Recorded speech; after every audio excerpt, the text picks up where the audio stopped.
why isn't anybody watching this one? Well, you only have 100 subscribers anyway, and it's much longer than the normal one. This one again is for the future, so don't worry. Like, oh, only 5 people have watched it. It's an hour long. It's long, so many people are going to say, I don't have time to do that right now.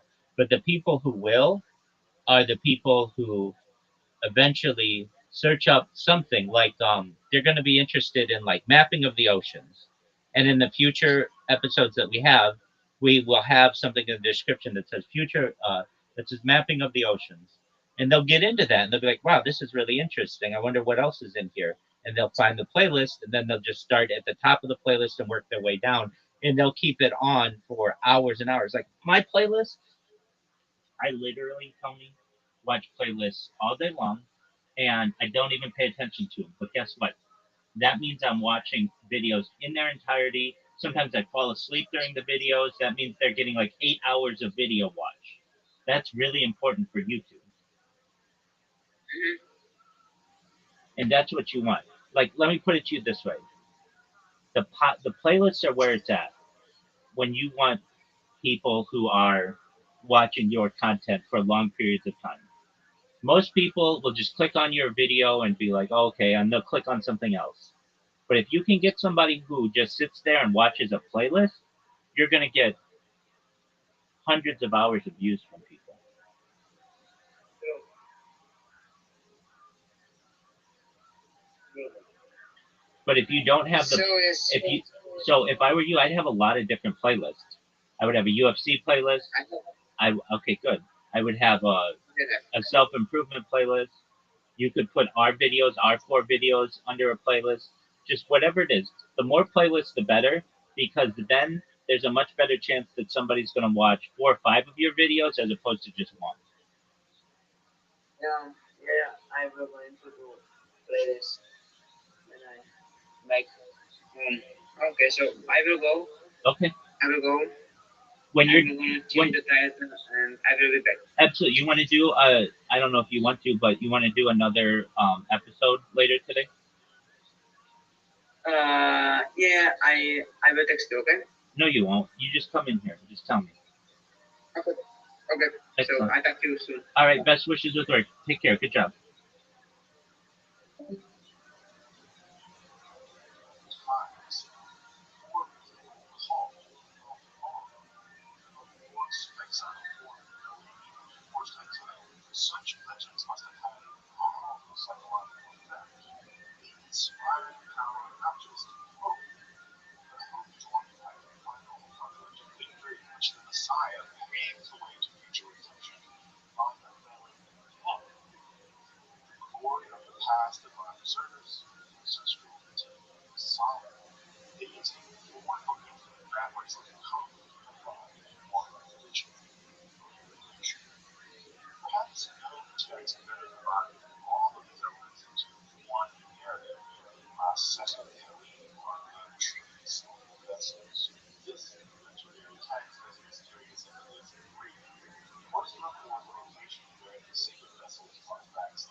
treasure in his life.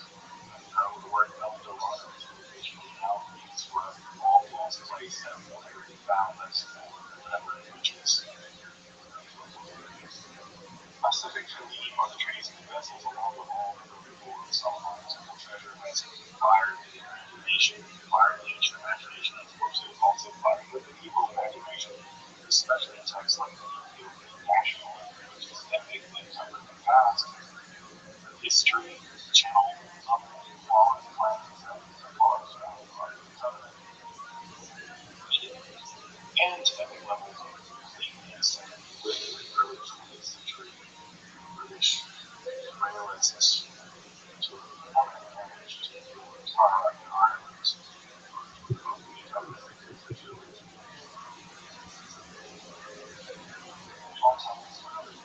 Want to read the message of the trees and the vessels for yourself and check it out in the translation by Gabriela in the extended edition of the Old Testament. So you remember which we can call it material.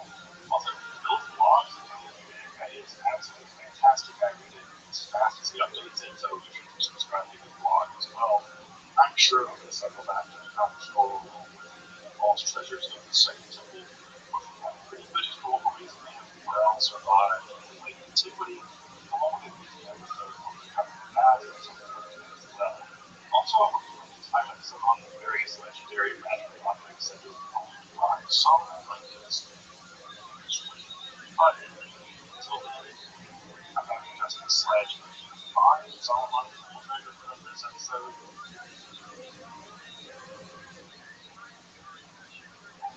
Series. Also, thanks for watching this Jericho. Awesome.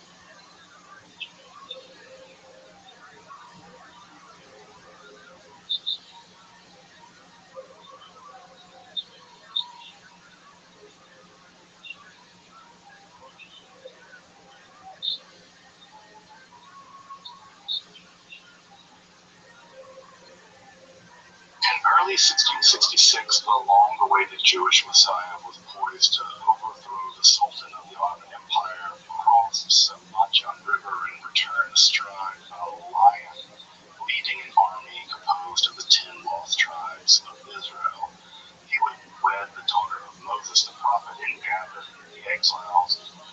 Nations of the world would bow before him, and the third temple in Jerusalem would be built, inaugurating the Messianic age. The dead would be resurrected. And as the years passed, the Messiah would become so spiritually elevated that both he and the world he redeemed would be utterly transformed, becoming wholly spiritual and united again in perfect harmony with the divine. Unknown numbers, perhaps the majority of the world's Jews from Yemen to Holland and distant Brazil, were prepared to return to Israel. Prayer books were already printed proclaiming the King Messiah. New religious festivals were developing, and the day of fasting and sorrow, the night of Av, had already been transformed into a day of ecstatic joy. And on September 16, 1666, 356 years ago to the date of this episode being released, the King Messiah, faced with the threat of conversion or excruciating execution, apostatized. Abdurrah, the King Messiah, Shabbatai Zvi, had become Aziz Mehmed Effendi, royal doorkeeper. For most, Messianic fervor turned to horror and embarrassed disillusionment. But for a few most loyal to this Kabbalistic Messiah, his apostasy was simply a new act in the very ark of redemption itself. And for nearly 4 centuries now, that tiny underground group, like the Lavanim, the believers, have held their secret hope alive that an occulted, even divinized Shabbatai Tzvi will return to bring with him the final redemption. The historical events of that feverish year of Messianic expectation from Rosh Hashanah 1665 to September 16, 1666 are perhaps the most perplexing in Jewish history. Just how did all this happen? And of course, there's no simple answer to that question. But in this episode,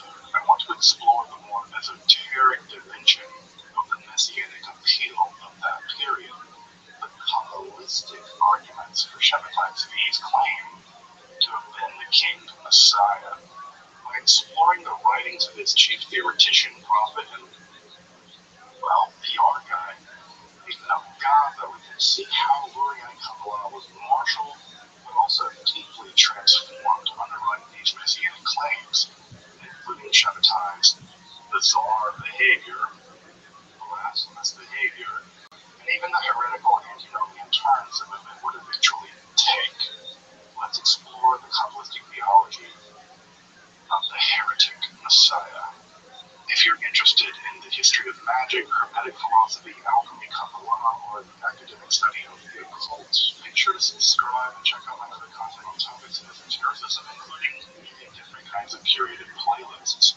Also, if you want to support this work with finding accessible, scholarly, conspiracy theory, free content on topics of esotericism here on YouTube, I hope you consider supporting my work on Patreon, or the one-time donation, or with the cool super thanks option that you now have down there below the video.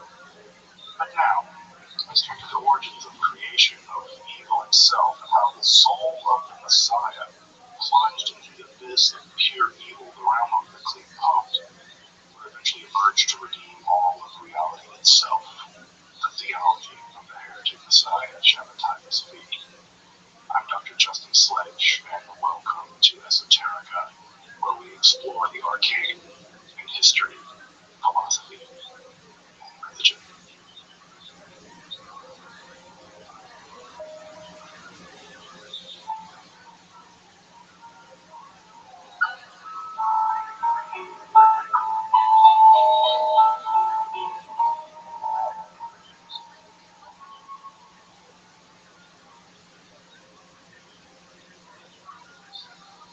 Now, to be sure, this episode is not meant to be a primer on Shabbatai's feet or the Messianic movement during and after his life. I'm going to assume some basic familiarity with all of that.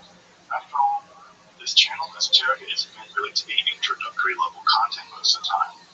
But if you do want a really solid academic refresher on Shabbatai's feet and the Messianic movement that he inspired, Religion for Breakfast has a great episode on just that topic, and I'd highly recommend checking it out. Also,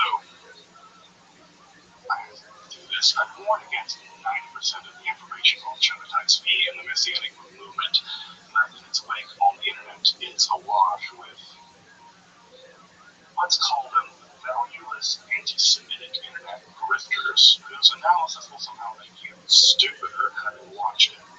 I've actually included a bibliographic list of reliable scholarship in the description if you want to really dig into the topic of Shabbatai's feet or Frankism or what have you. Now, we're also going to be exploring some pretty technical elements in the Lurianic Kabbalah as well, so you might also want to review that before we get going.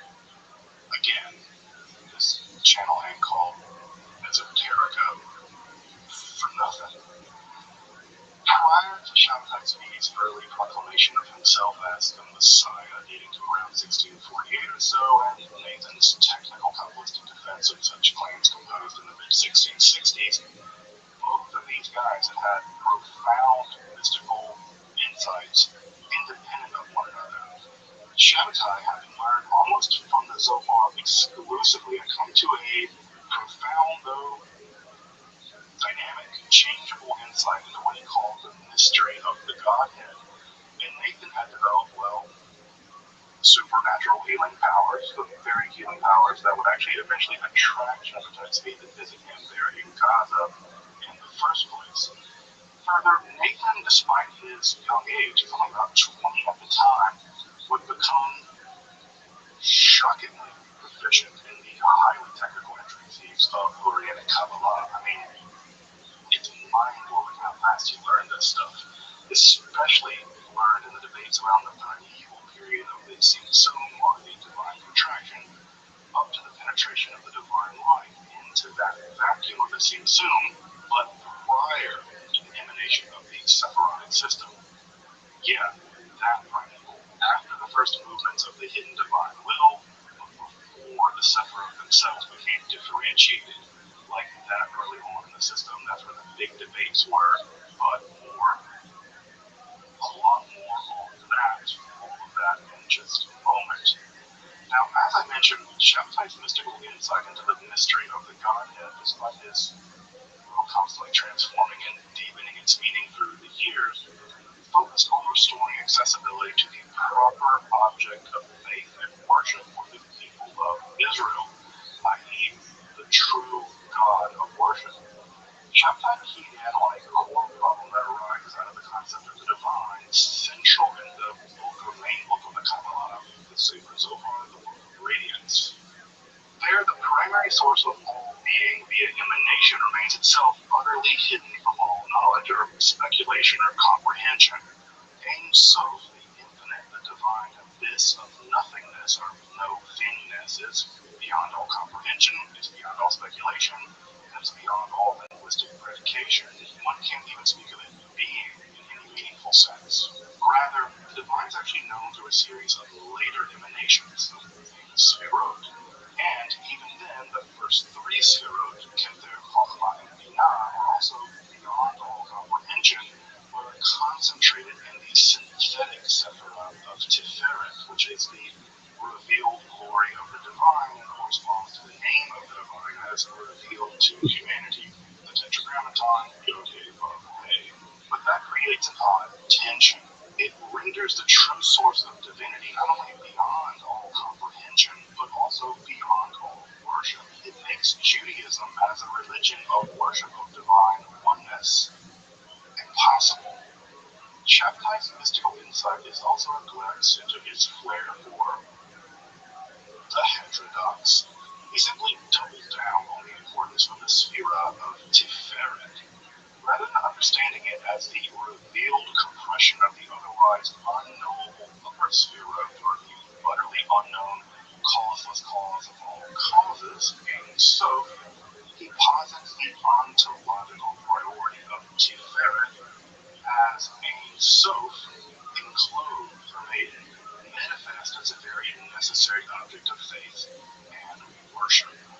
By extension, because Ein Sof was expressed in Tiferet, this would also unlock the higher Sephirotic structure, thus access to the supernal world, the supernal spiritual worlds, and the Torahs. Yeah, Torahs, plural, contained within them. Now, Shabbatai would alter, shift, deepen, and transform this understanding of the mystery of the Godhead. But the key idea of Tiferet as Ein Sof manifest as the God of faith and worship, as opposed to the more Maimonidean God of Ein Sof as an uncaused cause of all causes. Indeed, in a short essay early on in the Messianic movement, Nathan of Gods would actually reinterpret the allegory of Jonah and the ship from Zohar literature. In the Tikkunei Zohar, later strata of Zohar literature, the ship represents the body and Jonah represents the soul, whereas here, in the Messianic movement, faith in that movement actually puts further wind into the sails to, I guess, continue using that metaphor, thus actually hastening their redemption. Indeed, Nathan urges that this text, the Jonah text, and other penitential texts and hymns, will actually means to drive prayers up the Sephirot from the vice regent of Tiferet up like waves crashing into one another, creating a kind of frenzy of divine flow back up to the divine void of Keter, even back up into the cause of all causes of their Ein Sof, an utterly daring possibility only made possible through Shabbatai's unlocking of the mystery of the Godhead. In that focus of his unlocking access to the supernal worlds through faith, through emunah, faith, would play a decisive role in almost everything to come in the Shabbat theology.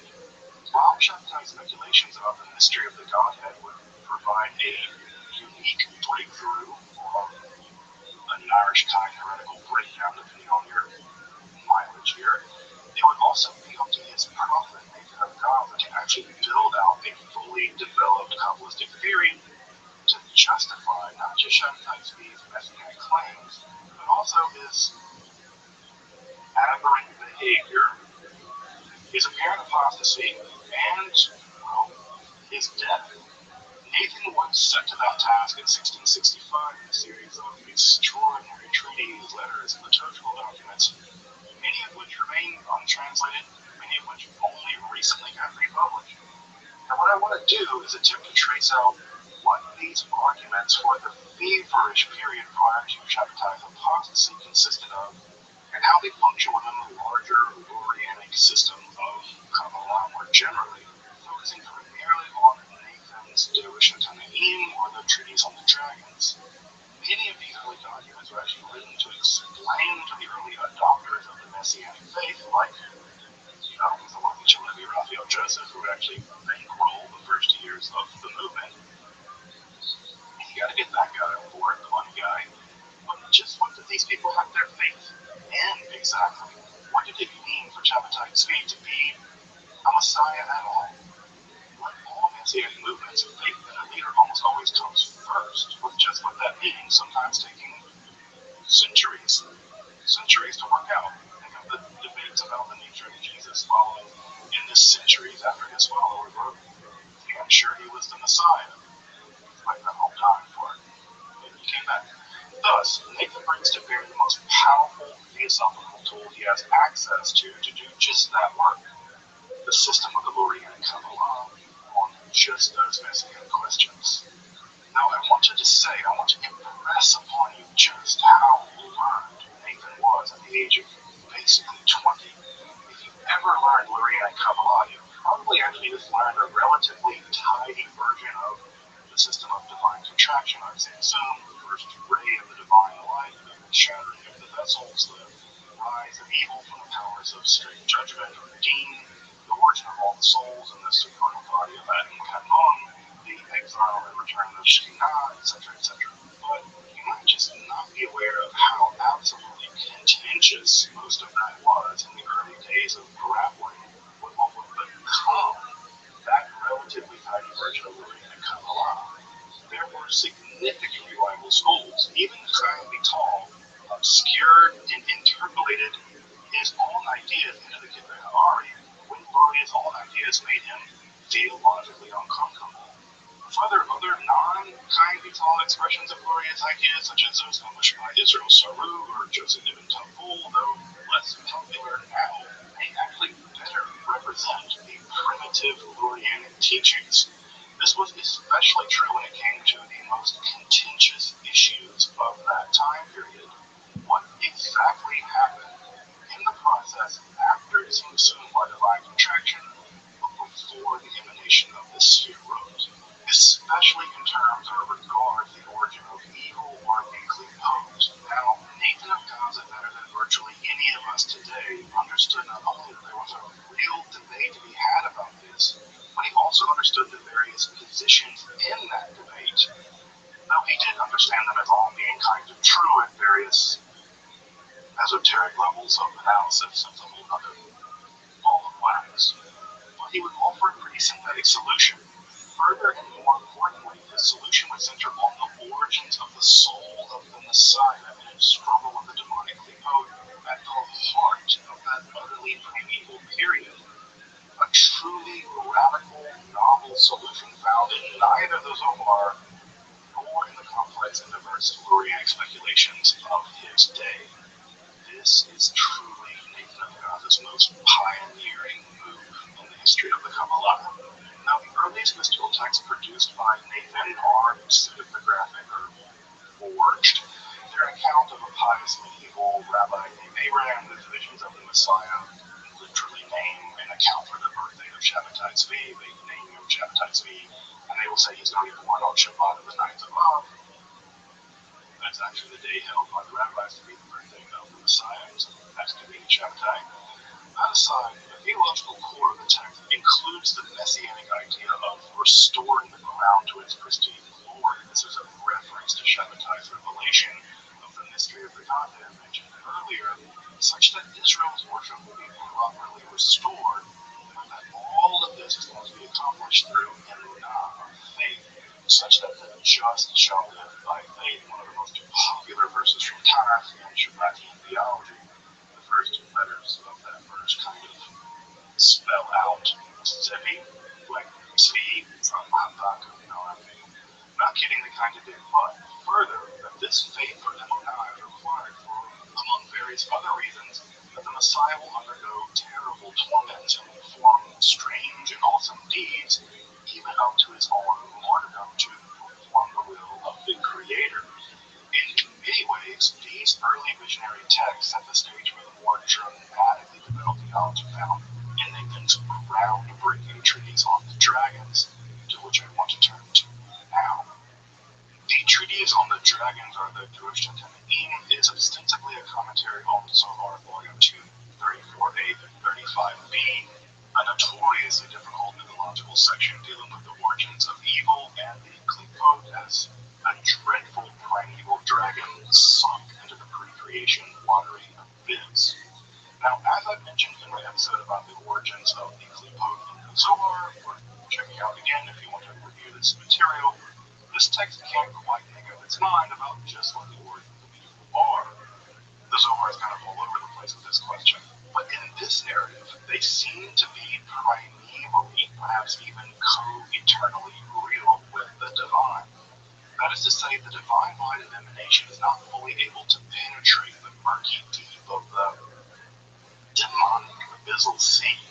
Thus, the divine light serves to actually nourish this evil, thus allowing it to escape into various underground channels, leaving evil residue behind, which becomes the demonic Klipot of the Sitra Achra, the sinister other side of creation. But, as I mentioned, the Zohar has several narratives about the origin of evil, and harmonizing and systematizing these accounts became of paramount interest to later Kabbalists. Of course, the priority of this task makes perfectly good sense. I mean, the origins of evil will also be logically linked to redeeming and overcoming just that evil, and that's one of the central goals, maybe the central goal of the Kabbalah itself. And it's precisely into that debate that Nathan will provide his answer and center the questions of the origin and destiny of the Messiah's soul, a theoretic innovation wholly unique to Shabbat theology. So Nathan takes up the standard debate about the primeval conditions where they were in his time, basically. Following the initial movement of the divine will in the act of simsum or contraction, a vacuum-like state is left behind called the tehiru. I say vacuum-like because it's not totally empty. Within the tehiru, there is a kind of residue of Ein Sof left behind. A bit like what happens if you try to pour olive oil out of a container. There's always some of it left, a kind of thin layer of residue of oil left behind in the vacuum of the jar or whatever. This residue, or the rashimu left over by the contraction of Ein Sof, contains an admixture of pure chesed, or mercy, and pure deen, or strict judgment, from which the sefirot and the klipot will ultimately emerge, or what the klipot actually are. And that's where the first fun in this debate really opens up. Did pure deen, or strict judgment as evil itself, exist within the divine abyss of Ein Sof all along? Luria seems to have thought so, but Vital was uncomfortable with this notion, it seems, and in the standard text of Eitz Chaim, the differentiation of pure deen as such in the Sitra Achra happens much later in the emanation of the Sephirotic system, which at this point produces evil as we know it. That's the deen part producing evil without being checked by chesed. Thus it seems that the debate is about whether evil existed as a primordial condition within the Godhead of Ein Sof, or as a result of later divine emanations at another stage of creation. Following the Zohar at 234a and following, Nathan seems to posit that not only does the residual rashimu contain the klipotic dinim, or forces of judgment or evil, which are left behind to the kind of divine catharsis prior to creation itself, but the vacuum-like tehiru itself is negatively charged.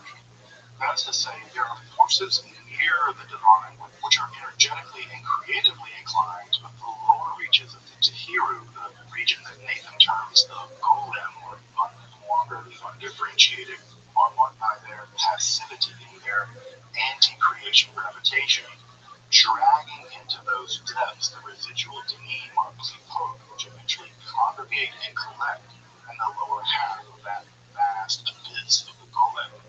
This would be developed further, especially in both the fulsome and faultless light in Ein Sof that forms a contour of the tehiru in Nathan's later post-apostasy book of creation. But in this more radical take, the Sitra other side isn't the other side of the Sphirot.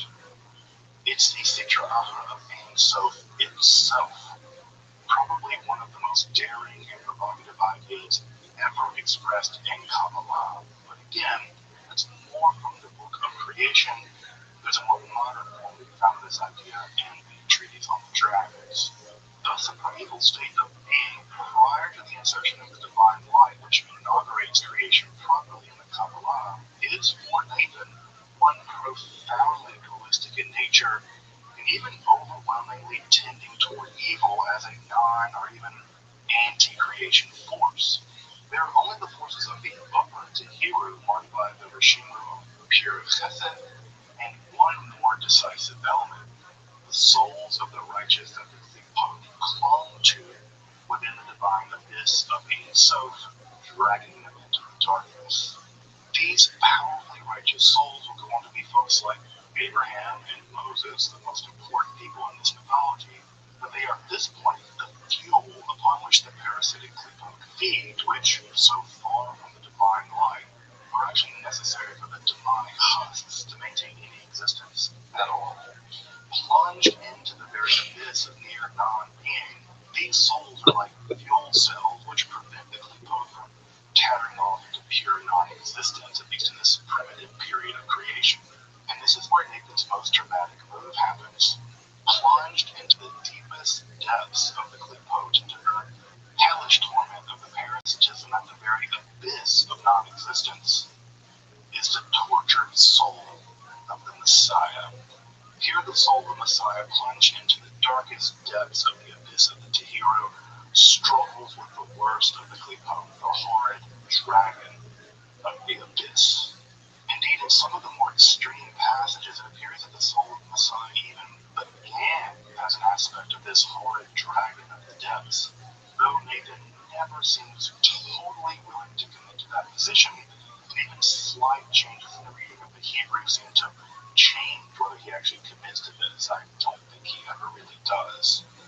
But even if he did, it would fit within the idea of the dialectic of the resolution of evil into good through the process of redemption.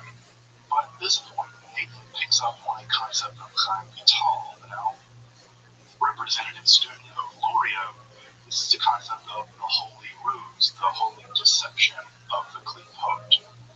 For Vital, especially holy souls, thus those settled into the depths of the Tehillah, can only be released from the clutches of the Klipot by an act of cunning or divine trickery or fraud to trick the forces of evil into releasing those really righteous souls. Remember, the Klipot need them to feed upon.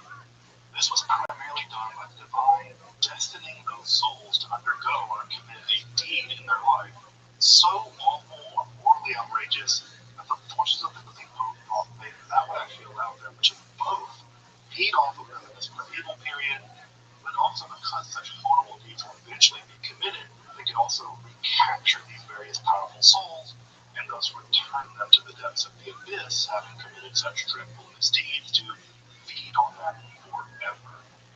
But because the divine had planned just such a ruse, these apparent sins would actually allow these very powerful souls a kind of escape velocity from the forces of the Klipot by engaging in a higher degree of redemptive work. The minor sins, relatively speaking, will be overcome by a huger arc of redemption. Thus, for instance, Abraham was conceived by a menstruating and thus ritually unfit woman whose father Terah, was an idol maker who helped lead the world astray. But the Abraham who would pioneer monotheism and put the world on a straight path, I guess. Or David, who admits in Psalm 51 that he was conceived, literally conceived in sin, and would commit horrible moral outrages during his whole life. But he created the conditions for the Israelite polity and the temple. Thus, gambling and being born in such conditions and given to such sins in life, the Klipot wager they will win twice by releasing these souls. But upon doing so, the trap is set and the Klipot are eventually beaten back, the initial sin giving way to a greater arc of redemption. But their tortured sojourn in the realm of the Klipot leaves a kind of scar upon their very being, such they have a tendency towards such sins, and actually delight in them or are indifferent to such devilish behavior.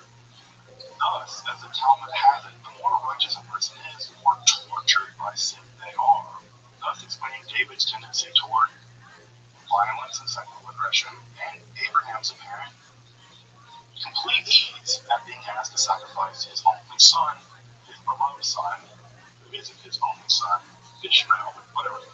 This clipotic evil has influenced their very souls. It makes them prone to acts of evil and perhaps even delighting in that evil.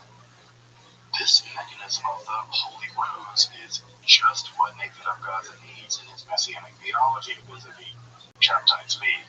The soul of the Messiah, sunk into the very heart of the abyss, and most acutely struggling with the worst of the forces of the clipote, would eventually emerge from those depths. But the clipotic influence will remain so profound that he would undergo the heights of divine illumination, followed by the depths of soul-crushing sorrow, thus explaining Shabbatai's apparent manic depressive personality cycles. But this would also be used to explain the apparently transgressive actions performed by Shabbatai, his strange deeds, which are apparent violations of the Torah, even inversion of such commandments, such that they can be accompanied by a kind of even blasphemous blessing, putting on the morning blessing for freeing the captive Matir Asuri, as opposed to allowing the forbidden Matir Isuri. There's no change in the spelling of the pun. That's kind of delightful and heretical. But Nathan takes this even a step further. Still leaning on the Zohar, Nathan sees the Messiah's soul as akin to Job, who the rabbis imagine being a servant actually in the court of Pharaoh, and whose offerings either were purely good or purely evil, hence his being uniquely affected by the forces of evil of the clipote. But once he's undergone both radical evil and radical good, he dialectically rises above both and ascends to the very realm of the divine himself whenever he challenges God. And in doing so, he leaves the court of Pharaoh, a metaphor for the realm of the clipote. In fact, the Zohar calls the chief dragon of the abyss, among other things, Pharaoh. But in transcending his soul as the suffering Job, the Messiah becomes the chief power over the abyss itself.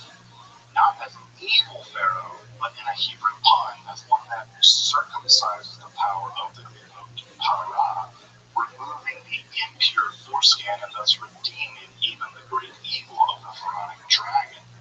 Also, just as a shocking aside at this point, the clipon is also referenced here besides being Pharaoh, is none other than Jesus.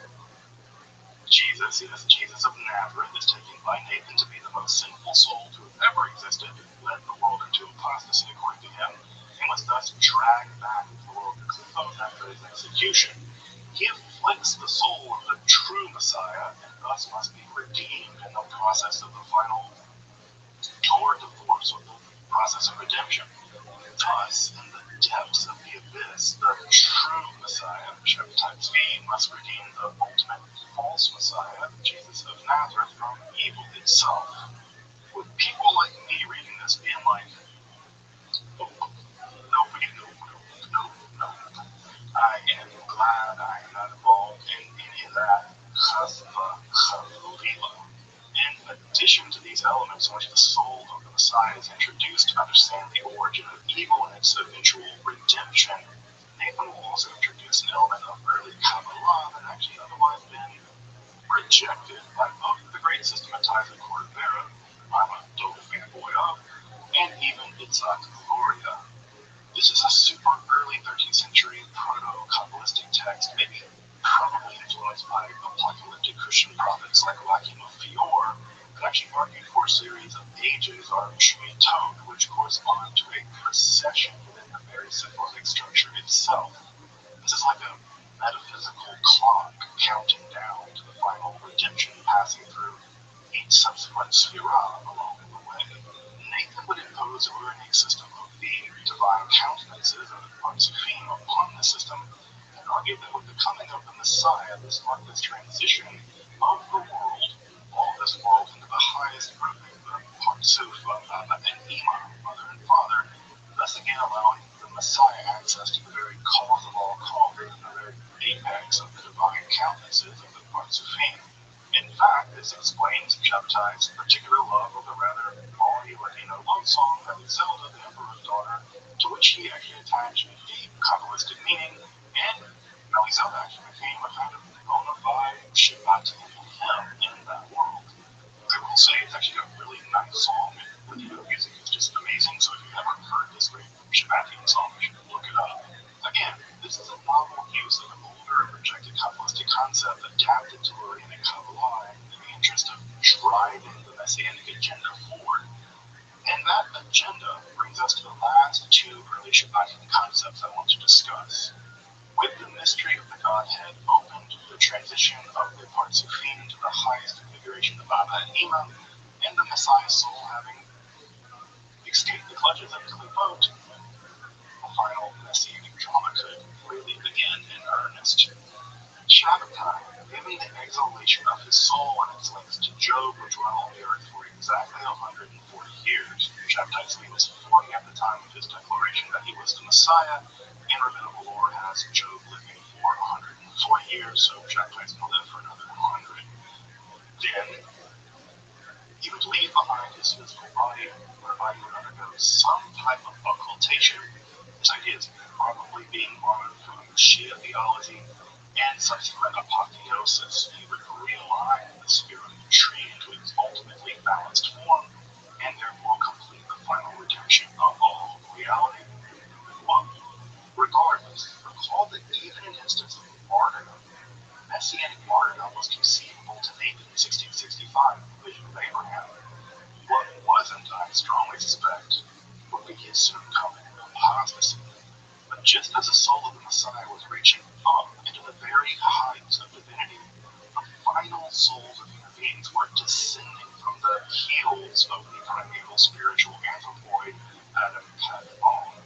These powerfully dangerous souls from the heels of Adam Kadmon would be only redeemable by the Messiah and the faithful believers, and would come into apocalyptic conflict with the faithful, thus inaugurating a period of intense final persecution. You can see all this lining up just to be a disaster.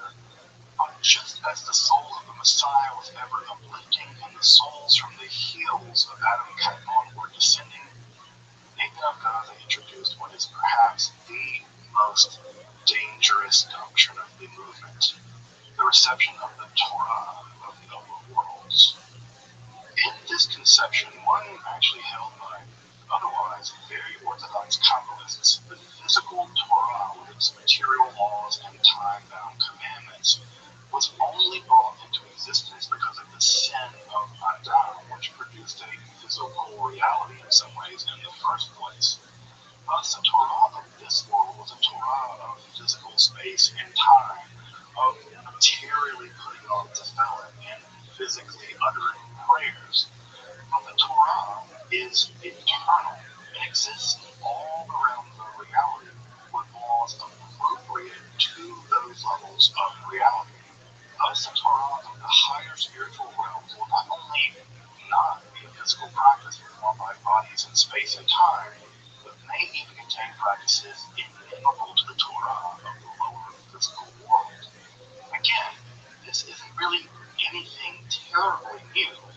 What's new is Nathan's claim that the believers may very well have souls from those various eternal worlds, and thus the Torah of this physical realm may not, or soon will not, be binding upon them. But, to be very clear here, Nathan of Gaza seems to lay on a position that until the redemption, he has a slightly more advanced state. How much more advanced isn't clear, but probably not until Shabbatai rules at least the physical world. That's to say the world of governments and get rid of being assaulted, and probably not until the third temple is established, which Nathan definitely thought was going to occur in a few short years from 1665. That is to say, the believers themselves must maintain observance of the Torah of this world. The exception being the new feast day of the ninth of Av, that day of mourning, actually being transformed is because of, well, the Messiah had appeared. That's pretty standard Talmud stuff, actually. However, while Shabbatai may himself engage in strange deeds, sometimes in violation of the Torah of this world, Nathan argued that the average normal believer in Shabbatai's messianic claims must simply maintain their faith in the coming redemption without fulfilling the Torah of this world. Yet, of course, knowing what we know of the vicissitudes of the Messianic movement, from Shabbatai's apostasy, his death in exile, incarnationalism factions that rose up after his death, the group apostasies following his death, the rise of the Donet, along with the utter disaster of Frankism in the European crypto-Sabbatians that probably existed in the 19th century, it's easy to look back at these elements of the early Shabbatian theology and say, well, saw that coming, we could clearly see that was heretical. But I want to point out, a lot of this, if we put it in the context of the theology of the time, isn't heretical. The first is that basically none of these beliefs are actually heretical in themselves. There was nothing heretical about claiming that Shabbatai Tzvi was the Messiah in 1665, or even really up to that fateful day in 1666. Further, none of the theological innovations I've discussed in this episode would be considered heretical at that time. Unconventional, and maybe even pushing it a bit, but probably not so beyond the pale of the rather wide Kabbalistic fervor and speculation of that time in the mid-1660s. Everybody was on the Messiah train, the end of the world train, the Kabbalah train was just in the air. Finally, when all these ideas could and would be pushed to endorse the eventual antinomian wing of the movement, who Schulman refers to as the nihilists, Nathan's theological innovations don't, by any means, necessitate that outcome, much less any concept of redemption through sin, which is grist for the mill of those valueless anti-Semitic internet grifters that I mentioned near the beginning of this episode.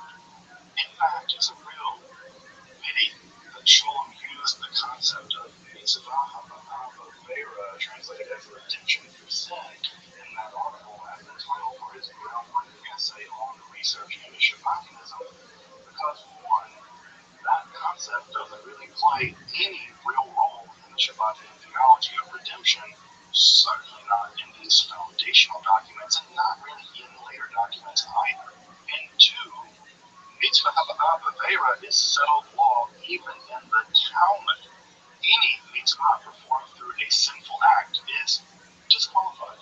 You can't steal a lulav and esrog and get the mitzvah of shaking them.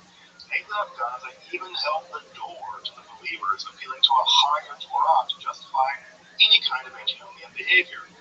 Of course, the movement was larger than Nathan of Gaza, and the antinomian faction did get a solid foothold, despite, I think, more than because of the actual Kabbalistic theology that underwrote this special period pre-apostasy. Regardless, the theology of Nathan of Gaza and Shabbatai Tzvi together, especially in the pre-apostasy period, remains absolutely fascinating, just as do the writings in the period post his apostasy, especially Nathan's seminal book of creation, but that's a topic for another time. The amount of Shabbatian literature that has actually been published, reliable Shabbatian literature, actually exploded in the past few decades, though sadly Nathan of Gaza's more speculative works have either been out of print, either translated into English, or both. Luckily, however, new editions of the Treatise on the Dragons and the Book of Creation are out, just recent couple of years, at least in new Hebrew editions. Though the edition of the Book of Creation is, let's say, an interesting attempt at rehabilitating Nathan of Gaza as a Torah sage in Israel, but good luck with that. Maybe it's Spinoza unexcommunicated, so whatever. Regardless, the critical edition of the works of Nathan of Gaza, his entire corpus, remained a serious disregard. Again, a lot of the information online about Shabbatianism, and especially Frankism, is dumpster fire levels of quality. So I only really trust peer-reviewed texts like those in the description that I provide if you want to learn more about Shabbatianism and Freakism and its development in history. Until next time, I'm Dr. Justin Sledge, and thank you for watching Esoterica, where we explore the arcane in history, philosophy, and religion.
Yo, what's up?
first installment.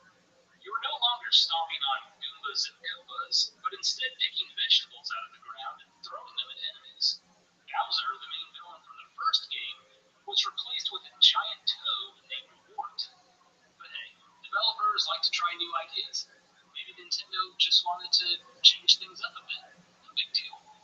But then Super Mario Bros. 3 came out, and Bowser was back. So was all the Goomba and Koopa stomping. This made Super Mario Bros. 2 even more of a mystery. Why was it so different? It wasn't until several years later that people would discover the truth about the game. This is the story of Super Mario Bros. 2.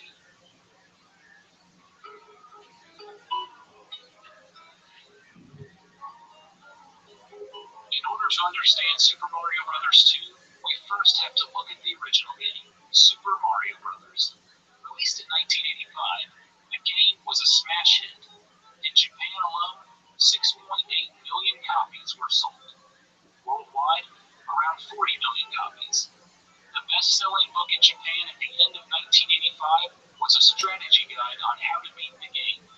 Seeing the success, Nintendo quickly worked on ports of the game, as well as special versions. One of these titles was an arcade game, Versus Super Mario Bros. Versus Super Mario Bros. Was similar to the original, but added some new, more difficult stages in order to gobble up quarters from gamers. Development was handled by Nintendo's Research and Development 4, the same team that created the original Super Mario Bros. The manager was Mario creator Shigeru Miyamoto. While R&D 4 designed new levels, they noticed how much fun the new challenges made the game. We had to redesign some levels to make them a little more difficult. We ran some tests with the team and we couldn't stop playing. When I realized this, I said to myself, gifted players who completed Super Mario with ease should find this fun. This is how the development of Super Mario Bros. 2 started. Shigeru Miyamoto. Super Mario Bros. 2 would be developed for Nintendo's brand new device, the Famicom Disk System. Released in February of 1986 and only in Japan, the disk system played games made on proprietary, double-sided discs. They were cheaper to make than cartridges and could hold more data. Nintendo hoped that all their future big releases would be dedicated to the disk system. That included Legend of Zelda, Metroid, and of course, Super Mario Bros. 2. The original game was a major success. Releasing a sequel was a no-brainer and would help drive sales of the disk system. R&D 4 would work on the sequel, but were given a small time frame to complete the game. Miyamoto, who had just become a father and was simultaneously working on the upcoming Legend of Zelda game, took a step back in his role. Director duties were handed over to Takashi Tezuka, a young designer who helped with the original Super Mario Bros. Miyamoto did, however, find some time to tinker with levels. Said Miyamoto, designing challenging levels really brought out the best in me. Using the same game engine, as well as a few levels from Versus Super Mario Bros., Tezuka and his team were able to finish the game in 4 months. Less than a year after the original game's release, Japan was given the first official sequel, Super Mario Bros. 2, on the Famicom Disk System. Well, here it is, the Japanese Super Mario Bros. 2. Let's boot it up and see what it has to offer. The first thing you'll notice right away is there's no longer a two-player option. You can either play the game as Mario or Luigi. Unlike the original game, though, each plumber has their own unique traits. Luigi can jump really high, but has really poor traction, which makes it seem almost like he's on ice. Mario can't jump as high, but he has better traction. This was the first game to give Luigi his characteristics. In most games since, he is given the ability to jump higher than his brother. The poison mushroom in the first level lets you know right away that this game isn't messing around. Super Mario Bros. 2 is hard. Very hard. The level designs seem almost deliberately cruel. Some levels force you to find secrets in order to advance, else you just stare off into an endless pit. There are warp zones to help you advance, but even these can trick you. I was able to find a warp zone in World 3 that would only send me back to World 1. New enemies appear too. Red piranha plants pop out of pipes quickly and won't stop even if you are close by. Later stages feature hammer brothers that keep moving towards you.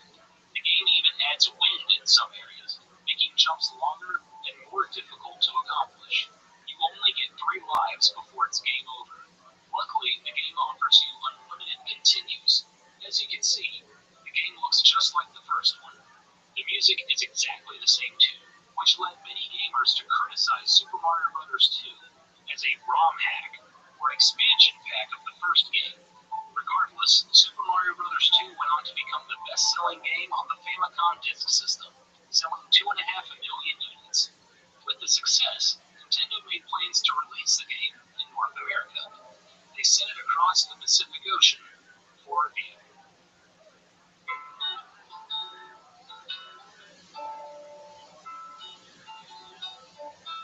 Back in 1981, Nintendo of America hired a young, enthusiastic red-haired man to help unbox, assemble, and even deliver arcade games. His name was Howard Phillips. As new games were unboxed, Phillips would occasionally get a chance to play them. President Minoru Arakawa noticed the enthusiasm in his young warehouse employee, who would often ask for Phillips' opinion on new titles. He saw value in a Western gamer's opinion. By 1985, Phillips was playing just about every new Nintendo product to see if it would be a good fit in North America. In the summer of 1986, Howard Phillips received a new assortment of games from Nintendo of Japan for review. Among the games was Super Mario Bros. 2. Phillips was surprised. This was the sequel to the most popular game on the Nintendo Entertainment System, and he had received it without warning. He quickly booted the game up to test it out. He was immediately killed by a poison mushroom in the first level. As Phillips played on, he became more and more astonished at the difficulty of the game.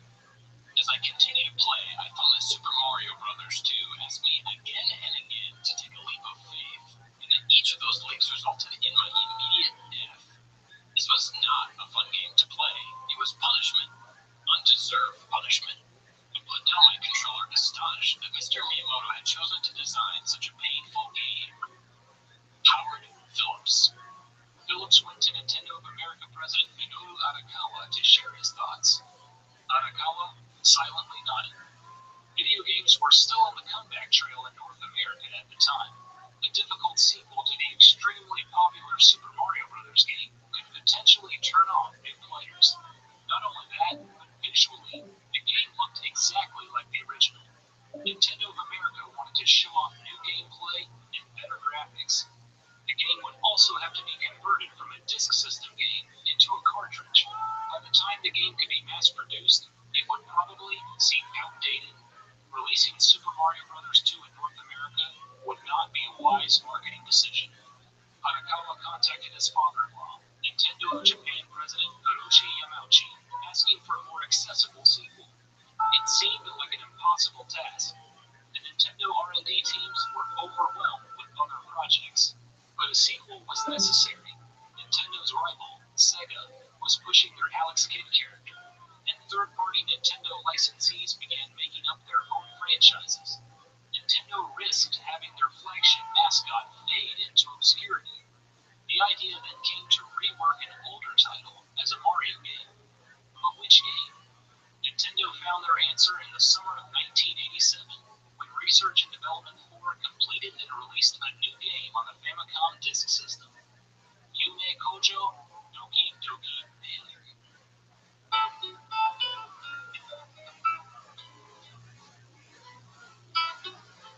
In April of 1986, a recent graduate of the Osaka University of Arts joined Miyamoto's R&D4 team, Kensuke Tanabe.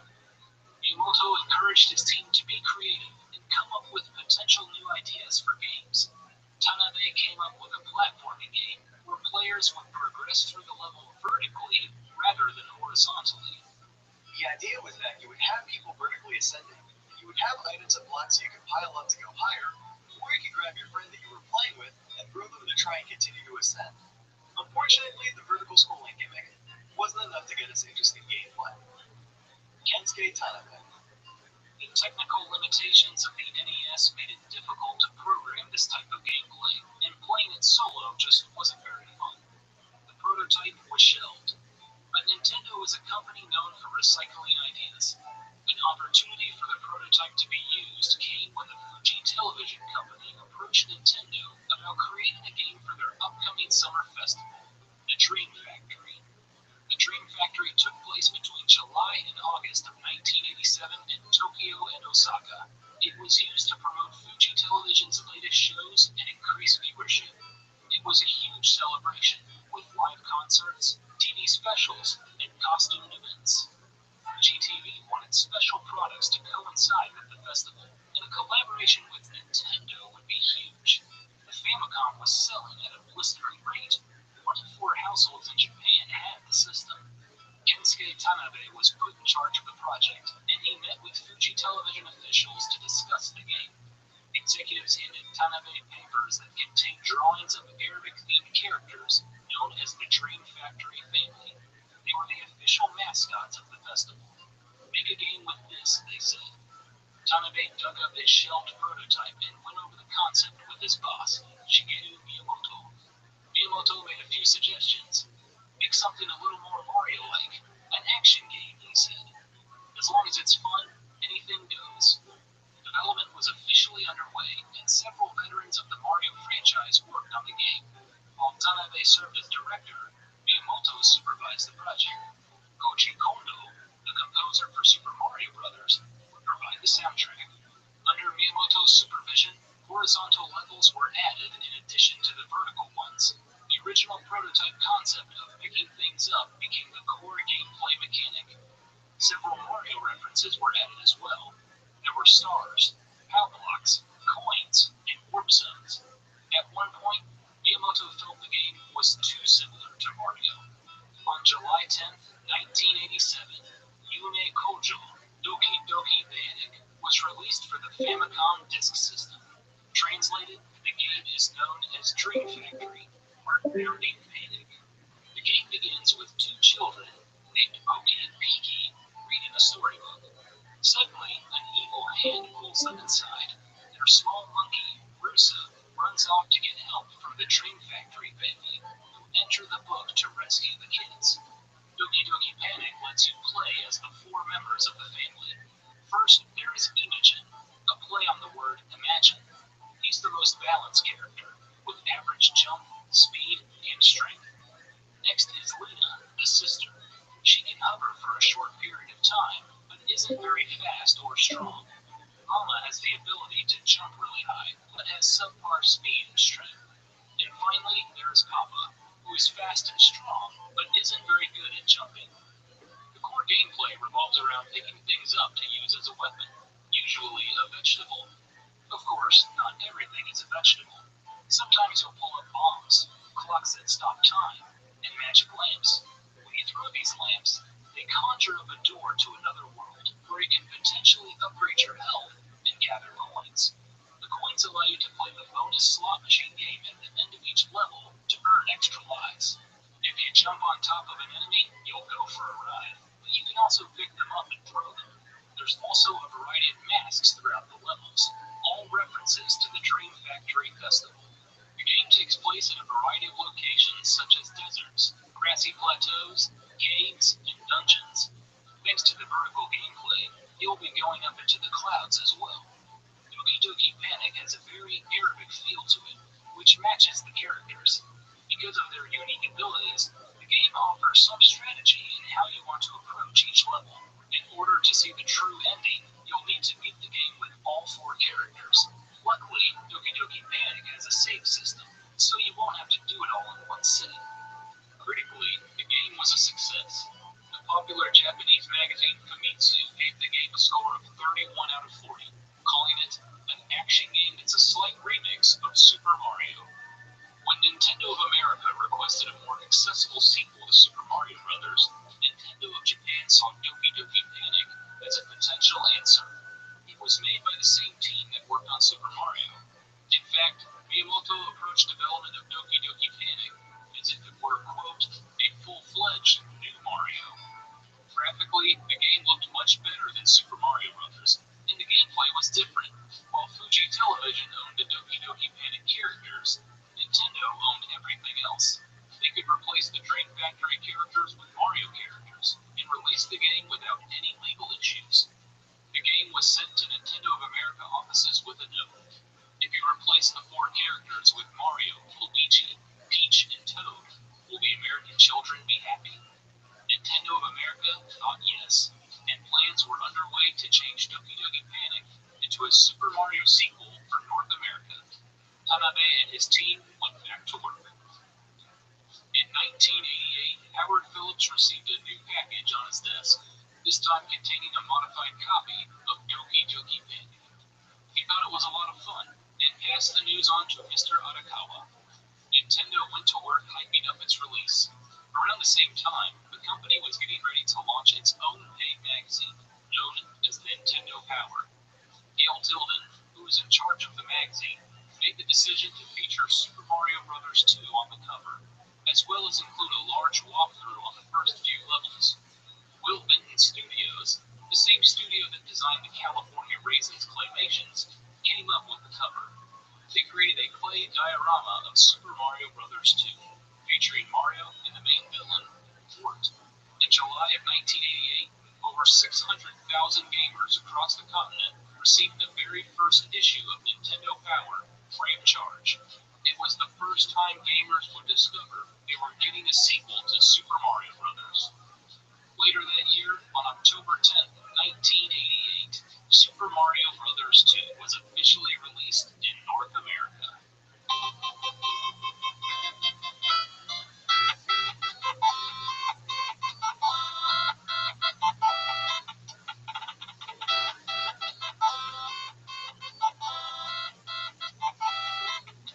Super Mario Bros. 2 quickly became the hot Christmas item that year. The game was somewhat hard to come by, thanks to the industry-wide chip shortage of 1988. It was so popular, in fact, that ABC's 2020 news program featured a segment with John Stossel trying to find a copy of the game.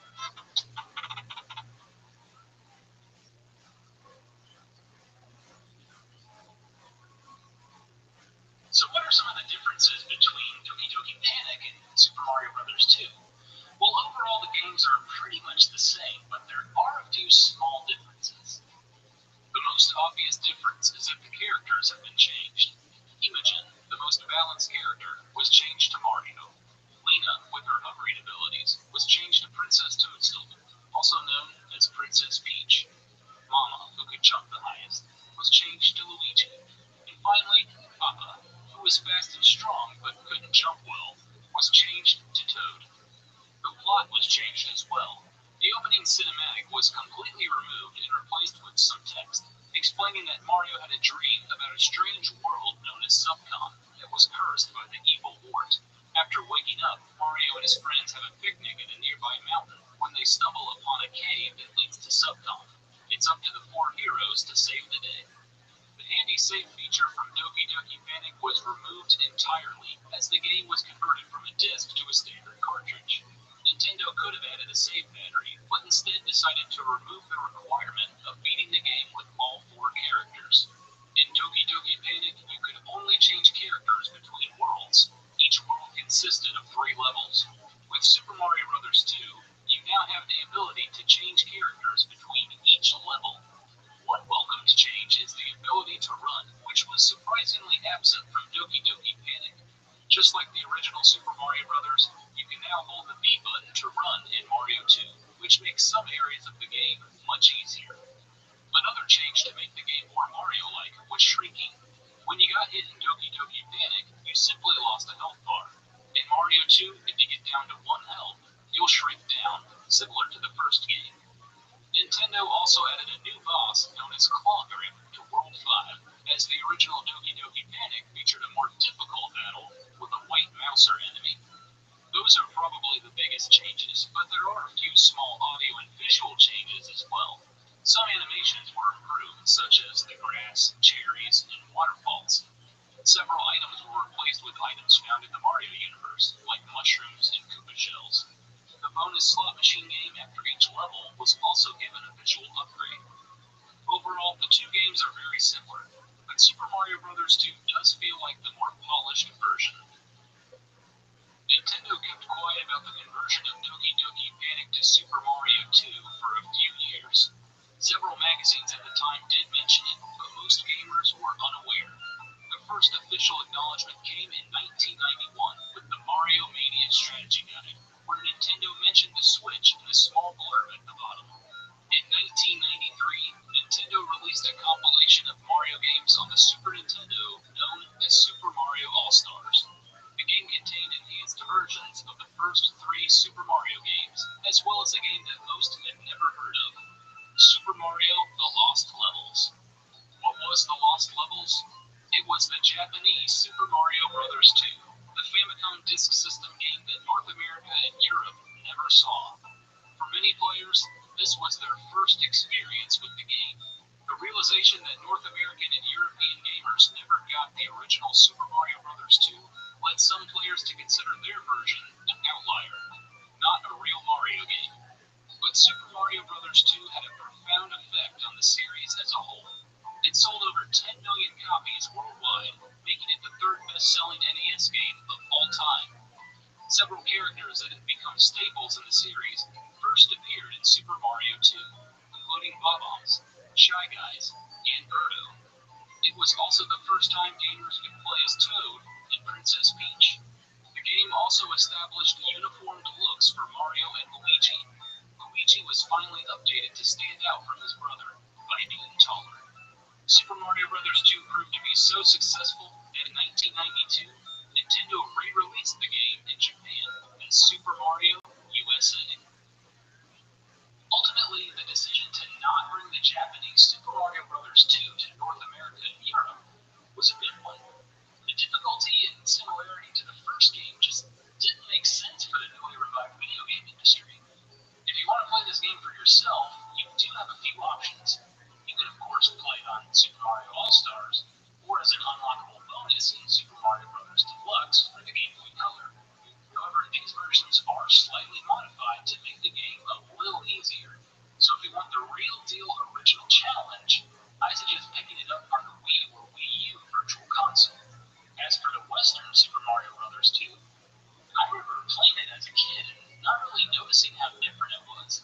It just felt like a Mario game. And to know that it was developed by the Mario team, well, that just makes sense. Unfortunately, we may never see a re-release of Doki Doki Panic. Fuji Television holds the rights to the characters, so if you want to play this game, you'll have to import it along with the Famicom Disk System. But really, I think you'll be just fine playing the Western Super Mario Bros. 2. It's a damn good game. That's all for this episode of Game Historian. Thanks for watching.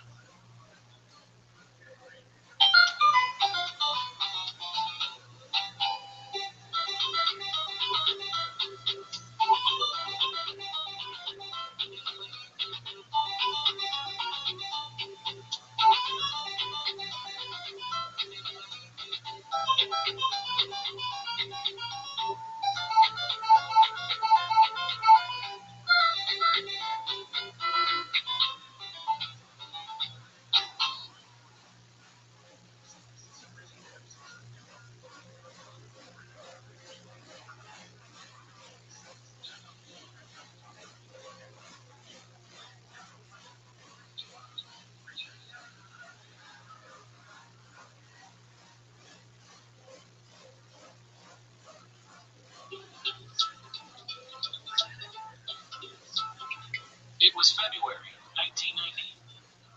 Nintendo of America was about to release one of their biggest games of all time, Super Mario Bros. 3. And the hype was real.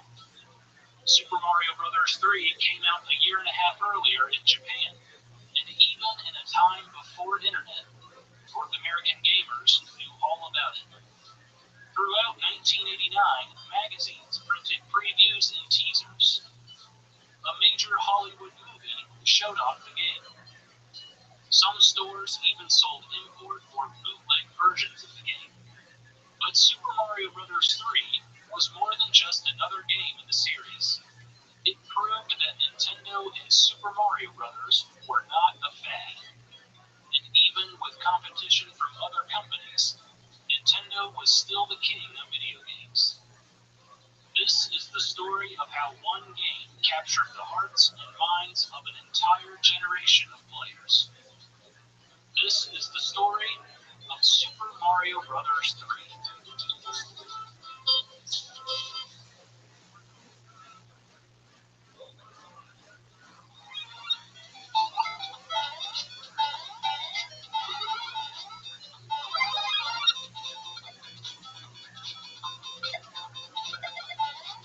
By the summer of 1986, Mario fever had officially hit Japan.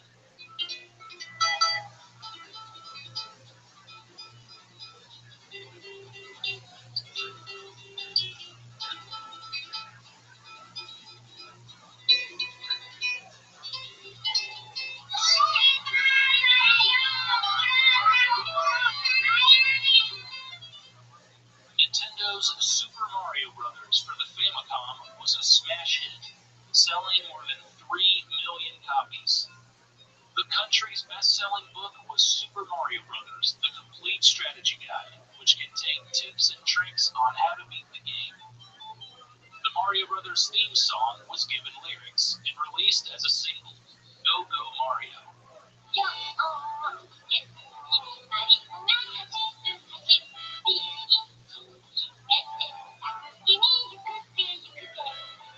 Super Mario Bros. Even shifted Japan's public perception on video games. Before Super Mario Bros. Came out, even the Parliament had taken up the issue of the influence of video games on children, and newspaper articles were mostly negative. But Mario's bright atmosphere cleared away that prejudice against the Famicom. Hiroshi Imanishi, Nintendo. The game caused a sales explosion for the Famicom system. By June of 1986, Nintendo had sold more than 6.5 million units. 1 out of every 5 households in Japan had a Famicom. And with Super Mario Bros.' enormous success, a sequel was never in doubt. Super Mario Bros. 2 was released on June 3rd, 1986, less than a year after the original game's debut. Nintendo released the game on the Famicom Disk System, a new add-on for the Famicom that would play games using proprietary discs. They were cheaper to make than standard cartridges and could hold more data. Nintendo hoped that all their future big releases would be dedicated to the disk system. A sequel to the most popular Famicom game would help drive sales. Super Mario Bros. 2 would become the best-selling game on the disk system, selling more than 2 million units. But players were hungry for more. The game felt more like an expansion pack than a true sequel.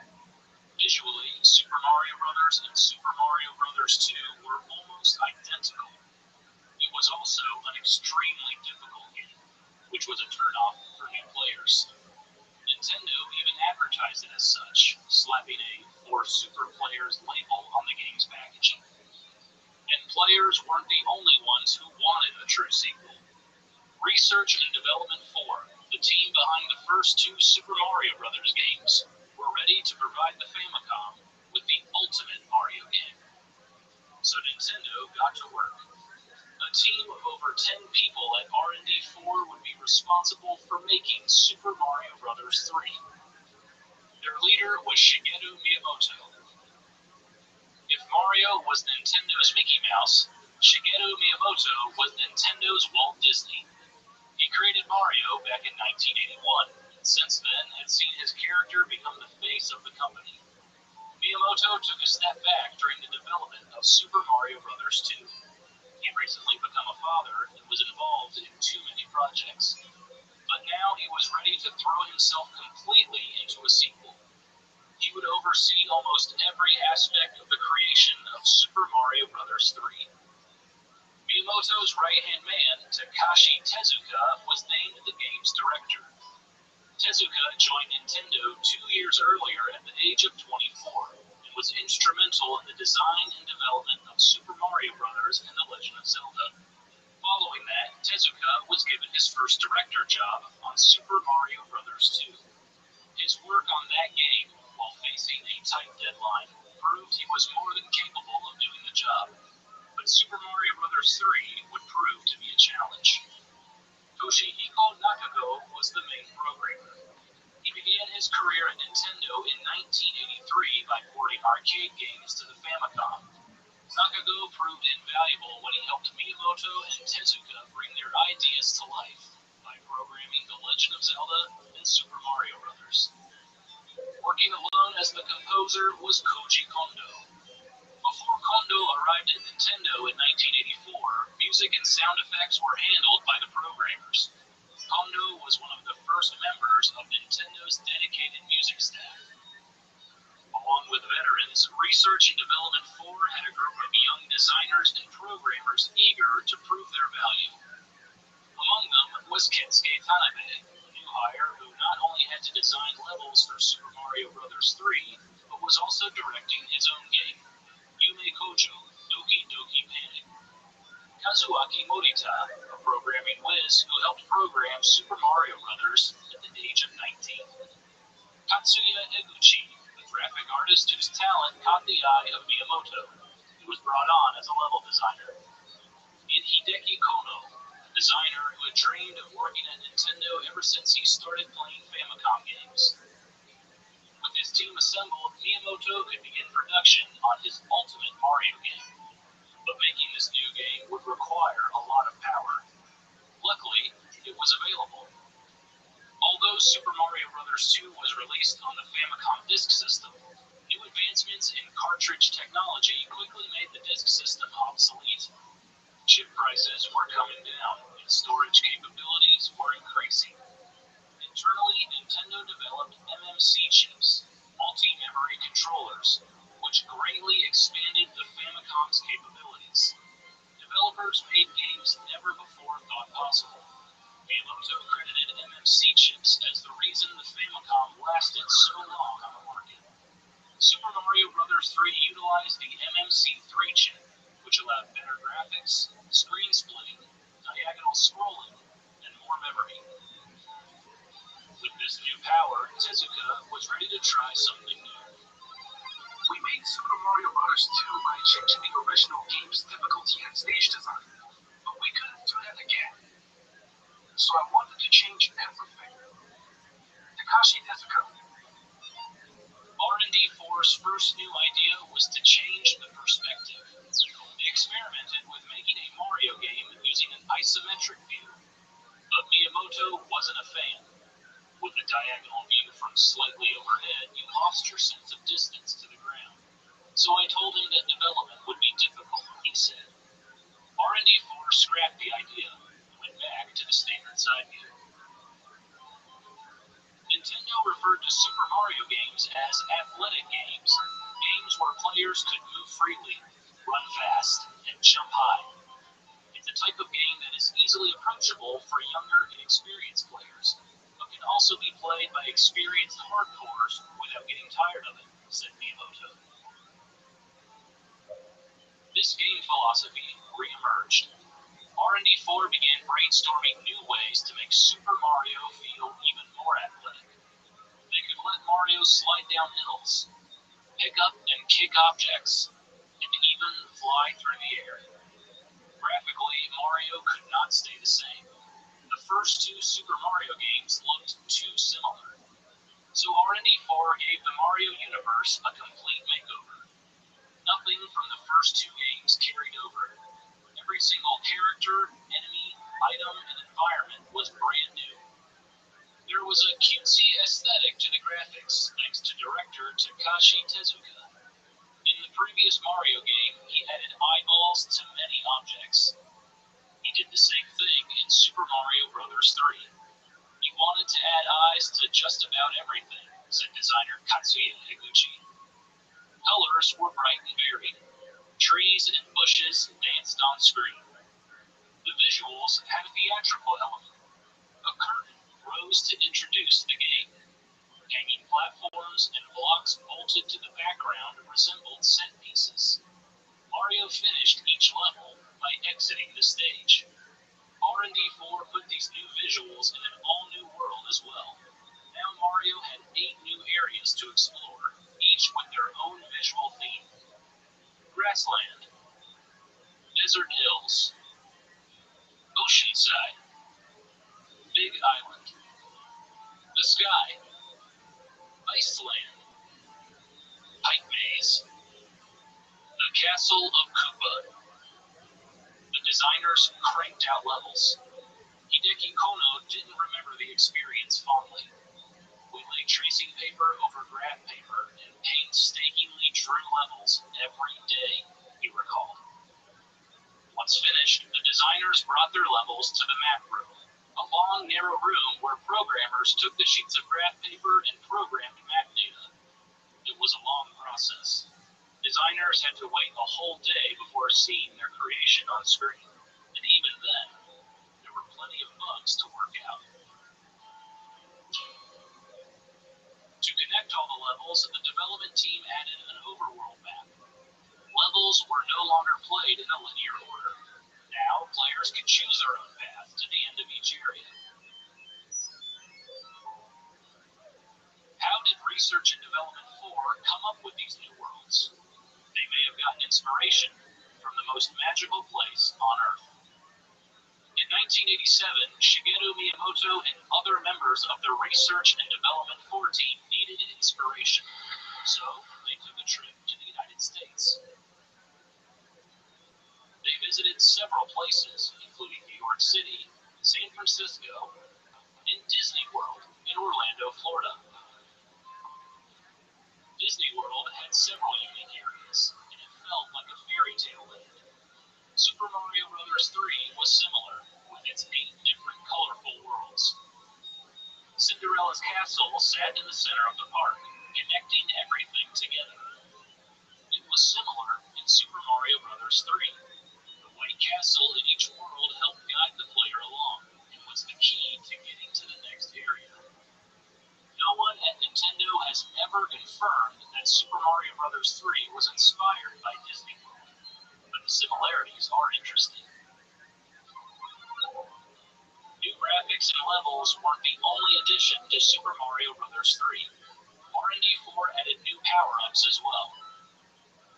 One of Miyamoto's ideas was to have Mario ride a dinosaur. He had wanted to do it since the original Super Mario Bros., but technical limitations prevented it from happening. To compromise, director Takashi Tezuka pitched the idea of Mario transforming into animals rather than riding them. It was a good idea.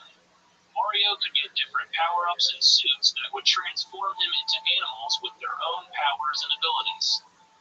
The Super Leaf turned Mario into a raccoon and gave him the power to hit enemies with his tail and fly completely over a level.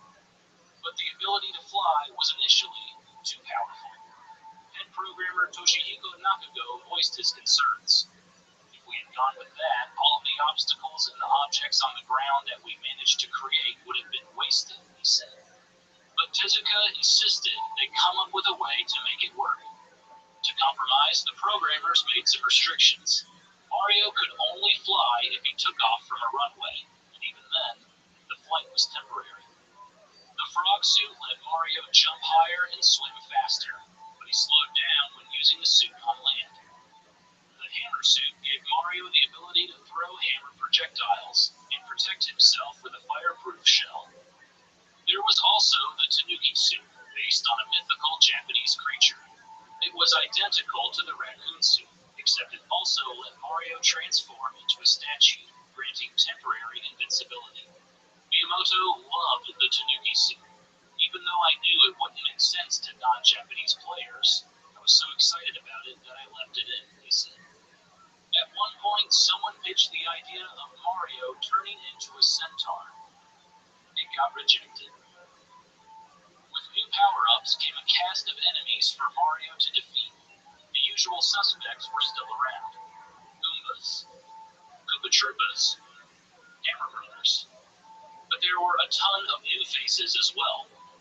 Boom Booms, Spikes, Big Bertha. A few enemies were based on staff members' personal experiences. The Chain Chomps came from Miyamoto, who had a bad experience with a neighbor's dog as a child. Boos were supposedly based on director Takashi Tezuka's wife, who was normally a shy woman, but got angry when he worked late. The 7 Koopaling bosses were modeled after the young designers at Research and Development 4. It was Miyamoto's way of rewarding their hard work. Along with new power-ups and enemies, new items were added that Mario could use throughout his adventure. The idea was to give less experienced players more opportunities to get past tough levels. The music box put Hammer Brothers enemies on the map screen to sleep, allowing Mario to sneak past.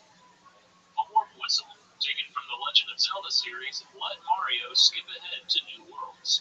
It also served as a way to get around not having a battery save on the cartridge. A hammer broke obstacles and revealed shortcuts and secrets on the map.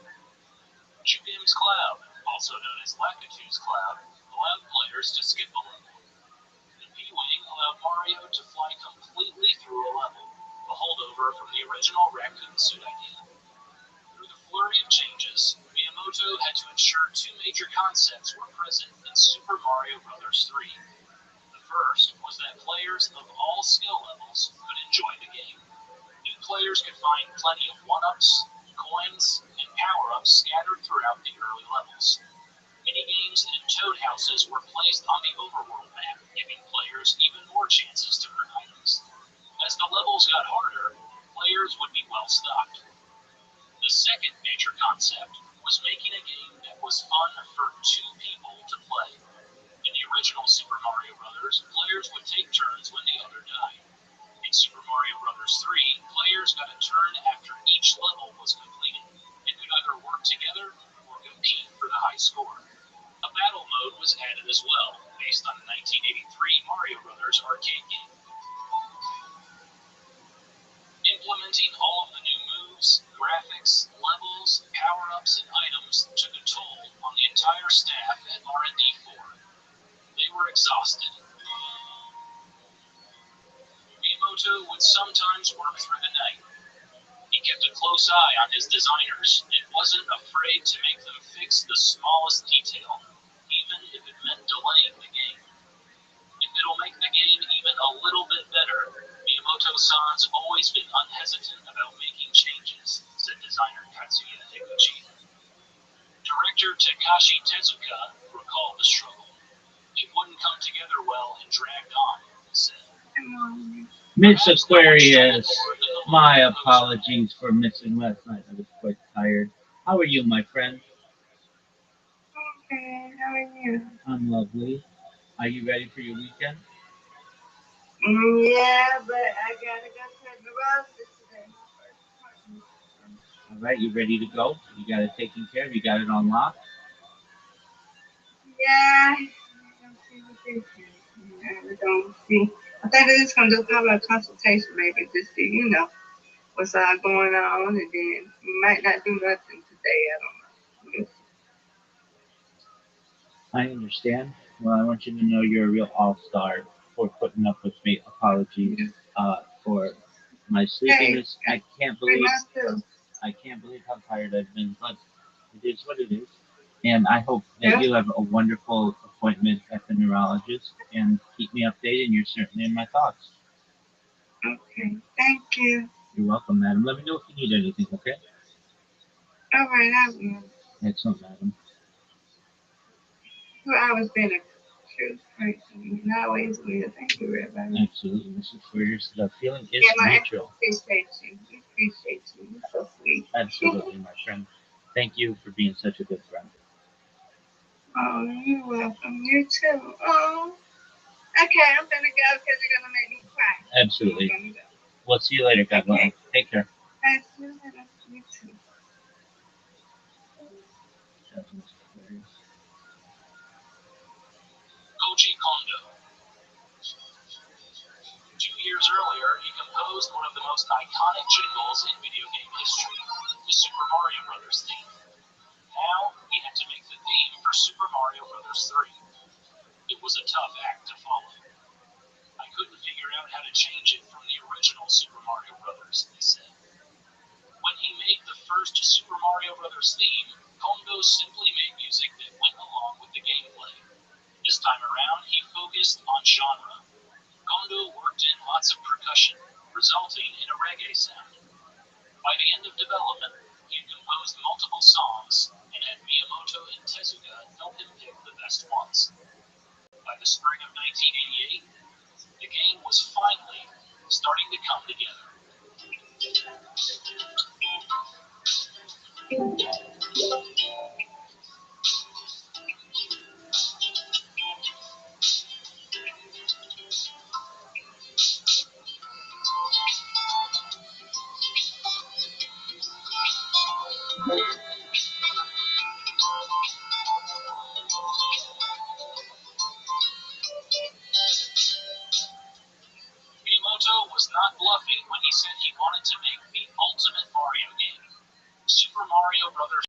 took what was great about the previous installments and added more moves, more power-ups, more characters, and more challenges.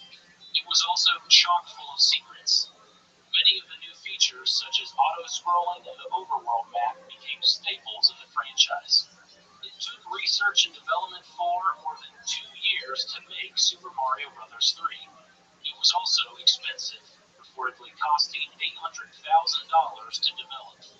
At the time, the game was the biggest and most labor-intensive Famicom title Nintendo ever made. For comparison, the original Super Mario Bros. Took up around 320 kilobits of memory. Super Mario Bros. 3 was 10 times larger, at 3 megabits. When the game was finally ready to be released in the fall of 1988, the video game landscape in Japan had changed. A new contender in the console market, the PC Engine, was introduced a year prior by Eni. PC and boasted more, more colors and better graphics. It was outselling Nintendo's Famicom. Another company, Sega, was getting ready to introduce its own new console, the 16-bit Mega Drive. All of a sudden, Nintendo had to play catch-up and begin developing a new console of their own. Miyamoto's Ultimate Mario game had to be more than just a sequel. It had to buy Nintendo time to develop their new 16-bit machine and prove to the world that they were still the king of video games.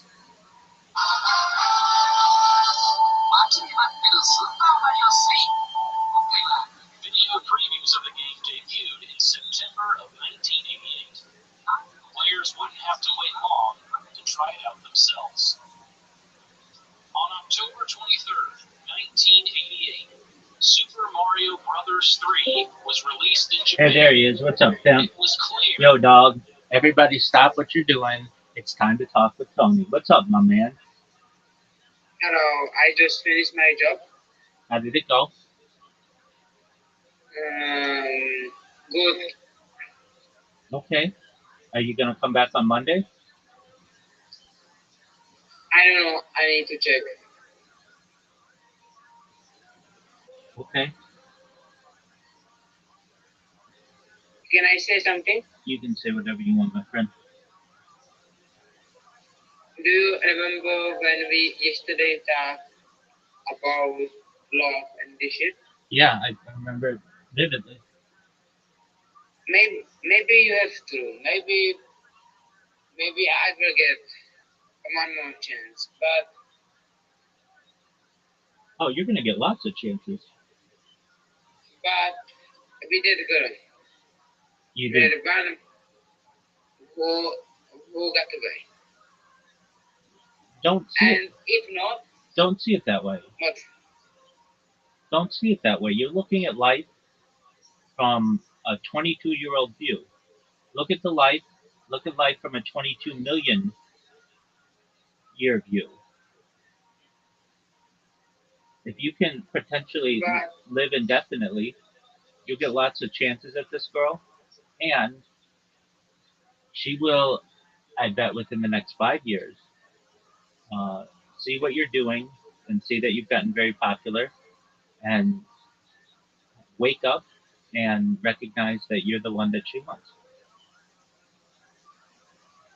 but we are all guessing here. So if this did not happen in this lifetime, in another life, I will not going to make these mistakes and because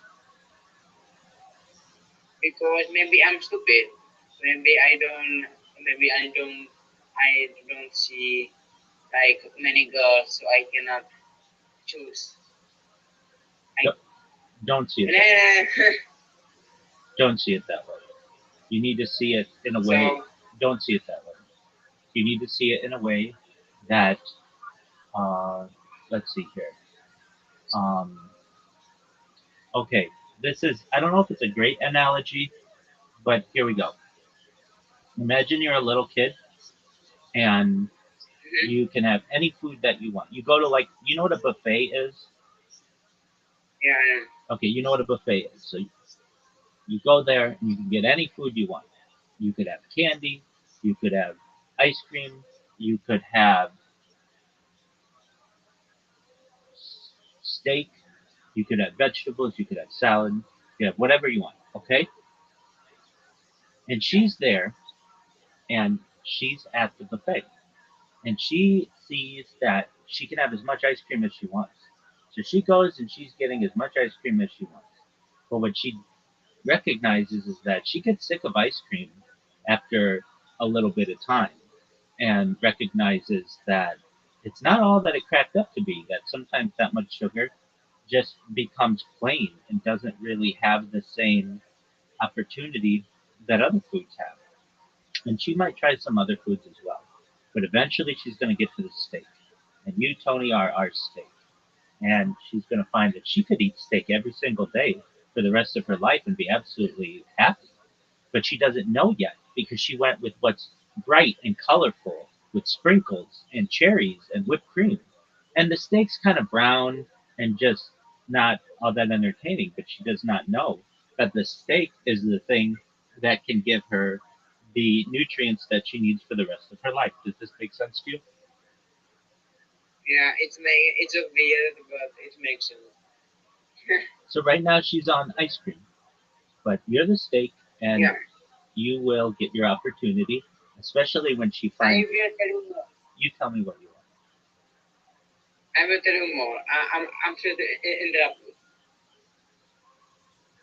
With this girl, like, it's not that easy because it's very complicated because like we were together and we are up to be not and again. It's like our little like after film. Do you know after? The movie after? No. Yes. No, no. It's good. So like we are like yeah, like our love story is with pain and this shit. But like I don't know why, but we always find a way back. Okay, well, this may happen in your case, and it's not going to be too hard for you. If you publish one podcast a day for the next 10 years, you'll be very famous, you'll be very successful, you'll have advertisers, you'll be able to give her anything that she wants, even without my help.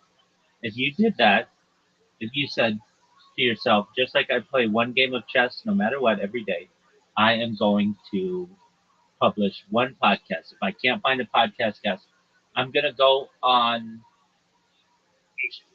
Kick or I'm gonna go on Twitch and I'm gonna find somebody. And if I can't find anybody there, I'm gonna go to the local store and I'm gonna ask someone, "Hi, can I buy you a cup of coffee? You don't have to have your face on, but I'd just like to interview you about your life, what life is like in Czech Republic, what your goals are, what you want. May I please do that?" Someone's gonna give you the time of day. But maybe, maybe, maybe I fantasizing too much. Maybe it's not my true love. Maybe it's only now. I don't know. Like maybe I'm gonna find you better. I don't Exactly. know. Exactly. Let me ask you this: if you could have that girl, or I could give you, I don't know, Sydney Sweeney. Sydney Sweeney would fall in love with you, Tony. Who would you choose?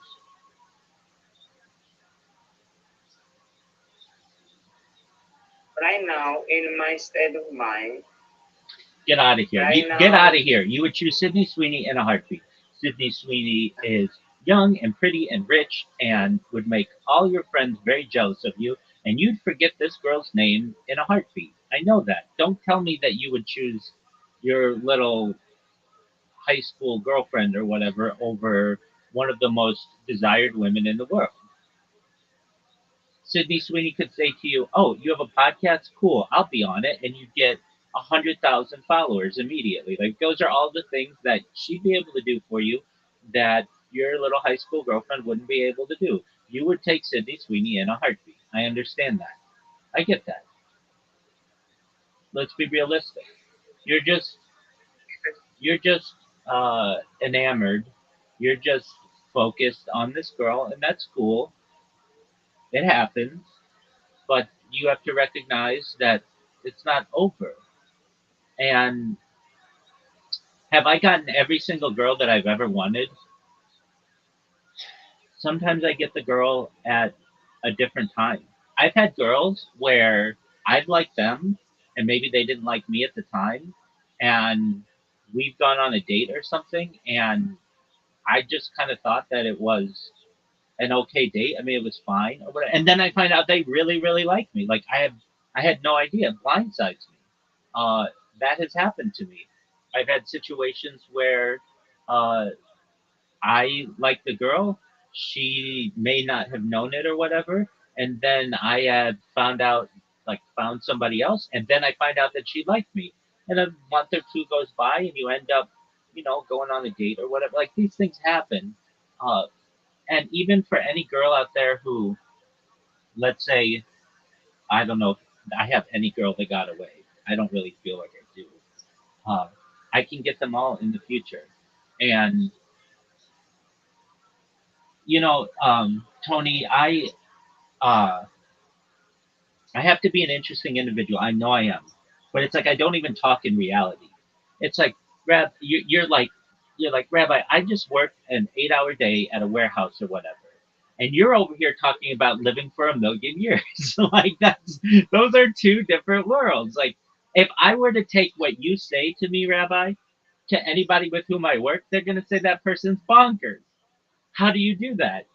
But then when I explain to them what you say about life extension technology and things like reverse aging technology and things like perhaps mind uploading technology and revivification technology, okay, maybe. Then it becomes not so wild. But the way that I talk to a normal, average, reasonable person, your rational individual that you find on the street, what I say sounds like a dream. Am I wrong? No. Exactly. But I have confidence in it. Like, I will tell you this. Go ahead. Okay? I will tell you this. Rabbi. Okay? Okay. Even Doctor Strange can have his girlfriend, even if he have a time stone, even if he is a Avenger, even he can get a girlfriend. So why do you think me, like, or like Peter the Parker, he's Spider-Man, everything is cool and he rose his images.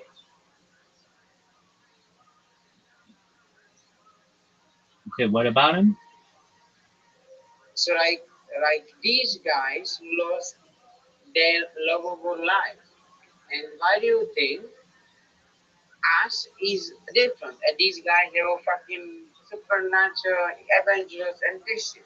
And like handsome as fuck and this shit. They're So why fiction. do you They're think fictional. It's a story. I know. It's a story. It's not a fun story if they get the girl immediately. Any woman out there who would be like, "Oh, you mean you saved the day and you can shoot spider webs from your hands and you're really agile and you can fly from building to building?" Any girl out there would be like, "I want to be a part of that." And it's not fun if the comic book creator says they're just going to get the girl right away. That's not interesting. That's cool. It's about the journey. Like, imagine we were going to watch a movie. Like, movies, the way that movies are created, they don't, like, okay, so what is a, uh, what is an example? Do you know who Superman is? Yes, I know. Okay, so Superman has everything, right? He's super strength, super speed, or let's use Batman. Let's use Batman as our example. Do you know who Batman is? I know. Okay, so Batman. He's rich. He has all of the gadgets that he wants. He lives in Wayne Manor. He saves the day. and everything, but he has no love, right? Yes. Now, if the people who made Batman said, well, let's give him love as well and a family as well, well, then it's not an interesting story, right? Yes. Right? Yeah. Or Superman. Superman has everything. He can fly, he can has super speed, super vision, he can lift anything. But here's the thing, he can't give up his own true reality to Lois Lane. So he has to play this part of Clark Kent and can't let Lois Lane know that he's really Superman. And there's a certain amount of tension there that makes for an excellent story. And the viewers or the comic book readers know that, hey, this is really Superman, but they can't communicate that to Lois Lane. So she just has to walk around like, who's this Superman that everybody's so interested in? Uh, that makes for a good story. If you don't have that, then it's a boring story. If I say to you, okay, we're going to have a story about Super Tony, okay? Super Tony, super fast, super good looking, super great voice, super smart, can fly, can swim, can lift the world, can do everything. Okay, name something else you would want Super Tony to do, Tony. I I want to hear other people. Okay, so he's uh, telepathic. He can basically communicate with other people, and he can hear what's on other people's minds. What else do you want him to do? Yes. I want to like if he touch the people are cured.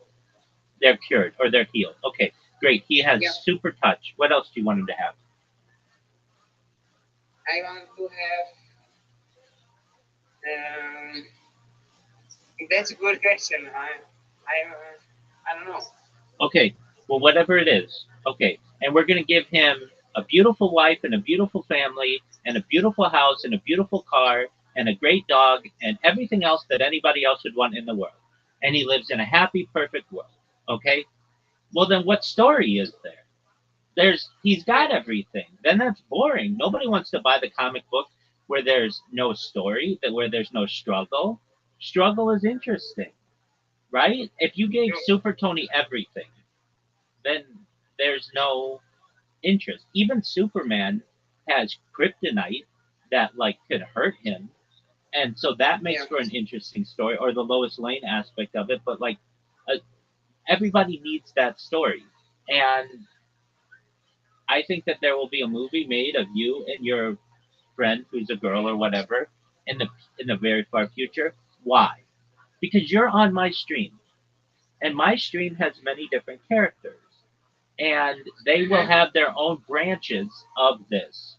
I mean, you may have a YouTube or I'm sorry, apologies, a Netflix like series, whatever. Like, is it going to happen tomorrow? No, but it might happen in the next 50 years or 100 years. If I continue to live my life, I will do everything that I can to ensure that I continue to be able to stream as much as possible and live. More and more people will find out about what I do, be interested in what I do. Eventually, it will go viral. Do you know what the Grand Canyon is? Yes. Okay, do you know how the Grand Canyon started? No. It started with one drop of water. One drop of water became two drops of water, became three drops of water coming down from the mountains, that eventually became a small little puddle, that became a stream. That small stream began to meander or work its way through the land. Millions of years went by, that small stream then became a creek. That creek then became a river, and now we have this beautiful geological formation in the ground. And it's a phenomenon unlike anywhere else, perhaps, in the world. Okay, with that, it all started with one drop of water. But one drop then got two drops, got three drops, got four drops, got five drops. I see those drops of water as hours of me streaming. I stream 1 hour. I stream 2 hours. I stream 3 hours. I stream 4 hours. Right now, in in combined, I have lots and lots of hours streamed, and we're right now starting a little bit of a stream. We're not yet at a creek. We're not at a river, and we haven't yet cut through the Grand Canyon to make the Grand Canyon yet, but it's coming. I've seen when I didn't have anyone in my YouTube, I didn't have a Discord yet, I didn't have people who live their life in here, I didn't have people who came in every day. It's been a process, and it will continue to be a process. And I personally feel like once it becomes a phenomenon, then every single person in here will have all their dreams come true, and I will do everything that I can. I know that Brandon really likes the weather and he really likes sports. So what's Brandon going to do? We're going to make it so that Brandon has his own YouTube channel that lots of people watch where he can just give sports commentary along with the weather or whatever he wants. Zoot wants to be a stand-up comedian. I will do everything that I can to make Zoot the most famous stand-up comedian in all of Australia. And he will have all of the things that he wants, and he hopefully will have happiness. I have another friend in here, Riser. You might have met him. He wants to be a muralist, but he has difficulty finding people who will allow him to make murals. He just completed his first mural, and he wants to continue to do so. I will do everything that I can so that he can make murals anywhere that he wants, as big as he wants, to do whatever it is that he wants. Miss Aquarius has other dreams that she wants. I will do everything that I can to make sure Miss Aquarius's dreams are made. And that's for anyone who has been in my stream, and it will be like a checklist. Like that's what my life will be about. Hey, let's see how we can make other people's goals come true. In addition to helping to end world hunger through the use of technology such as agricultural drones, floating greenhouses, saltwater greenhouses, hydroponics, vertical farming, cloud seeding. I want to help the world with those kinds of things, but it's just a matter. Like I see, and I could be wrong, but I see the amount that I stream with every hour that gets saved, and this stuff does get saved. Every hour is like adding another gallon of gasoline onto a big timber pile. And all it's going to take is one person to light a match, and it will explode. And it will be giant. One friend's going to say, hey, you know that there's this random person online who's been live streaming for 5 years or whatever it will be. And you can go back to any moment of any day and know what was going on in their life and in world history. And they're really funny, and they've had a lot of people on there, and they talk about all kinds of very interesting things. Did you know this? The other person's going to say, no, I didn't know that. Where do I find it? And they'd say, hey, just go to linktree.com/Rabbi Rothschild. You can find all of their content 24 hours a day. Wait, you mean they don't sleep? No, they sleep. Oh, well, do they sleep on camera? Yeah. Whoa, nobody does that. It will be very interesting. They will tell their friends. They will tell another friend. They'll tweet about it. I know that people will see some of the things that I do and want to make fun of it. And then there will be a huge amount of people who will be like, we don't make fun of Rabbi. Rabbi is doing this in order to help save the world. If anything, we help to promote Rabbi. We don't bring Rabbi down. Rabbi streams are about positivity. And uh, I get that. That to me is going to be a reality. It's just a matter of time. And I don't know how else to say it. It's just we just have to continue to be patient. How can we, from my lost love, end it with your streams? I don't understand how.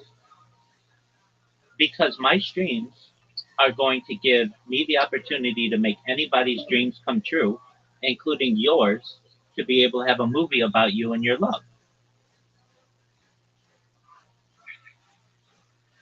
I have different dreams too. That are fine. Whatever your dreams are, you can list them. We'll make them all take place. That will be my goal. I know, but like some of the dreams is by age and this is so. That I don't doesn't know. that okay with reverse aging technology. When you say I want to have 10 million followers on YouTube by age 20, something that already occurred. Okay, Well, maybe you can't do it by you being on Earth for 20 years, but we could do it of you being a relative age of what your health is at age 20 through reverse aging technology. Mm-hmm. Or so yeah, but like, I think, like, yes, it's like great. You want to help us achieve our dreams, but like sports dreams, it's very hard for you to help us. Or No, like no, it's not. No, dreams no, it's not. what You we want need to to feel right you, age. you you want to play in the World Cup or whatever. And so in the future, what we could do, are you going to be able to compete with the best World Cup players in the world? Maybe a million years from now, we could redo time, or even if a time machine is a thing, maybe. But what we could do is get you signed to the Czech national team for a week, and you can actually say to yourself that I've played on the Czech national team, if that's what you want. So, Mm-hmm. we could get that done.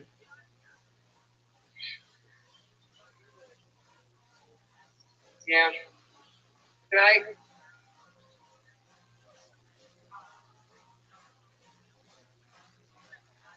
you cannot bring a love like if somebody his dream to meet one more time that mom or that relatives friends, you cannot do that right now. Not right now, but in the future, absolutely. Anything's a possibility, especially with time travel, especially with revivification technology. Even if somebody's dead, we could bring them back. Mhm.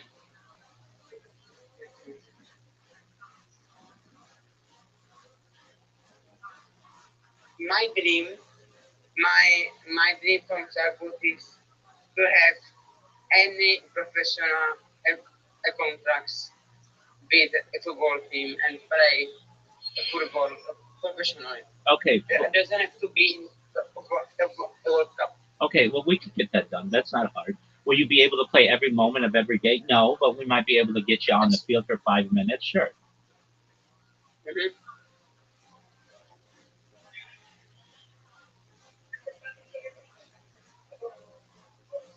That's not hard.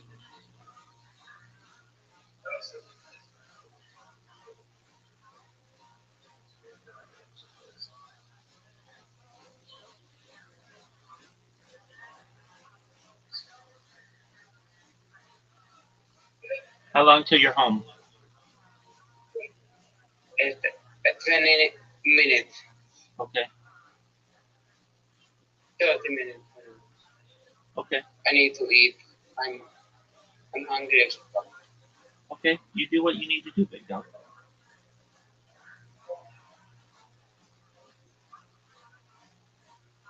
And here's the thing too about this girl. You haven't been in love since this girl. If if I had it, I was trying I to know. get the love No, but of a woman. here's the thing. The best thing we probably could have done for you is, and you just didn't have the money to do this or the knowledge, but like if you were really in love and you want to get your mind off this girl, go have sex with another girl. That's it. And you start to have sex with a few women in between there, and you'll forget this girl completely. Like, not completely. She'll just be in the back of your mind. But the thing I is, am you haven't had that, so you're longing for it, and that's the thing. I'm still a virgin. I know. So that makes it even more difficult because you don't know that you can just go and forget this girl by having sex with some other woman. You don't have that. So, it's just a thing. What would I do if I were you? Uh, I would save up my money and go get a prostitute and get it out of the way. There's nothing wrong with that. But like I don't want to be my first time with a prostitute. The first time is the life is the best. It's like the more is the first time having sex is the most and is the most I don't know. Like You don't know. You don't know. You absolutely don't know. I understand what you're saying. I get that. But if you can't find somebody else and it's not going to be her first time, then that's not going to be even. So if anything, get it out of the way, and then it won't be a crutch anymore. Like right now, if you go to a woman, generally at 22, most women at 22 have already had sex. So now you're going to look like a little boy, and they're not going to want to be with you.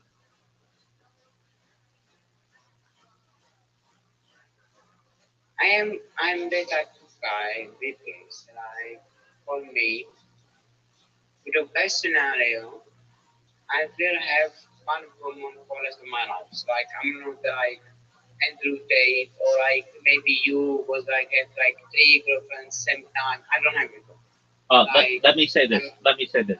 I am very monogamous, so I don't cheat on people, but I understand what you're saying.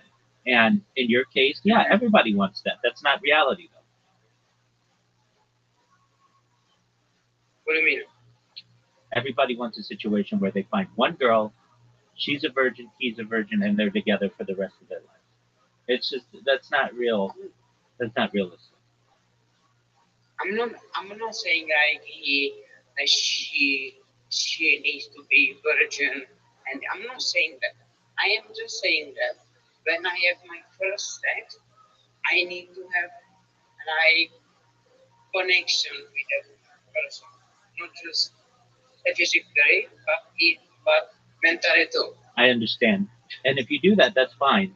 But then you're going to be stuck on that girl for the rest of your life.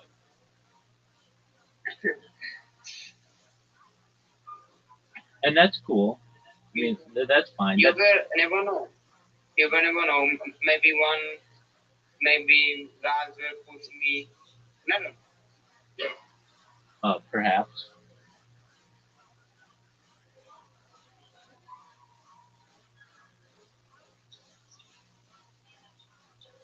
What was your first age you was first sex? Allegedly 24. Okay, actually, Well, let me say this though. I had like other types of sex, if you want to consider oral sex and that kind of stuff, with a lot of girls before then. But I just wanted to save it. yeah.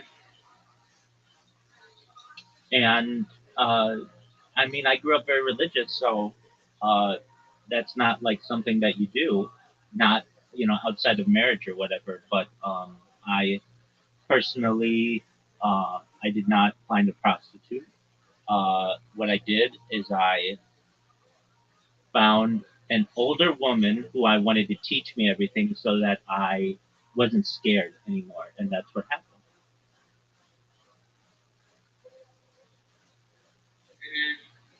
And it was very good.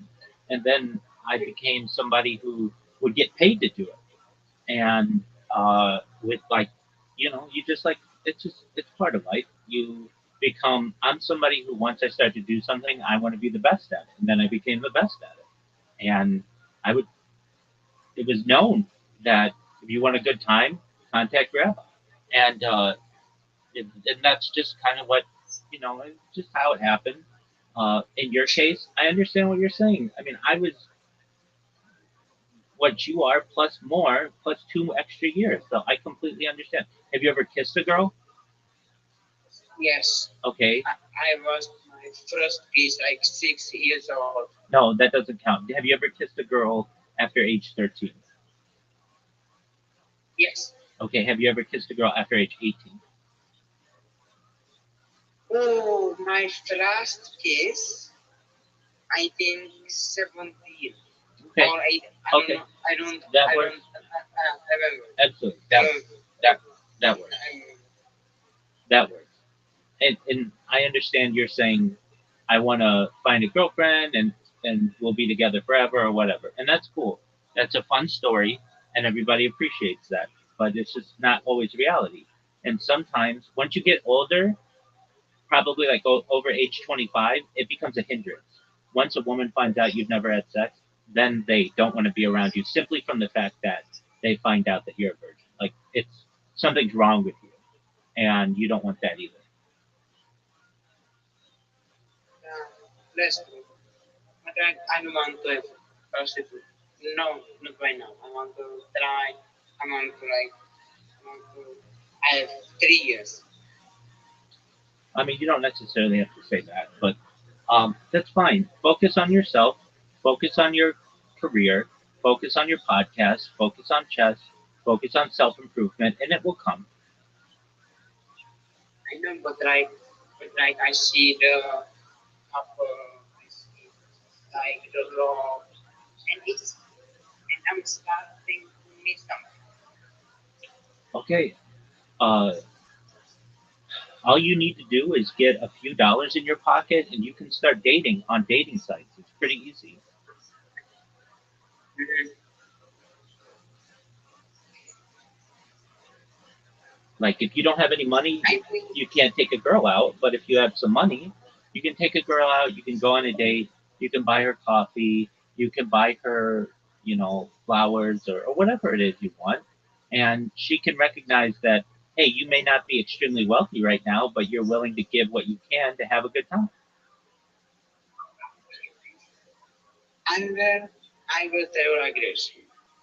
If I am if I am same amount winning, then I with the girls, with like with you and with podcasting bro.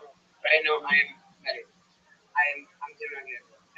Like luck is only one in this podcasting and with you and with other people.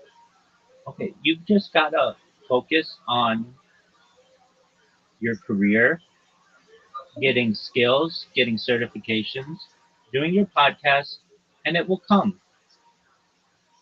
Once you get a little bit of money, you'll be able to go on dates and you'll go find your girl or whatever, and you'll forget about the other girl. It's just how it happens. Bless you. That we will.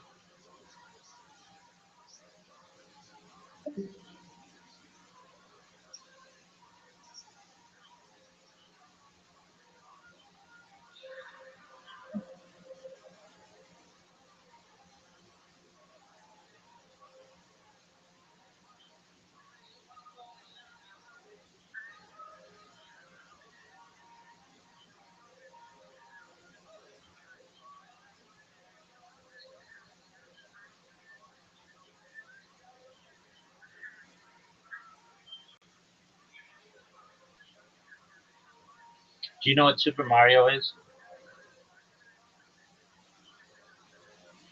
Okay. I will go. So Oh, talk to you soon. oh God, Bye. no. Excellent. Right. That the game was a labor of love. Included inside the manual was a note from Research and Development Forum. To Super Mario players, thank you for purchasing Super Mario Bros. 3. In response to the requests of so many Mario fans, Super Mario Bros. 3 is the newest game in the series that we created to be so much more fun than anything before it. There are many puzzles and traps along your way through this journey. What sorts of wonders are waiting for Mario and Luigi? Enjoy finding out the answer. Yours faithfully, the Mario staff. Super Mario Bros. 3 was an enormous success. Famitsu Magazine, a popular publication in Japan, gave the game a score of 35 out of 40 and called it amazing. Vicom Basic Magazine praised the game as well, calling it the culmination of the genre. By the end of 1988, there was a supply shortage of the game. For 5 months straight, Super Mario Bros. 3 was the #1 selling Famicom game in the country. Super Mario Mania once again swept over Japan. Merchandise flooded stores. The game's soundtrack was released on CD and cassette, which featured remixes and arranged versions of Koji Kondo's compositions. There was even a cartoon.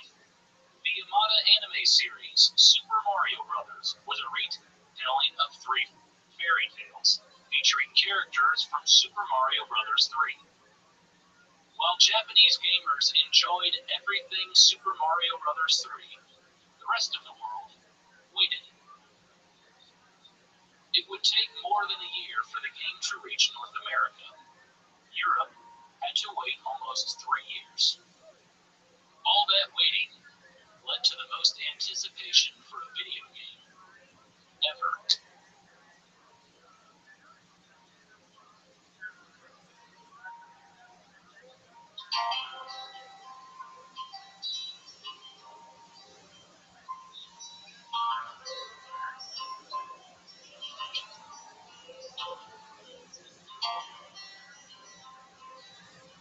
Nintendo wasn't only succeeding in Japan, they were in control of the North American video game market as well. In 1988 alone, Nintendo raked in $1.7 billion in revenue and had a whopping 80% share of the video game market, dominating rivals Atari and Sega. In just over 2 years since launching the Nintendo Entertainment System nationwide, they had sold more than 10 million consoles. It's a mania.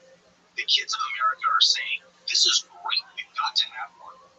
For boys in this country between the ages of 8 and 15, not having Nintendo is like not having a baseball bat.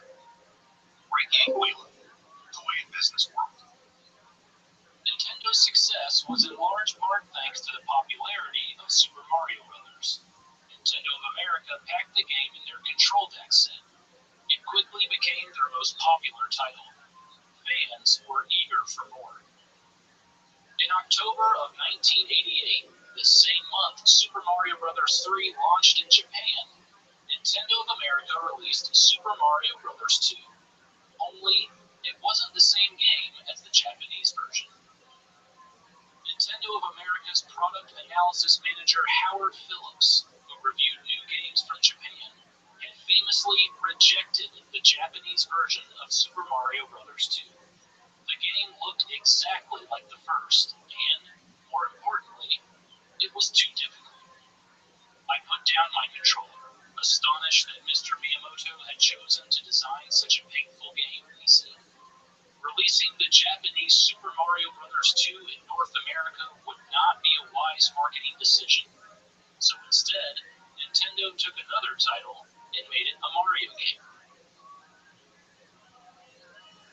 Yume Kojo Doki Doki Panic, released in 1987 for the Famicom Disk System, was also developed by Research and Development 4.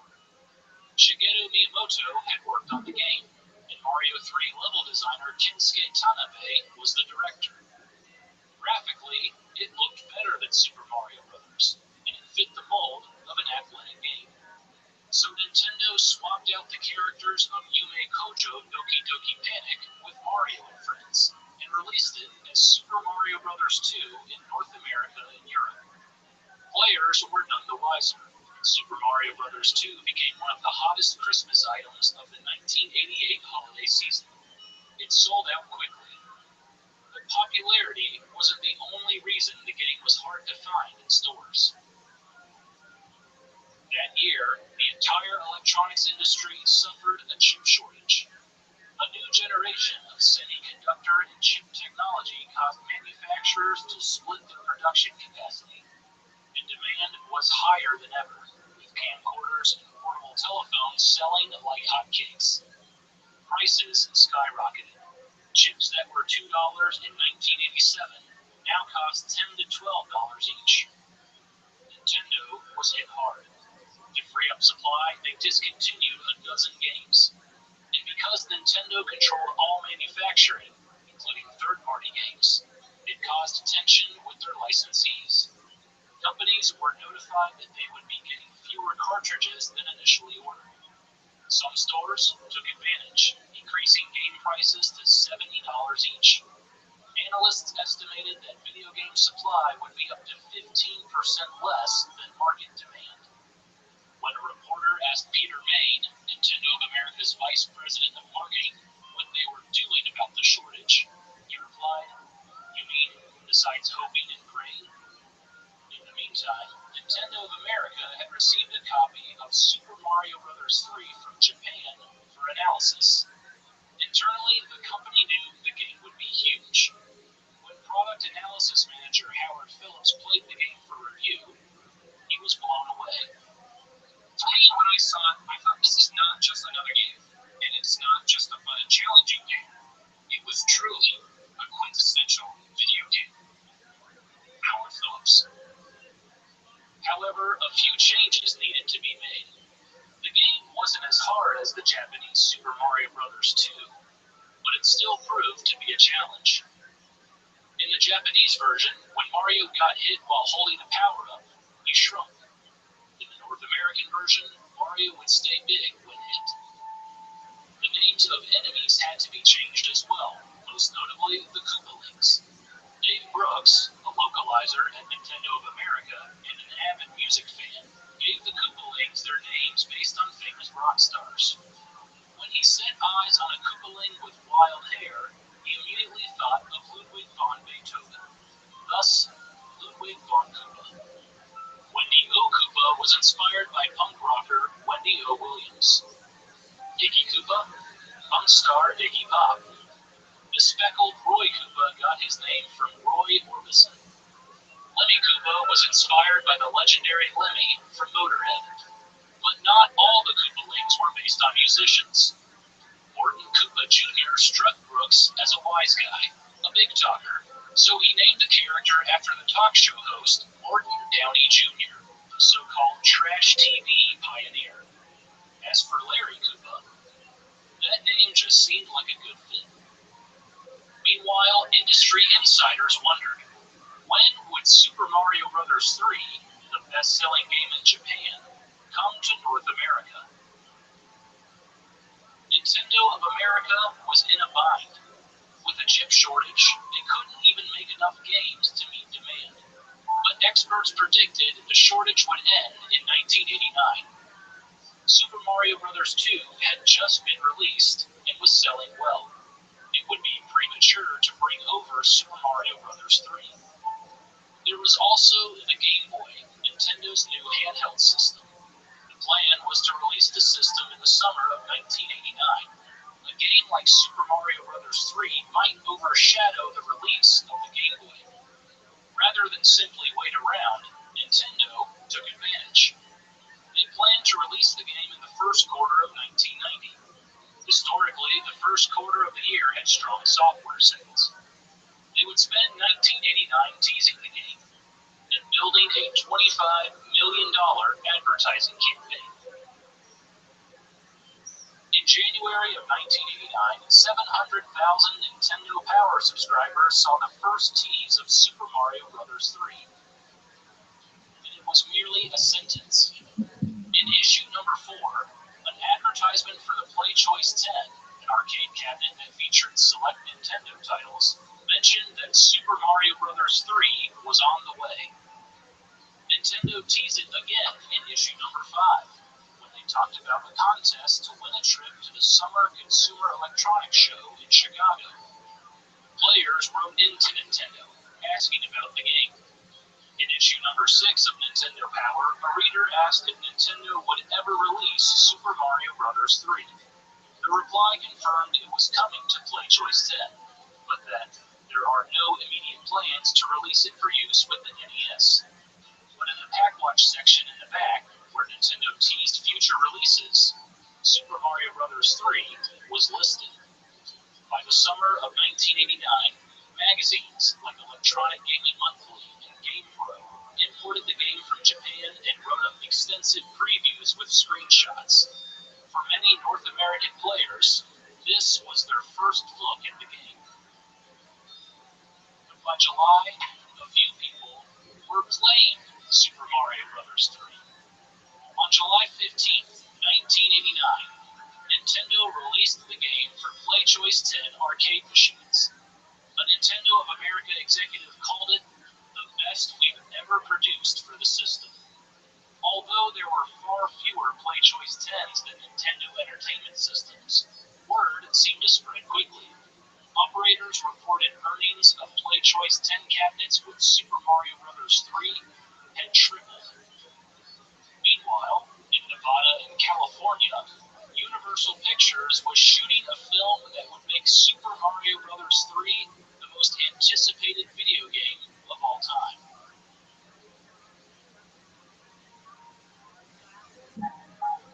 In 1989, president of Universal Studios Tom Pollock was in a pickle. Their Jetsons movie wouldn't be ready in time for the holiday season. Pollock had to come up with an alternative, family-friendly movie. Throughout the year, he had witnessed the popularity explosion of Nintendo and thought a movie about video games would be a hit.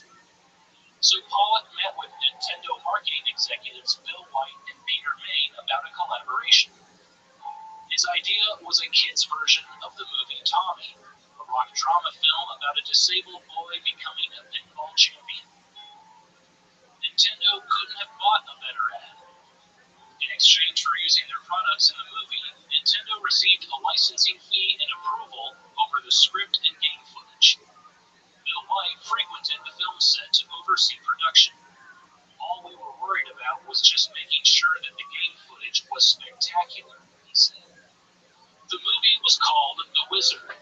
It told the story of Jimmy, a quiet boy who was obsessed with getting to California. His half-brother, Corey, breaks him out of a mental institution to get him there. Along the way, they meet a girl named Haley. Corey and Haley soon discover that Jimmy is incredibly good at video games. They decide to enter Jimmy into the Video Armageddon tournament at Universal Studios and split the cash prize of $50,000. They set out for Los Angeles with their family and a bounty hunter at their heels. The movie was filled with Nintendo products, including games, the Nintendo Power line, and even the Power Glove. The Wizard was released on December 15, 1989 in North America. It was panned by critics. Roger Ebert called it a thinly disguised commercial for Nintendo video games and the Universal Studio Tour. But that didn't matter to any kid who watched the movie. The biggest draw was near the end of the film, with the contestants in the Video Armageddon tournament played Super Mario Bros. 3. Super Mario Bros.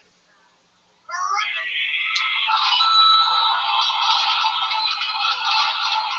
For the majority of viewers, this was the first time they saw actual gameplay footage of the latest Mario sequel.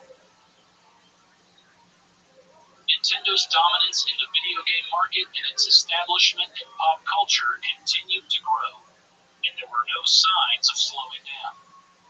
In 1989 alone, Nintendo grossed $2.7 billion in retail sales. The NES was, once again, the number one toy for the third year in a row. The console was in 22% of U.S. households, with 20 million units sold. The Game Boy, Nintendo's new handheld system released earlier that year, was selling out in stores.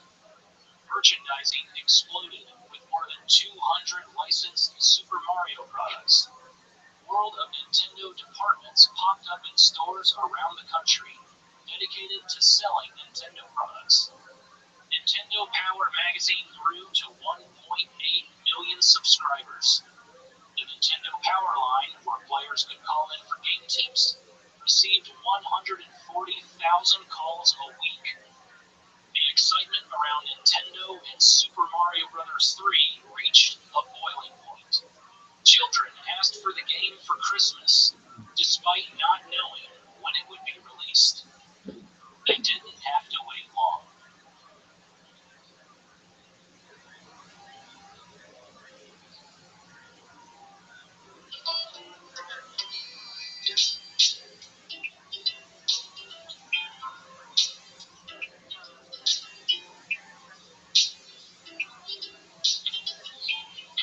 In January of 1990, Nintendo Power subscribers received a brand new issue. Inside was something they'd been waiting for. An official preview of Super Mario Bros. 3, along with a behind-the-scenes look at the making of the game. History had shown that a preview of a game in Nintendo Power meant the actual release was not far behind. The very next month, in February, Super Mario Bros. 3 popped up in stores across North America at a retail price of $49.95. There was a frenzy.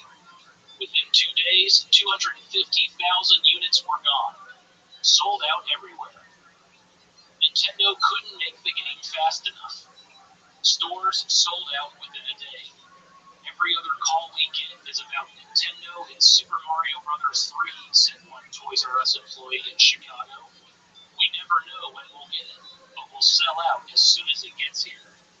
But for anyone that managed to find a copy, It was easily one of the greatest games Nintendo had ever released. If Super Mario Bros. 3 was a movie instead of a computer game, it would be up for an Oscar. Paul Franklin, the Courier News. Mario! Mario! Mario!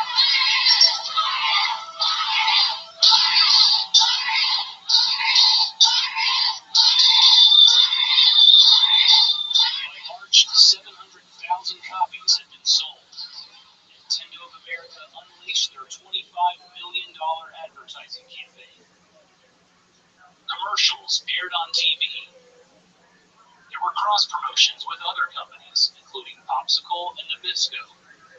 NBC aired a Saturday morning cartoon, The Adventures of Super Mario Bros. 3. McDonald's released a set of Happy Meal toys. Meanwhile, competitors released new consoles to the market. Sega had just launched their 16-bit Sega Genesis, and after the success of the PC Engine in Japan, NEC brought it over to North America as the TurboGrafx 16. But it didn't matter. Super Mario Bros. 3 was the talk of the schoolyard. Kids bragged about how far they could get in the game, or shared secrets about where to find warp whistles and new power-ups. The game was so big and so full of secrets, Nintendo worried it would overwhelm some players. So, in July of 1990, Nintendo Power put out their first full strategy guide, featuring Super Mario Bros. 3. It had maps of every level, information on every enemy and power-up. It revealed every secret in the game. Fans of all ages were obsessed with the game. One group of adult fans loved the game so much, they ported it to the PC and sent it to Nintendo, hoping to secure a license. Nintendo was impressed, but declined the offer. That didn't faze the team of John Carmack, John Romero, Tom Hall, and Adrian Carmack. They were excited about their work, and the following year, they formed a company, id Software, the makers of Wolfenstein 3D and Doom. By 1991, Nintendo sold more than 8 million copies of the game in North America, grossing more than $400 million. If Super Mario Bros. 3 were a business, it would have ranked in the top 10 U.S. toy companies of 1990. At the time, it was the best-selling standalone video game ever.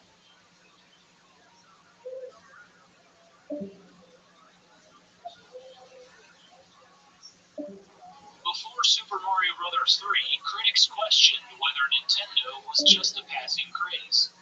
Electronic Arts president Trip Hawkins compared the NES to Cabbage Patch Dolls. This is a toy, and that means it's a fad, he claimed. After Super Mario Bros. 3, there would be no more doubts. Nintendo reaped the rewards. Their estimated revenue for 1990 was $3.4 billion, which gave them a dominating 88% market share. In 1991, they surpassed Toyota as Japan's most successful company.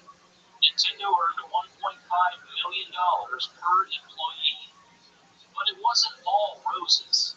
The Federal Trade Commission investigated Nintendo on allegations of antitrust violations, such as price fixing, in order to beat the competition. Nintendo denied any wrongdoing, but was ordered to send out up to $25 million worth of rebates to customers. The rebate took the form of a $5 coupon that consumers could only use to buy more Nintendo games. In total, Super Mario Bros. 3 sold more than 17 million copies worldwide. When combined with re-releases, it's estimated to have sold more than 30 million copies. But it was bigger than just money and sales figures. Super Mario Bros. 3 was further proof that home video games could be huge, sprawling adventures, and even better than arcade games. Shigeru Miyamoto became a superstar. Celebrities like Paul McCartney and Steven Spielberg flew to Japan to meet him. This success ensured he would either produce or direct all future future big Nintendo releases. His next Mario game, Super Mario World, was a launch title for Nintendo's new 16-bit machine, the Super Famicom, also known as the Super Nintendo. With the updated hardware, Miyamoto was finally able to let his hero ride a dinosaur. Other companies took notice of Mario's success. Sega saw the power of a flagship franchise and began working on their own mascot, Sonic the Hedgehog.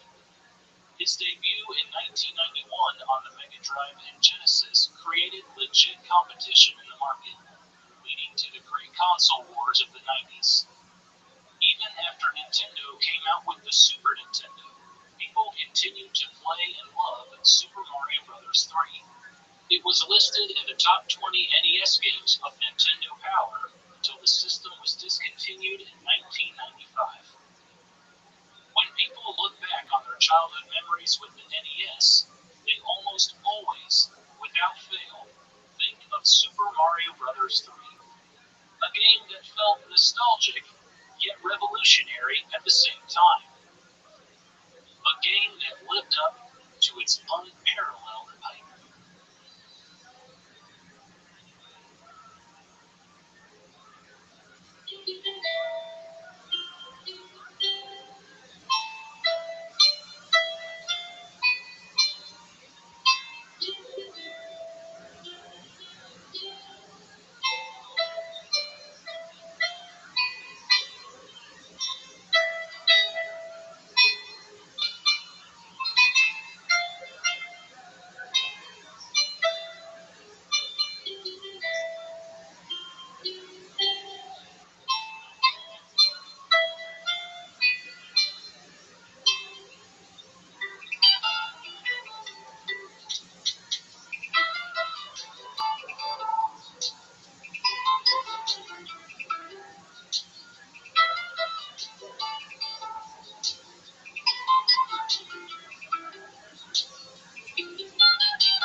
2015, Retro Gamer magazine asked readers to list their top 10 video games for the magazine's 150 greatest games of all time feature. Coming in at number 1 on almost 20% of all ballots was Super Mario World. It was a landslide victory, and for good reason. Super Mario World not only showed off the new bells and whistles of the Super Nintendo, it redefined what Super Mario games could be. The goal was no longer to get the high score and defeat Bowser. It was to explore an entirely new world, finding hidden paths and secret levels. Mario had an arsenal of new power-ups, moves, and friends. But above all, the game gave players more freedom than ever before. Super Mario World is widely considered the apex of 2D platforming. But it was a masterpiece made under challenging circumstances. For the first time, new competition threatened Nintendo's position in the video game market. The Super Mario World development team had to learn new hardware, the 16-bit Super Famicom, or Super Nintendo, and they had to learn it quickly in order for the game to launch with the new console. The result was the best Super Mario game yet, and arguably, ever. It helped ensure Nintendo stayed competitive in a new, more powerful era of video games. This is the story of Super Mario World.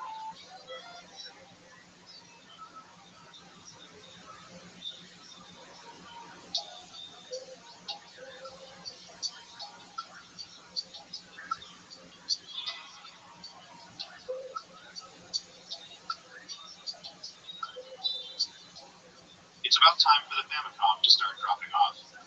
I think people are getting tired of it. Hiroshi Yamauchi. In the summer of 1988, Nintendo President Hiroshi Yamauchi made a stunning declaration. The Famicom era was coming to an end.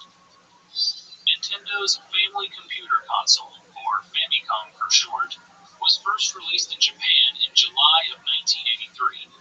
By 1988, Nintendo had sold 12 million systems and untold millions of games, giving them a 90% share of the Japanese video game market. But Yamauchi had reason to be concerned. Sales of the Famicom had peaked in 1986 and were slowly dropping. In an exclusive interview with Japanese magazine Touch, Yamauchi expressed disappointment in the Famicom's recent sales numbers and admitted that the next generation of consoles had arrived.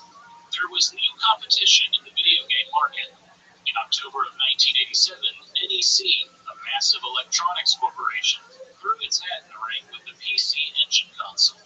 NEC boasted about the technological superiority of its system and planned to release a CD-ROM attachment in the future. The PC Engine appealed to teenagers and young adults. In just 2 months, NEC shipped more than 500,000 consoles. Nintendo was also keeping tabs on Sega. Sega was planning to launch their new console, the Mega Drive, in October of 1988. Sega boasted their new system would be capable of more than just playing video games. It would have a modem, a printer, and more. The Mega Drive was also the first 16-bit video game console. Sega proudly slapped a 16-bit label on their system. All of a sudden, Nintendo's 8-bit Famicom seemed underpowered and outdated. But Yamauchi had a surprise. In the interview with Touch magazine, he announced that Nintendo was shifting focus to their next generation console, the 16-bit Super Famicom. Yamauchi had been teasing the system since 1987, not coincidentally, a month before NEC released the PC Engine. Now, in 1988, Yamauchi was ready to reveal more details, not coincidentally, a month before Sega released the Mega Drive. The news was more than an announcement. It was a warning for potential buyers. Don't waste your money. Nintendo's latest console will be available soon. The Super Famicom was much more powerful than its predecessor. It had a custom 16-bit CPU, more memory, a custom Sony sound chip, more than 32,000 colors to choose from, a higher max resolution, stereo sound, and more. Yamauchi believed looking at only the technical aspects of a console was naive.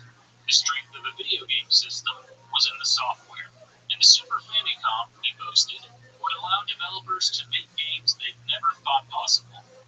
Yamauchi revealed that Nintendo was currently prototyping several games themselves, and one of them was Super Mario Bros. 4. It was a surprising announcement, mainly because Nintendo hadn't even released Super Mario Bros. 3. Over the past summer, Mario creator Shigeru Miyamoto and his team within Nintendo's Entertainment Analysis and Development Group were wrapping up Super Mario Bros. 3. Nintendo plans to release the game in October of 1988. Miyamoto considered Super Mario Bros. 3 the definitive Mario game on the Famicom and the true sequel to the original Super Mario Bros. It was 10 times the size of the first game. 8 massive worlds containing 90 levels and an array of new power-ups. Super Mario Bros. 3 also utilized a multi-memory controller chip on the cartridge that pushed the Famicom hardware to its limits. By the end of development, Miyamoto's team was exhausted. He believed they, quote, put everything they had into it. But there was no time to rest. The higher-ups at Nintendo gave the team a new directive. Make Super Mario Bros. 4 for the Super Famicom and have it ready by launch. Making Super Mario Bros. 4 a launch title was a no-brainer for Nintendo. Super Mario Bros. Was easily the most popular series on the Famicom and its international counterpart, the Nintendo Entertainment System. Making a new Super Mario game for Nintendo's new 16-bit console was a surefire way to sell hardware. But with new hardware to learn and a tight deadline, the team needed more resources. So they grew in size, adding additional programmers, testers, and artists. They also brought back veterans. Of the 16-plus staff members assigned to Super Mario Bros. 4, 9 worked on Super Mario Bros. 3. Among them was Toshihiko Nakago. Nakago was a programmer from Systems Research and Development, or SRD, an independent development company with an office located conveniently inside Nintendo's Kyoto headquarters. Nakago served as the director of programming for Super Mario Bros. 4. Koji Kondo, who had written music for the series since its inception, returned to compose the music and sound effects. Hideki Kono and Katsuya Eguchi were once again in charge of maps and stage design. Then there was Shigeru Miyamoto.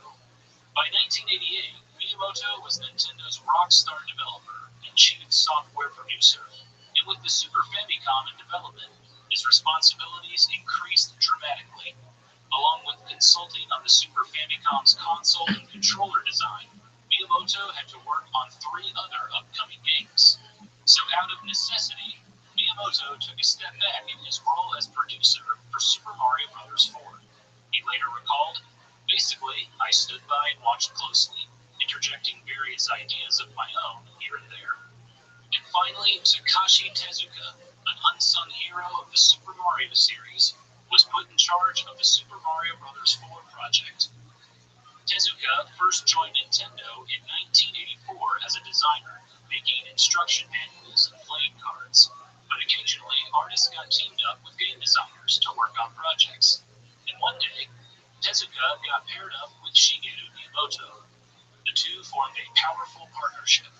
Together, they designed and developed the first Super Mario Bros., The Legend of Zelda, and more. During the development of Super Mario Bros. 3, Tezuka may have taken on too much work. Along with director duties, he also created character art and visuals for the game. Tezuka later admitted development didn't come together well. As a result, Nintendo delayed the release of Super Mario Bros. 3 by 6 months. Tezuka would not make the same mistake again. I didn't think it was good to take on too much, he said. As the director of Super Mario Bros. 4, Tezuka focused on managing his staff and helping with the game's overall design. He delegated visuals to a new member of the team, Shigefumi Hino. Hino was a relative newcomer to Nintendo. It was only his second year at the company, and he had only worked on one other game, a sequel to Famicom Grand Prix F1 Race, and it never got released. Now, Hino was assigned to arguably Nintendo's most important project. He felt a ton of pressure, saying Super Mario Bros. 3 was really well made, so it was intimidating to know it would be compared to that. For that reason, I worried a lot over how we could present Super Mario in a fresh way. But luckily, the Super Mario Bros. 4 team had a much more powerful console to work with, the Super Famicom. They were excited to try all the new bells and whistles. And programmer Toshihiko Nakago was relieved because programmers no longer had to worry so much about hardware limitations. And Miyamoto thought it would be easier to create visuals with the new vast array of colors. The team also got some upgraded development tools. Up to that point, Mario levels were created by hand on graph paper and transferred into a computer by programmers. Now the designers had software that allowed them to edit levels directly on the computer. Of course, there would be a learning curve with new tools and new hardware, so the Mario 4 team started with an experiment. We ported Mario 3 to the Super Famicom as a hardware experiment, and even though the colors and sprites were more detailed, it was still the same game. Maybe you realized that we couldn't just make the same game again. We had to create something new. So it was in that context that we talked about how to make the most use of the new hardware. Shigeru Miyamoto. By now, Nintendo had solidified the Super Mario Bros. Formula. Mario games were about athleticism, running fast, jumping high, dodging obstacles, and stomping enemies. They were about friendliness to new players. Anyone could pick up a Mario game, figure it out, and have fun. And finally, Super Mario Bros. Was about freedom. If players wanted to blaze through a level without collecting a single coin, they could do it. If players wanted to take their time, use power-ups, and explore levels, they could do that too. People could play Super Mario Bros. However they wanted. Tezuka and Miyamoto believed this new Mario game should not change what made the series so special. Instead, Nintendo could perfect the concepts, add fun new elements to the game, and show off the latest technologies in the Super Famicom. It would give players the most complete Super Mario experience yet. Meanwhile, on November 21st, 1988, Nintendo revealed a prototype of the Super Famicom at their Kyoto headquarters. Representatives from more than 200 companies, including TV press, magazines, and newspaper reporters, were on hand to see the unveiling. Nintendo announced they would ship the Super Famicom by July of 1989, an extremely ambitious deadline. Nintendo also showed some early game demos, but notably absent was Super Mario Bros. 4. The development team was still trying to solidify the game. Along the way, they made constant changes. Early on, the Super Mario Bros. 3 influence was apparent. The graphical style, including Mario's sprite, was very similar. Many enemies looked identical to their Super Mario Bros. 3 counterparts, and the Koopa bosses still occupied the castles. They also brought back familiar power-ups, like the raccoon suit for flying, and the world maps looked strikingly similar, albeit much larger. It may have looked too similar. Co-workers frequently commented, it doesn't look all that different from the Famicom games. Tezuka took the criticism to heart and made some changes. Shigefumi Hino gave the sprites more detail. At one point, the team even experimented with a three-dimensional look, but they didn't stop there. Map director Hideki Kono also changed the world map considerably, clearly departing from the Mario 3 style. In addition to graphical upgrades, the Super Mario Bros. 4 team had to figure out how to show off the new features of the Super Famicom. The 16-bit console could do all sorts of neat tricks, like background scaling and rotation, transparency effects. And as a launch title, Nintendo wanted Super Mario Bros. 4 to show off the new hardware. But Miyamoto was hesitant to throw in new things just for the sake of it. He said, just because we found something cool the hardware could do, something that made us go, whoa, if it ruined the balance or flow of the game, we didn't want to include it. The development team thoughtfully added new elements. Large sprites emphasized the Super in Super Famicom. Transparency effects in the water and on enemies immersed the player into the game. Scrolling backgrounds gave levels a sense of depth. Rotating platforms gave Mario new, challenging boss fights. In addition to the technological upgrades, the Super Mario Bros. 4 team also honed in on the core game design. Luckily, they had a wealth of player feedback at their disposal. On October 23rd, 1988, after 2.5 years in development, Super Mario Bros. 3 finally hit Japanese store shelves. The game received rave reviews and was the best-selling Famicom game for months. But Super Mario Bros. 3 wasn't the most friendly to new players. Miyamoto wanted to find a better balance with Super Mario Bros. 4. As a launch title, the game needed to appeal to players of all skill levels. So the team implemented a few features to make the game a bit easier. They added checkpoints to levels that made Mario big if he was small. In addition, the team added an item reserve box. In the previous game, Mario could stockpile power-ups and use them before entering levels. Now, Mario could bring extra power-ups into the level. If he got hit or if players pressed select, the item would drop down automatically. By the summer of 1989, Super Mario Bros. 4 was starting to separate itself from the previous games, and the development team took it a step further by giving the game a new title. With a whole new world for Mario to explore, there could be no better name: Super Mario World. But everything changed when, not surprisingly, Nintendo decided to delay the release of the Super Famicom. There were a multitude of reasons. The Super Famicom hardware was, for the most part, ready to go. But there was a distinct lack of software. Nintendo was still working on launch titles, and although 21 companies had signed on to become third-party developers for the system, none of them had development kits yet. There was also a global chip shortage. A new generation of semiconductor and chip technology caused manufacturers to split their production capacity. That drove prices up considerably. Yamauchi hoped to keep the Super Famicom at a price point of around 20,000 yen, or around $150. However, with the chip shortage, the cost of the Super Famicom could shoot up beyond 30,000 yen, or around $225. And with the chip shortage, Nintendo maxed out its manufacturing capacity.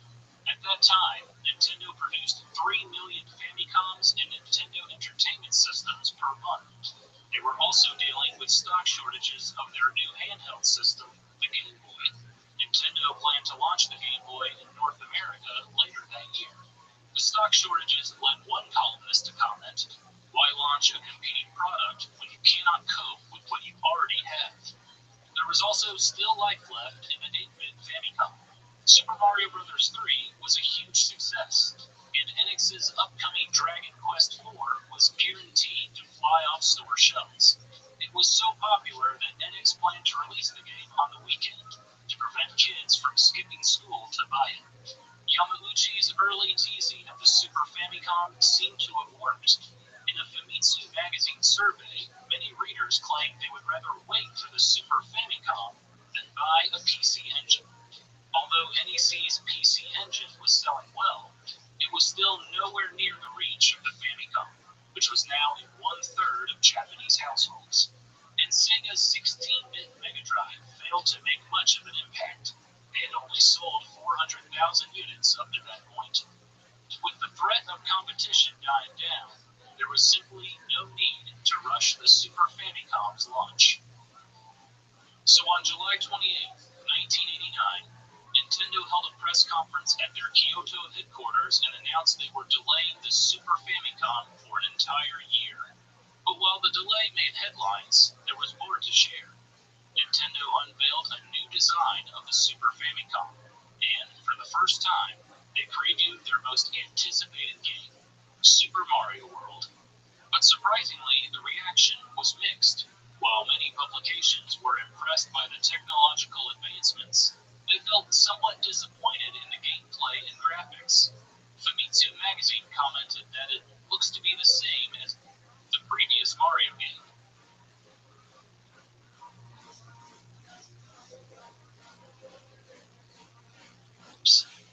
And Electronic Gaming Monthly, the US publication getting early scoops on games from Japan, stated Super Mario World was not as graphically impressive as Nintendo's other upcoming games.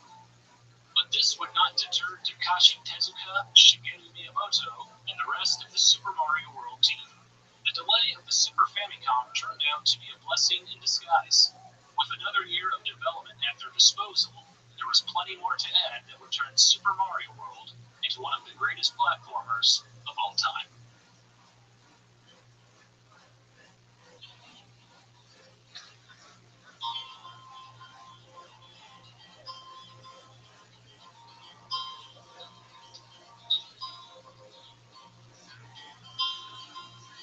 With the Super Famicom delayed until the fall of 1990, the Super Mario World team had an extra year to work on the game.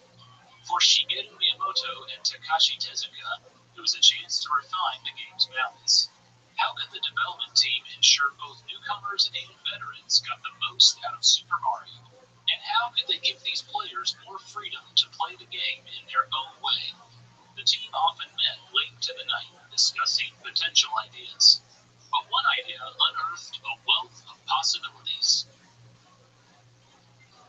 I think great video games are like favorite playgrounds, places you become attached to and go back to again and again. Wouldn't it be great to have a whole drawer full of playgrounds right at your fingertips? Together, Miyamoto and Tezuka found their playground with the world map. Nintendo first introduced the world map to the Super Mario series with Super Mario Bros. 3. It allowed players to choose what levels they wanted to play to reach the end. However, it was still a fairly linear experience to get to Bowser and save the princess. The development team initially carried this concept over to Super Mario World, but besides some updated visuals, it was functionally the same. But what if the world map was more than just a map? Miyamoto said, "We were thinking that players should be able to play with the map itself." So the map got a complete overhaul. Mario had a whole new world to explore, Dinosaur Land. Players were free to explore Dinosaur Land how they wish. Rather than having 8 separate worlds, Dinosaur Land was one massive area with interconnecting regions. Players could backtrack and replay levels, or explore new areas of the map. The development team filled the map with secret levels and hidden paths. This gave players new ways to experience the game. For example, players could find a secret passage to Bowser's castle quickly, or take their time and play through all the levels in order. And beating Bowser was no longer the end of the game. There were 96 exits players could find throughout Dinosaur Land's 74 levels. Sometimes Mario found a secret pipe that led to a new exit.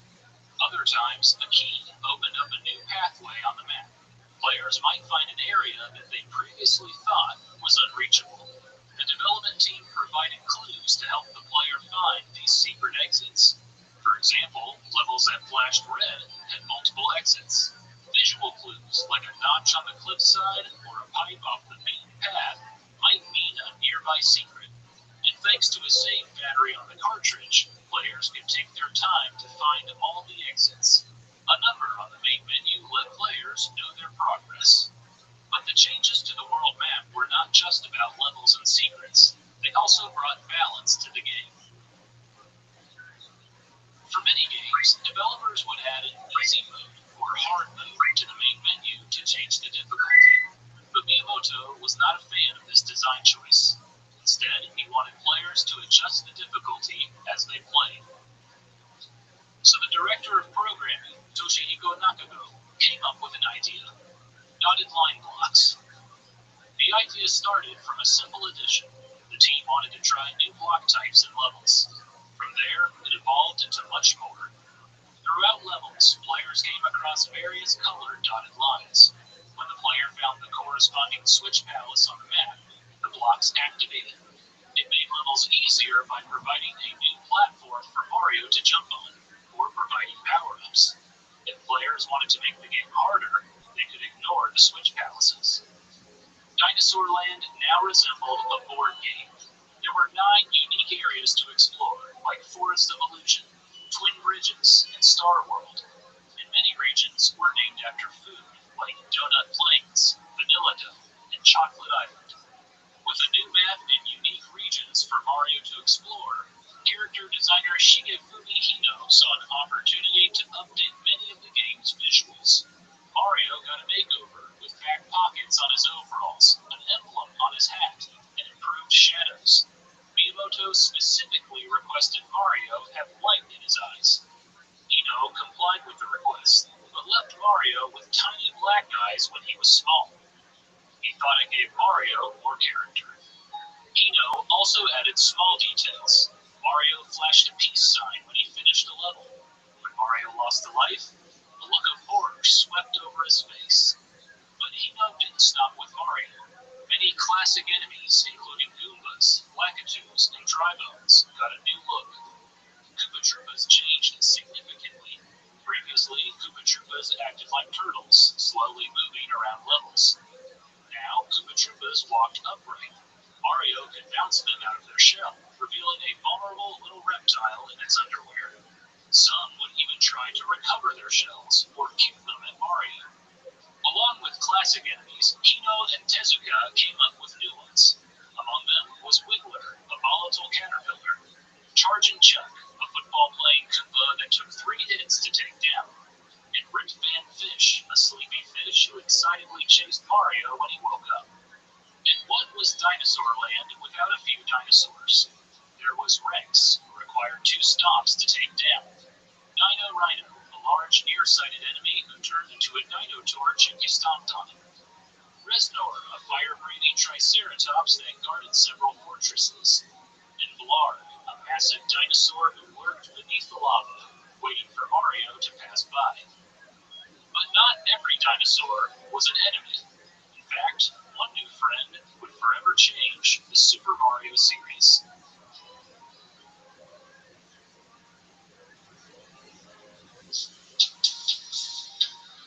For the past 5 years, Shigeru Miyamoto had a sketch of Mario riding a dinosaur taped up at his desk. He had wanted to implement the idea since the first Super Mario Bros. Game. The team tried to add it to Super Mario Bros. 3, but technical limitations prevented them. But with the more powerful 16-bit Super Famicom, there was hope. Tezuka noticed the sketch again and decided to give it a shot. He took the idea to character designer Shigefumi Hino and asked him to draw a dinosaur that Mario could ride like a horse. Hino's first idea came out looking like a crocodile. Tezuka made some suggestions. The dinosaur should be smaller, cuter, and related to the Koopa Troopas. Hino made modifications, and, over time, the character's final form took shape. A green dinosaur with a shell on its back that doubled as a saddle. Tezuka recalled that, quote, he turned into quite the cute character.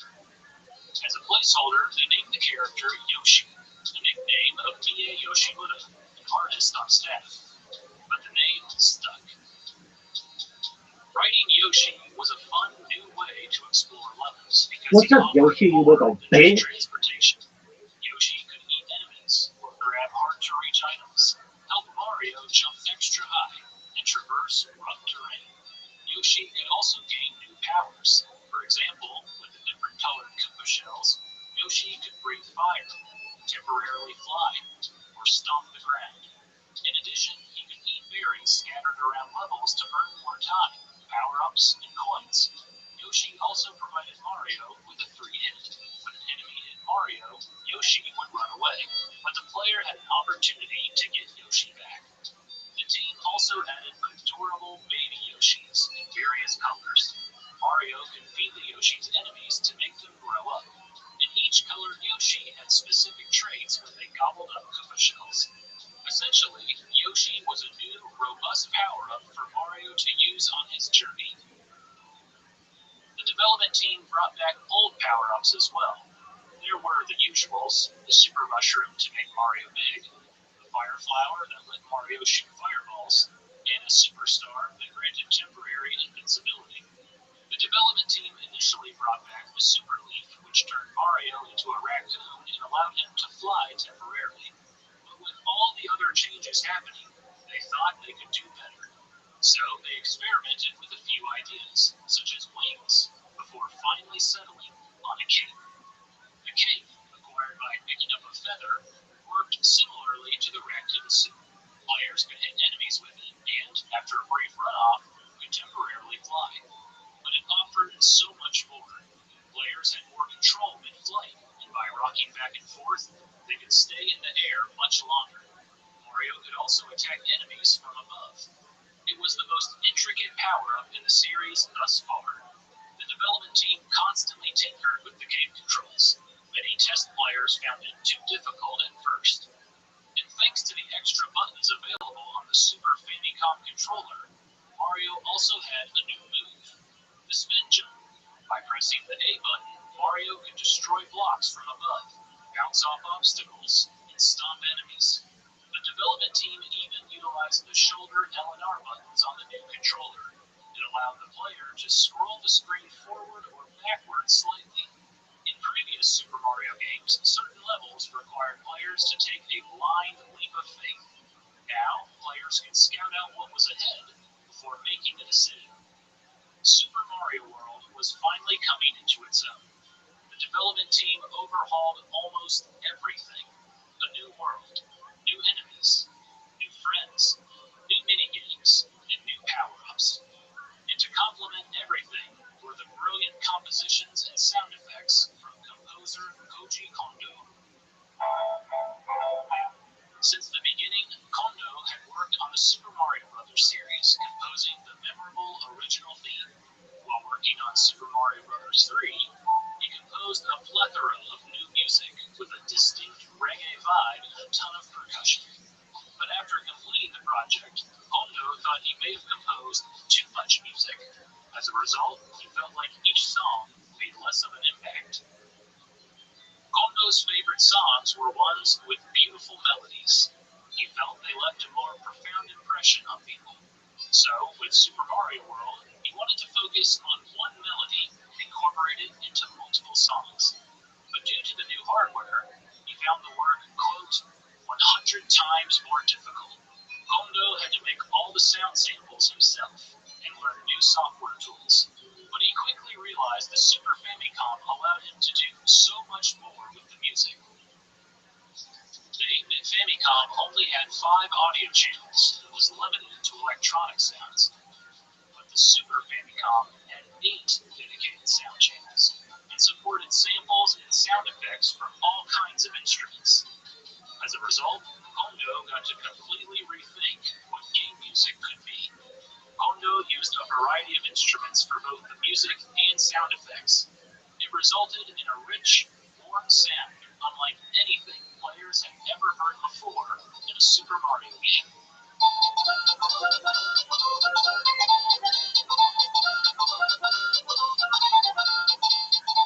Players heard Kondo's catchy melody throughout the game. The above-ground music made the melody sound bright and fun.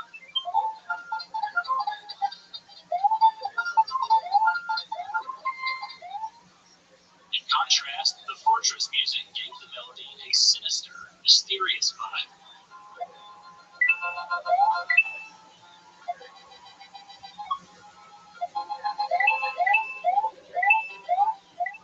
Kondo added a few subtle musical cues too. When Mario found Yoshi, a new percussion track kicked in over top the music.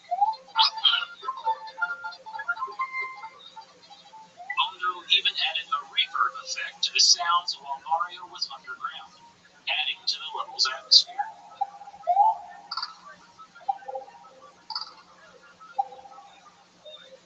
And with the additional memory of the Super Famicom, Kondo was able to compose a title song for the game, a first for the Super Mario series.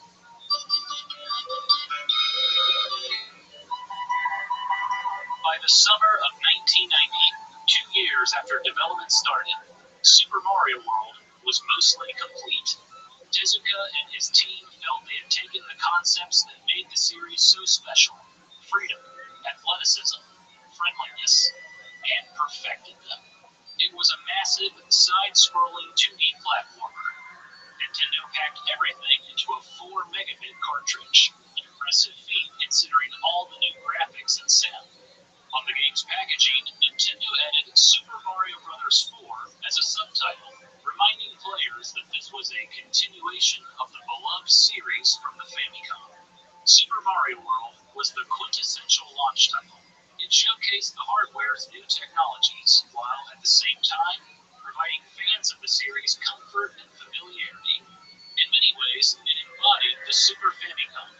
The primary colors of the console, red, green, blue, and yellow, were found throughout the game.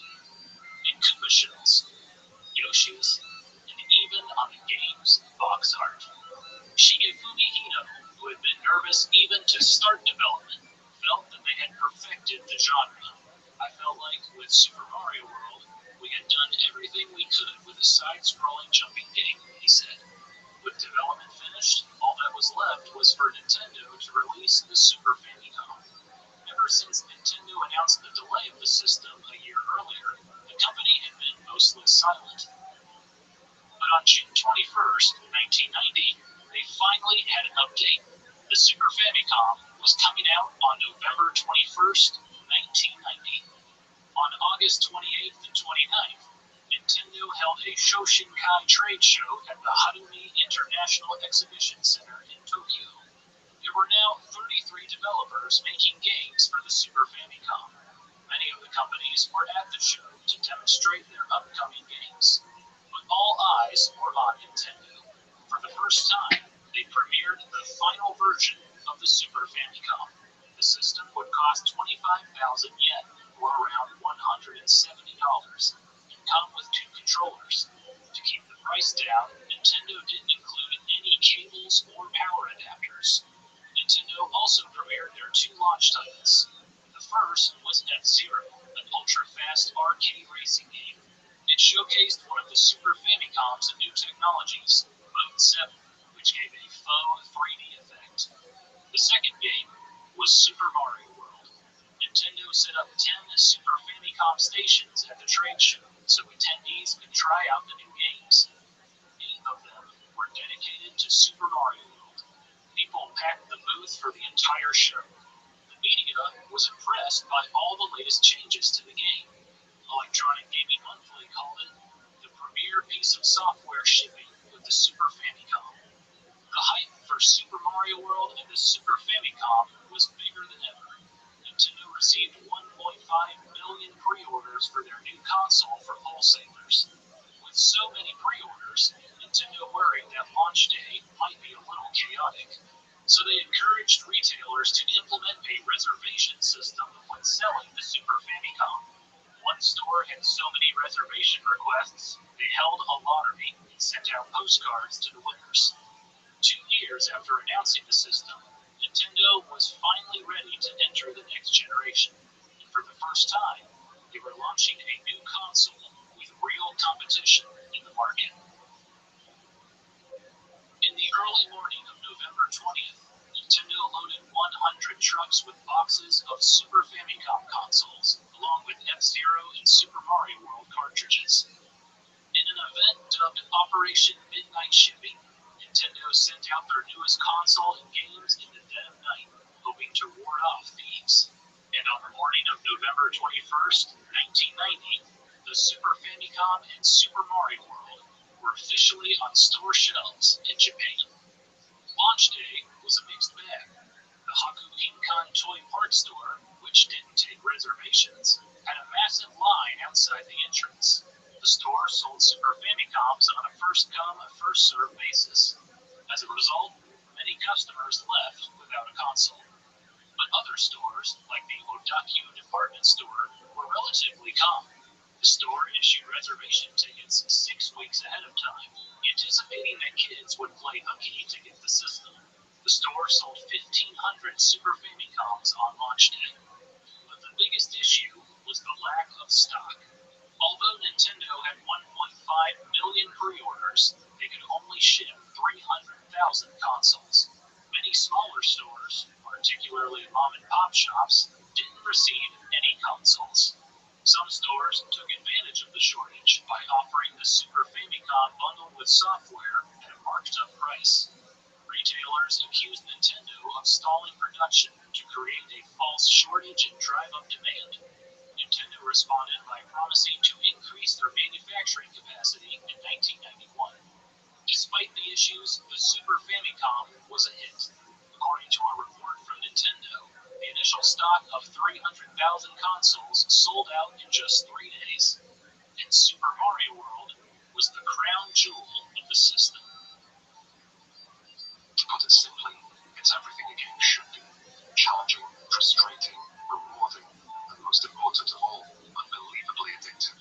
I'm still nursing an injured finger from a weekend solid, and I mean solid, play. If you've got a Super Famicom, this is as essential as the power supply. Julie and Jazz Rignall, missions. Super Mario World received rave reviews from the press. Famitsu magazine gave the game a score of 34 out of 40. They wrote, "The Mario series repeatedly powers up, and this may surprise some players, but I felt a lot of power in this entry. It feels like it has 3 times the ideas without impacting any of the fundamentals that make Mario games so much fun." But even with all the praise, some reviewers came away slightly disappointed. They expected more from Nintendo's new 16-bit console. One reviewer considered the game a bit stale compared to Super Mario Bros. 3. Others found the extra controls challenging to learn. None of that stopped customers from scooping up Super Mario World. Many people bought the game even without owning a Super Famicom. By February of 1991, Nintendo had sold 750,000 copies of Super Mario World, despite only selling 600,000 Super Famicom consoles.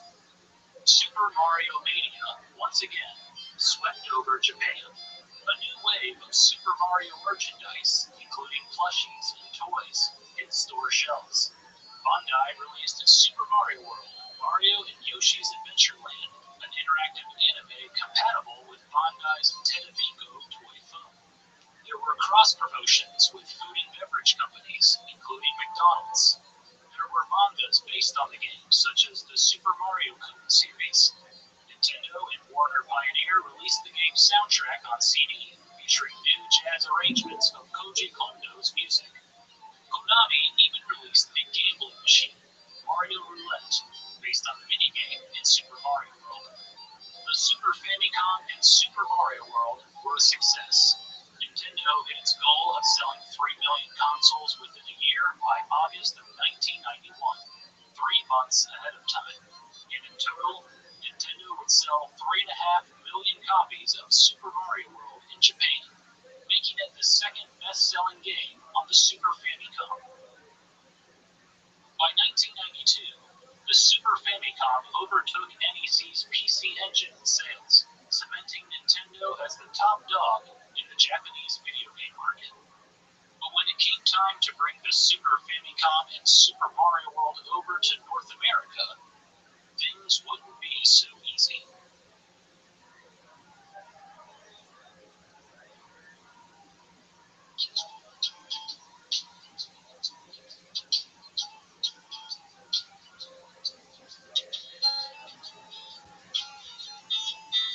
When Nintendo first revealed the Super Famicom in November of 1988, sales of the 8-bit Famicom were declining.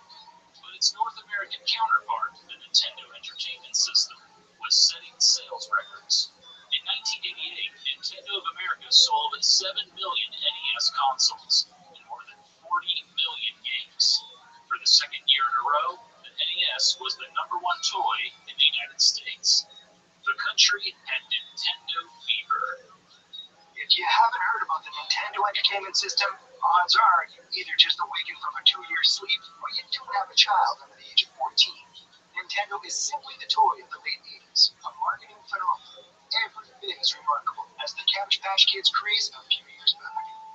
Dennis Lynch, Chicago Tribune. 1989 looked to be another banner year for Nintendo of America, but just like in Japan, there would be new contenders in the market. At the 1989 Summer Consumer Electronics Show in Chicago, Sega introduced the Genesis, the North American version of the Mega Drive. NEC brought the PC Engine over as the TurboGrafx 16, and the hot buzzword of the show was bits. To the general public, more bits meant better video games. The TurboGrafx-16 was technically an 8-bit console, but sported dual 16-bit graphics chips, and NEC marketed the console as a 16-bit system. Sega boasted that the Genesis was the only true 16-bit system and promised arcade-quality graphics, stereo sound, and unsurpassed gameplay. With NEC and Sega bringing in more powerful consoles, it begged the question, where was Nintendo's 16-bit system? Officially, Nintendo said it had no plans to launch a 16-bit console in North America. During their presentation at the summer CES show, Nintendo played a video hosted by a costumed Mario that showcased the NES and Game Boy. Mario tried to convince the audience that 16-bit consoles were not the future of video games, that the NES was plenty powerful. The press called it propaganda. But while Nintendo of America feigned disinterest in 16 bits, video game magazines were picking up news on the Super Famicom from Japan.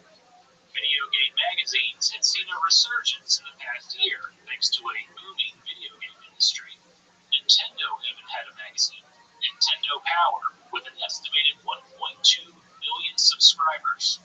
Nintendo carefully chose what to cover and what to keep up its sleeve, and it wanted to keep the Super Famicom up its sleeve.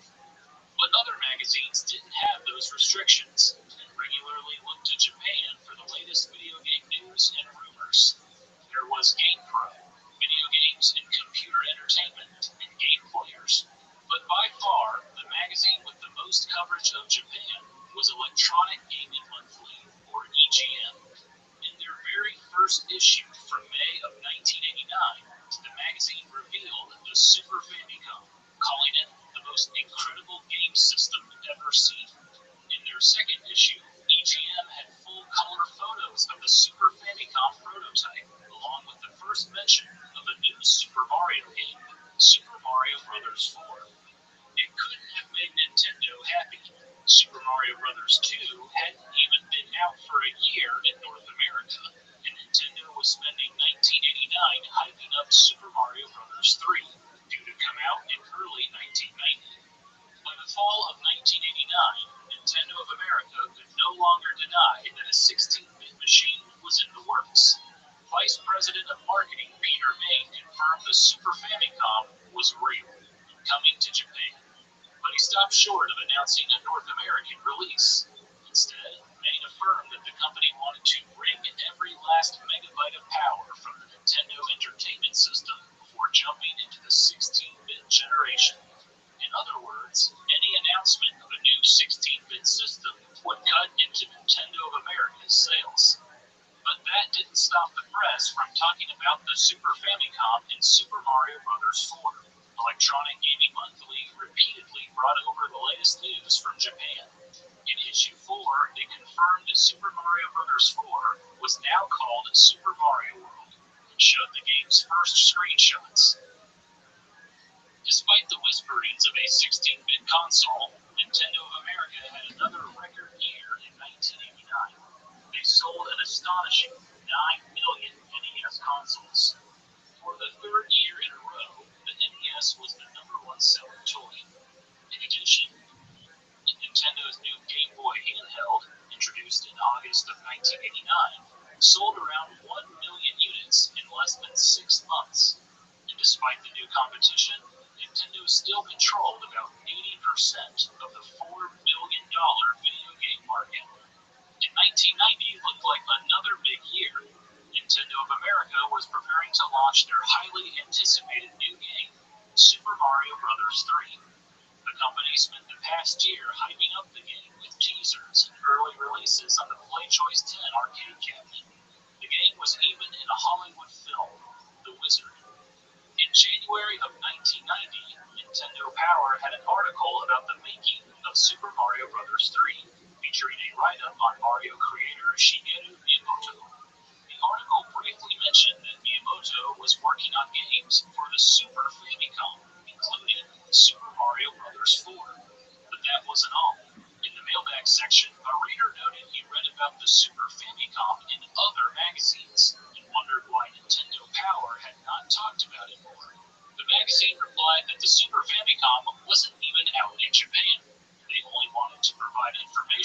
was, quote, timely and accurate. Nintendo Power now had a subscriber base of almost 2 million. This was their first acknowledgement of the Super Famicom in Super Mario World. With the hype of Super Mario Bros. 3 dying down, a new hype emerged for Nintendo's next console and Super Mario game. And those other magazines kept the hype train moving. Rumors swirled about what the Super Famicom would look like in North America and when exactly it was coming. One rumor suggested that the Super Famicom was actually a more powerful 32-bit system. Another report claimed that Nintendo planned to call the new system SFX in North America. There was even gossip that the Super Famicom would come to North America as an attachment to the NES. By the fall of 1990, it seemed like Nintendo was tired of the rumors and speculation. In September, Nintendo Power published a blurb on the unveiling of the Super Famicom in Japan, along with screenshots of Super Mario World. They also took a jab at other publications, asking readers to stick with Nintendo Power for, quote, hard facts and not wimpy rumors. But Electronic Gaming Monthly also covered the unveiling of the Super Famicom in Japan, and much more extensively. Their November issue had a multi-page preview of the console, Super Mario World, and other upcoming games. Still, with all the previews, rumors, and speculation, no one outside of Nintendo knew when the Super Famicom and Super Mario World were coming stateside.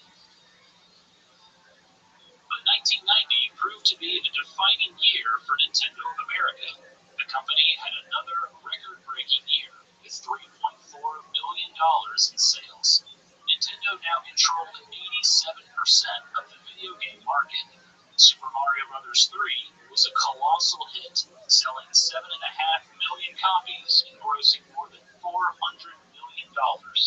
At the time, it was the best-selling standalone video game ever.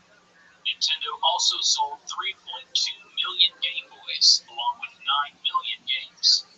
But despite all the accolades, Nintendo also saw problems. The Nintendo Entertainment System was saturating the market. 1 in 4 households owned an NES, and in homes with children aged 10 to 14, almost 100% owned an NES.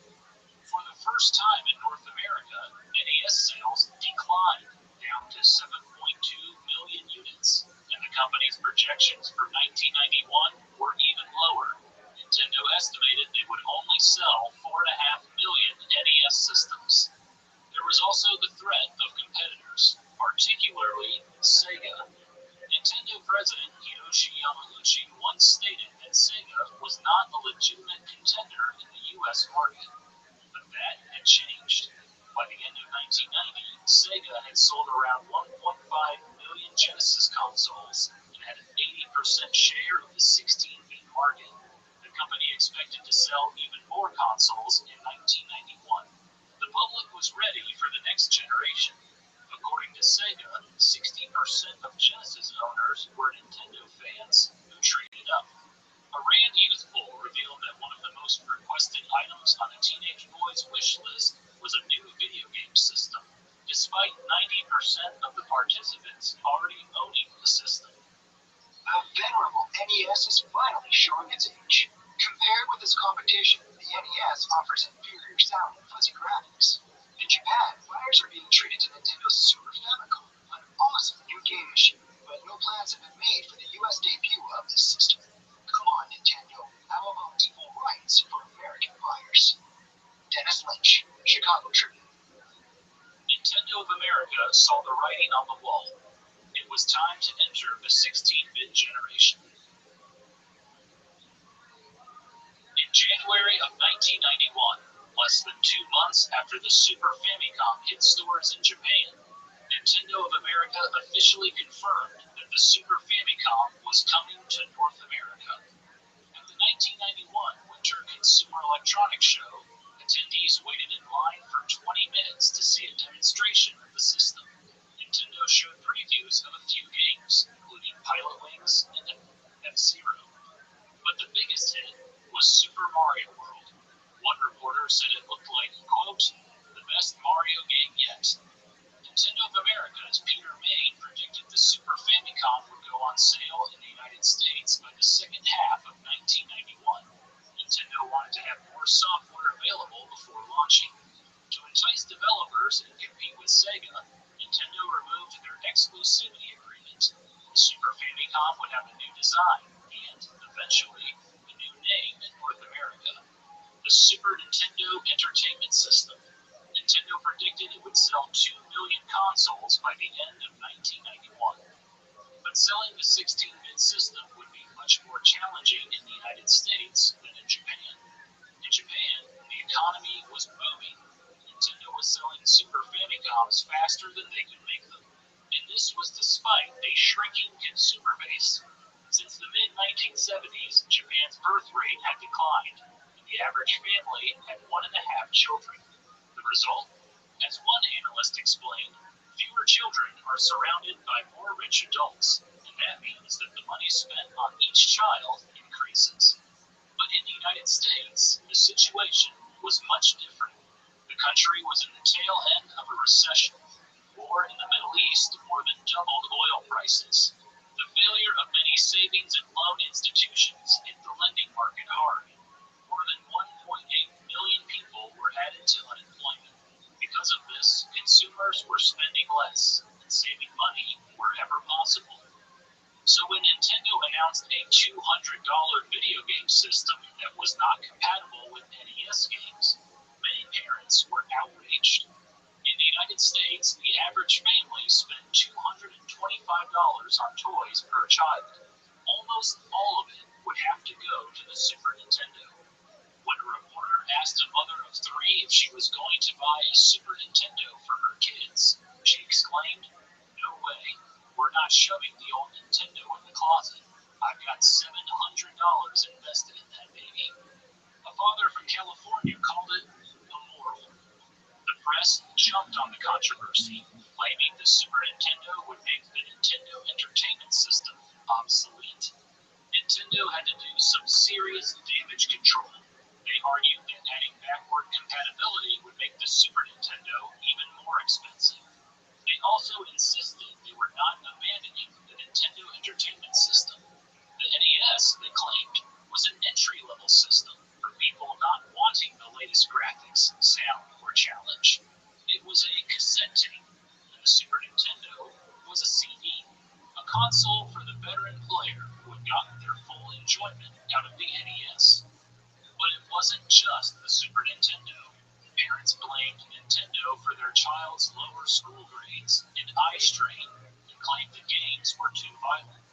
Nintendo was also accused of monopolizing the industry. The company had been hit with multiple antitrust lawsuits, and for the past year, the FTC had investigated Nintendo over antitrust violations such as price fixing. Nintendo denied any wrongdoing, but settled the case and agreed to send out up to $25 million worth of rebates to customers. The rebate took the form of a $5 coupon that consumers could only use to buy more Nintendo games. But industry insiders were skeptical that people would ditch Nintendo completely. As one writer put it, Nintendo may have a tough time, but kids still tend to get what they want. That was true. Some kids couldn't wait and had already imported the Super Famicom from Japan. Plus, Nintendo had arguably the biggest weapon of all: Super Mario. Super Mario Bros. 3's success catapulted Mario into another stratosphere. According to his Q score, a measurement of popularity among brands and celebrities, Mario was now more popular among children than Mickey Mouse. There were more than 300 licensed Mario products in the United States, worth $200 million in annual sales. There was a Saturday morning cartoon, a breakfast cereal, and even a planned feature film with rumors that Danny DeVito would play the leading role. If anything could help convince consumers to pick up a new console, it was a Super Mario game. Back in 1986, when Nintendo launched the NES nationwide, they released a version bundled with Super Mario Bros. It played a significant role in driving sales. it seemed like a no-brainer to do it again for the Super Nintendo. On June 1st, 1991, Nintendo officially unveiled the newly designed Super Nintendo Entertainment System at the summer CES show in Chicago. A big guy in the home video game market has finally caught up with the pack. You're looking at Nintendo's much-awaited 16-bit home system, the Super NES. It's a big step forward for Nintendo fans. Better sound, better graphics, and much more sophisticated play. This is positioned for the true heavy user who wants that next level of play experience. Not for everybody. Nintendo set up multiple Super Nintendo stations at their booth, where attendees could try out Mario's latest adventure and other upcoming titles. The system was scheduled to launch on September 9th, 1991, come bundled with the latest Mario game, Super Mario World. But while Nintendo touted the Super Nintendo and Super Mario World, their competitor, Sega, had an ace up their sleeve, Sonic the Hedgehog. Sega came up with the character to compete against the Super Mario juggernaut. The company first announced their speedy new video game back at the winter CES show and was ready to launch the game to retail stores. Sonic the Hedgehog received high praise from the press. Video games and computer entertainment declared, at last, Sega has their own Mario. And Sega had one more surprise in store. The Sega Genesis was getting a price cut, down to $150, and would come bundled with Sonic the Hedgehog. The company knew the battle between Sonic and Mario would be critical in the 16-bit market, and Sega was not going to play around. They now controlled 90% of the 16-bit market and had a 2-year head start on Nintendo. Sega president Tom Kalinske shrugged off the Super Nintendo, claiming Nintendo would have to play catch-up with Sega. While Nintendo hoped to have around 18 games by Christmas, Sega would have more than 100, and for the second half of 1991, Sega had a $15 million advertising budget. After Sega announced their new Sonic the Hedgehog console bundle, sales surged. For the first time, Nintendo of America had legitimate competition in the video game market, but they hoped Super Mario could save the day.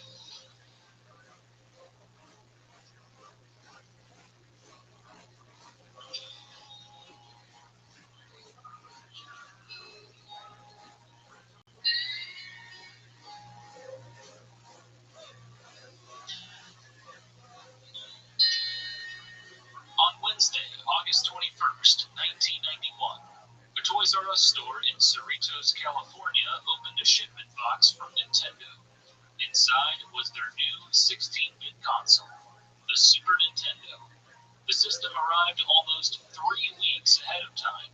Over the next few days, stores around the country started receiving shipments. Soon, the word got out. The Super Nintendo was here. The Super Nintendo launched with F-Zero, Pilot Wings, and the bundled game, Super Mario World. Praise for Mario's latest adventure poured in from magazines, newspapers, and school playgrounds. Electronic Gaming Monthly gave the game a score of 36 out of 40, calling it easily the best Mario adventure yet. And Video Games and Computer Entertainment called it by far the best installment in the Mario saga. But some critics expected more from Super Mario World. Entertainment Weekly claimed Nintendo was beating a dead Koopa, and that Mario was doing, quote, all the things he's been doing for the past 5 years. But it didn't seem to bother anyone else who played Super Mario World. It was Mario at his finest. Nintendo backed the Super Nintendo launch with a massive $25 million advertising blitz. The September 1991 issue of Nintendo Power made its way to 2 million mailboxes across the country, with Super Mario World featured on the cover. Inside was a 16-page guide featuring maps, items, enemies, tips, and more. Nintendo invaded televisions as well. There were commercials with a jazzy new slogan, "Now you're playing with power. premiered a new Super Mario World cartoon on Saturday mornings. Super Mario World and the Super Nintendo even made their way into grocery stores. There were cross promotions with Pepsi, Kool-Aid, Shasta Soda, and Kraft Mac and Cheese. Nintendo also released Mario Mania, a 150-plus page guide all about Nintendo's hero, including a Super Mario World strategy guide. By October, Nintendo sold more than 500,000 Super Nintendo consoles, was on track to sell 2 million by the end of the year. But the demand for the Super Nintendo was not as high as it was in Japan. Some stores sold out quickly. A manager at an electronics boutique in Greenville, South Carolina commented, "If we got 50 in tomorrow, we'd have 50 sold." But in other areas, the Super Nintendo was easy to find. One reporter in Detroit called 8 local Toys R Us stores. All 8 had the system in stock. Nintendo could blame Sega for the lack of Super Nintendo craze. The Genesis was cheaper, had more games, and offered backward compatibility with Master System games via an adapter. And Sega was more than willing to pit Sonic against Mario. Their commercials featured the games side by side. The message was simple. Mario is bold and slow. Sonic is fast and cool. Sega also launched the Sega World Tour, traveling to shopping malls around the country to let people try Sonic the Hedgehog and Super Mario World. According to Sega, 88% of the participants preferred Sonic. House-to-house fighting continues unabated. War drums beat along the shores of Lake Michigan, eagles blare west of the Rockies. The martial music of the Silicon Samurai's hearts from the east. The question is no longer if there will be a video game war, but rather who will win it. Arnie Katz. Video games and computer entertainment. The launch of the Super Nintendo and Super Mario World officially signaled the beginning of one of the greatest battles in video game history, the console wars. Sega and Nintendo duked it out for control of the 1991 holiday season. In the end, both companies claimed victory. Nintendo claimed it sold 2.1 million Super Nintendo units. Sega disputed the figure, claiming it was closer to 1.4 million. Meanwhile, Sega claimed it sold every system it could make in 1991, 1.6 million units. Nintendo argued it was closer to 1 million units. Nintendo knew they were in for a long war, so in January they slashed the price of the Super Nintendo to $180. By the summer, Nintendo cut the price again to $150. That same year, Nintendo expanded their 16-bit territory by launching the Super Nintendo in Australia and Europe, bundled with Super Mario World. The game, once again, received glowing reviews. The fight between Sega and Nintendo would drag on for years. Both companies attempted to one-up each other with new and exciting games, hardware attachments, and peripherals. Children would argue on playgrounds and in classrooms, and declare their allegiance to Sega or Nintendo. For Nintendo, Super Mario World remained a key weapon in the console wars. It was bundled with the Super Nintendo for years, and Nintendo President Hiroshi Yamauchi's declaration that the strength of a console was in the games rang true. The Super Nintendo's strong software library paid dividends. In the end, Nintendo would come out on top of the 16-bit console wars. Super Mario World was released during what many consider the best years of the franchise. In January of 1992, Nintendo Power reported that for each Nintendo system, the NES, Game Boy, and Super NES, the number one game was a Super Mario game.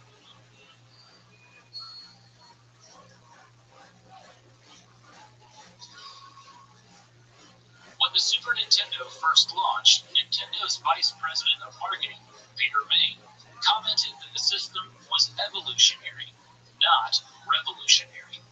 The same could be said about Super Mario World. Mario's 16-bit debut did not significantly change the Mario formula. Mario World did perfect the formula, and today, Super Mario World is widely considered a masterpiece. Mario creator Shigeru Miyamoto admitted he was happy with how the game turned out, but he felt that he was only scratching the surface of what video games could become. In a 1995 interview, he said, "I joined Nintendo because I wanted to create a product that people would talk about and remember. That's what I want to do in the future too. Create something that will make an impact on the world." Over the next several years, Miyamoto would experiment with new, cutting-edge technologies on the Super Nintendo. And for Nintendo's next console, codenamed Project Reality, Miyamoto would bring the Super Mario series to the third dimension, giving Mario more freedom than ever before. But even with new advancements in technology, Super Mario World stayed with him. Miyamoto would later confess in an interview with USA Today that Super Mario World was one of his favorite Mario games. It was the culmination of everything that made the series great. But more importantly, Miyamoto was proud that it launched the careers of several of his co-workers. Director of programming Toshihiko Nakago would continue to program countless games for Nintendo. Today, he is the president and CEO of the company he had been programming for years, Systems Research and Development. Level director Katsuya Eguchi would direct his first game, Star Fox, in 1993. Star Fox utilized new technology that pushed the Super Nintendo hardware to its limit. In 2001, he created Animal Forest, later known as Animal Crossing, which gave players their own world to explore. Today, he's a deputy general manager at Nintendo. Map director Hideki Kono would direct one of the best-selling games on the Super Nintendo, Super Mario Kart. Today, he is in charge of the mobile game division at Nintendo. Composer Koji Kondo continued to compose music for Nintendo, and still does today. He has written some of the most memorable tunes in video game history.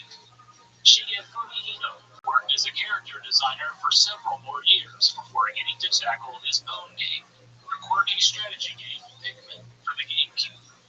But Hino's most significant success may have been Yoshi. Yoshi was a hit with women and children, and Nintendo quickly realized they could do more with the character. Yoshi started getting his own line of games, and in 1995 he even starred in a spin-off of the Super Mario series, Yoshi's Island. It's no surprise that the cute green dinosaur is now a staple of the Mario franchise. Hino is still with Nintendo, working as a designer and player.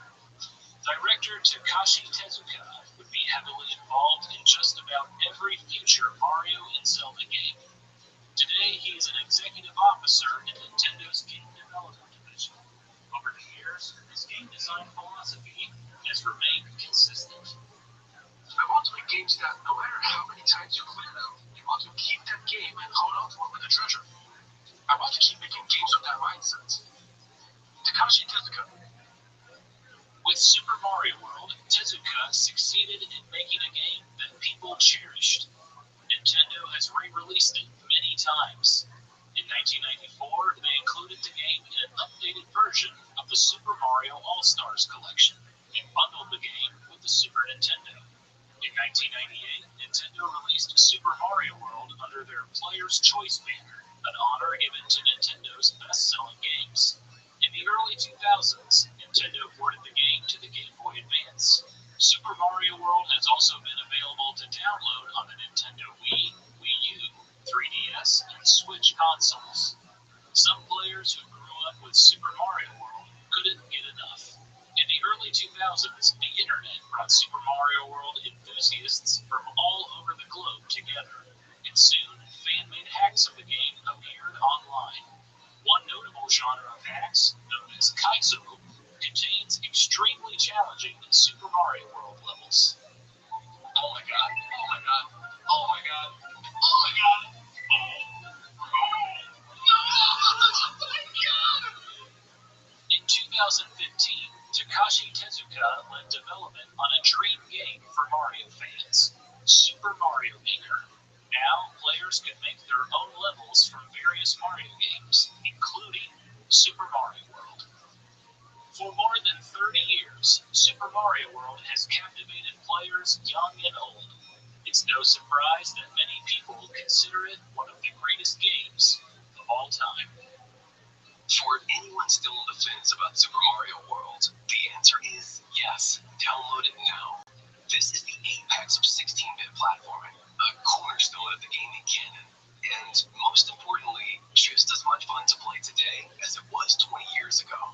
If you're yet to experience the thrill of discovering a secret exit, the joy of soaring through a level with your super kid, or the unique tragic comedy of accidentally running off a cliff while trying to catch up to a runaway Yoshi, you're in for some of gaming's best loved and most iconic moments. Morgan Sleeper, Nintendo Life.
In the early 90s, Nintendo faced mounting pressure from parent advocates to provide more educational games. With their backs against the wall, Nintendo came up with Mario Paint, an art, music, and animation program for the Super Nintendo. They hoped it would make children, as well as parents, happy. For many kids, it was their first experience with digital art. I mean, it really was an open world and kind of gateway to creativity. And because it was marketed to people who want Super Nintendo games, it wasn't necessarily marketed to artists. You didn't assume you had any art background or any sort of creative background. In fact, the tools of the game, whether it was sort of animation, the art, the coloring, or the sound design stuff, was all assuming that this was sort of new to you. And now that you could be free to just try anything, there was no sort of wrong way to do something. Mario Paint wasn't fancy. It lacked many features that a computer art program would provide. But, as it is often said, limitation breeds creativity. You didn't have an infinite number of colors. You didn't have an infinite number of frames you could animate in. You didn't have an infinite size on your canvas. Everything was very restricted to what could fit digitally on that cartridge, for better or worse. It necessitated innovation. contribution on your part. Mario Paint took off and became one of Nintendo's most beloved titles. It inspired a generation of artists, animators, game developers, and musicians. This is the story of Mario Paint.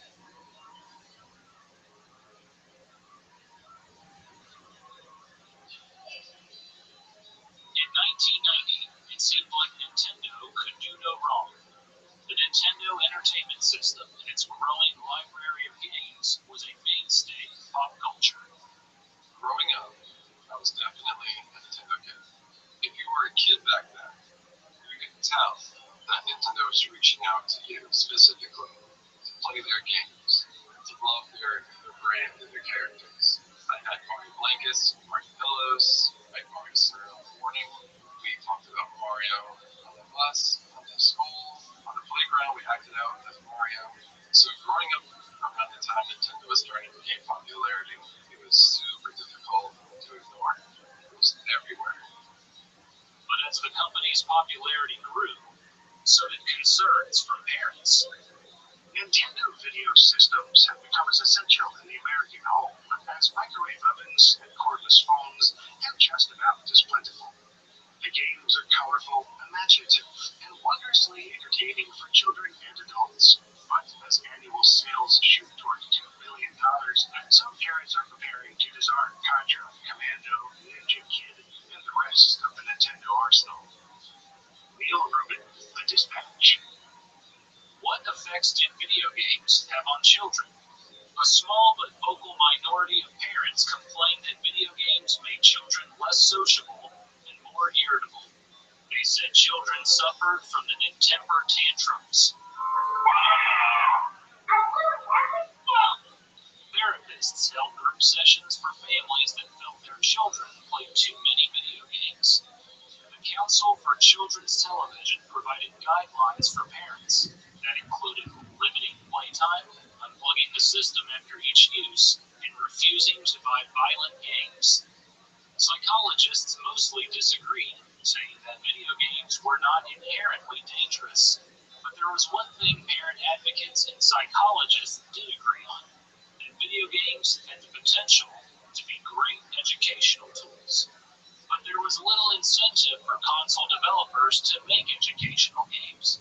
Historically, educational game sales paled in comparison to traditional video games. In 1989, video game software sales reached $3.5 billion. Educational games only accounted for $350 million, or 10%, and the majority of educational titles were on computers. Nintendo had little success in creating educational games. Back in 1986, during the early days of the NES, they released Donkey Kong Jr. Math. It sold poorly.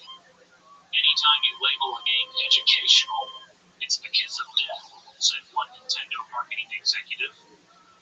So instead, Nintendo hoped third-party licensees would step up and provide educational titles. Few did. Developer High-Tech Expressions released a series of Sesame Street games that taught letters and numbers. THQ created Videomation, a basic drawing and animation program. Software Toolworks created the Miracle Piano Teaching System, a full keyboarded game that taught kids how to play the piano. Nintendo knew it wasn't enough and feared a growing backlash, but they also saw the challenge as an opportunity. While educational software sales weren't huge, they were rising, and computer-based edutainment games like Oregon Trail and Carmen Sandiego were popular among parents and school systems. There were also long-term benefits. In 1990, births in the United States topped 4 million, the largest number since the 1960s. In a few years, parents would look for educational games for their children. And with the high cost of personal computers, educational games on the cheaper Nintendo systems would be more enticing to consumers. Nintendo also had a massive user base. There were 40 million NES and Famicom consoles worldwide, 20 million in the United States alone, and it was growing. If Nintendo tapped into the edutainment market, they could win over concerned parents, and sell even more video games. On May 15, 1990, Nintendo announced a $3 million donation to MIT's Media Laboratory. The lab studied ways to create educational games that didn't make kids feel like they were being forced to learn. Nintendo President Hiroshi Yamauchi stated, "We have long felt that we owe a responsibility to develop our hardware and software to enhance the educational opportunities through our machines. I am confident this program will contribute to a smarter generation than ever existed before." If nothing else, it was a great PR move. But the very next year, there were more problems. But have things gone a bit too far? Even Ken Shante wraps up a special report on video media. On August 23, 1991, Nintendo released their new 16-bit console, the Super Nintendo, in North America. The console gave players better graphics, better sound, and bigger games. Gamers were excited, but parents were not. The Super Nintendo was not backwards compatible with NES games. He had the Game Boy, and now he has the Nintendo, and now he has to have another unit just for that one game. Right. It also cost $200, double the price of the NES. I know. I remember explaining to him how marketing to make you spend more money. Parents, once again, felt like Nintendo didn't have their children's best interests in mind. It was time for Nintendo to make something different, something parents and children could be happy about. Their solution was Mario Paint, the digital art, animation, and music program. Mario Paint is a creative tool for people who have probably never used a creative tool before. On the surface, Mario Paint seems like it's just a game. And you're right to think that. It's also something that was brilliantly designed to encourage the player to discover not just the limits of the game, but their own limits in their imagination. Mario Paint was directed and designed by Hirofumi Matsuoka. He joined Nintendo in 1985 as a graphic designer, but with software sales soaring, he was quickly reassigned to game development. He worked on games such as Metroid and Super Mario Land before being named director and designer of Mario Paint. "I got to do what I've always loved, design work," he said. But to create works of art, a controller wouldn't cut it. Previous art programs on consoles used standard controllers, and making anything detailed was a struggle for users. Nintendo wanted Mario Paint to be different, and to be a viable alternative to art programs on personal computers. So they created a mouse, designed by Game & Watch and Game Boy co-creator Satoru Okada. I didn't get my first actual home PC until several years after Mario Paint came out. So it was the first web-based interface that I got to film. And I think it was weird to plug it in. And I think what I found so interesting is that it became very natural, going regular because I just got so used to using it. And it was weird to see someone using a mouse on the Super Nintendo, hunched over a table on their couch. But suddenly I was in love with the whole idea of just this sort of digital art interface. And I don't know, maybe if I'd been using some really complicated PC program at the time, it wouldn't have been that way, but because Mario Paint was so accessible, I just fell right into it. Adding Mario, Nintendo's flagship character, into the game was strategic.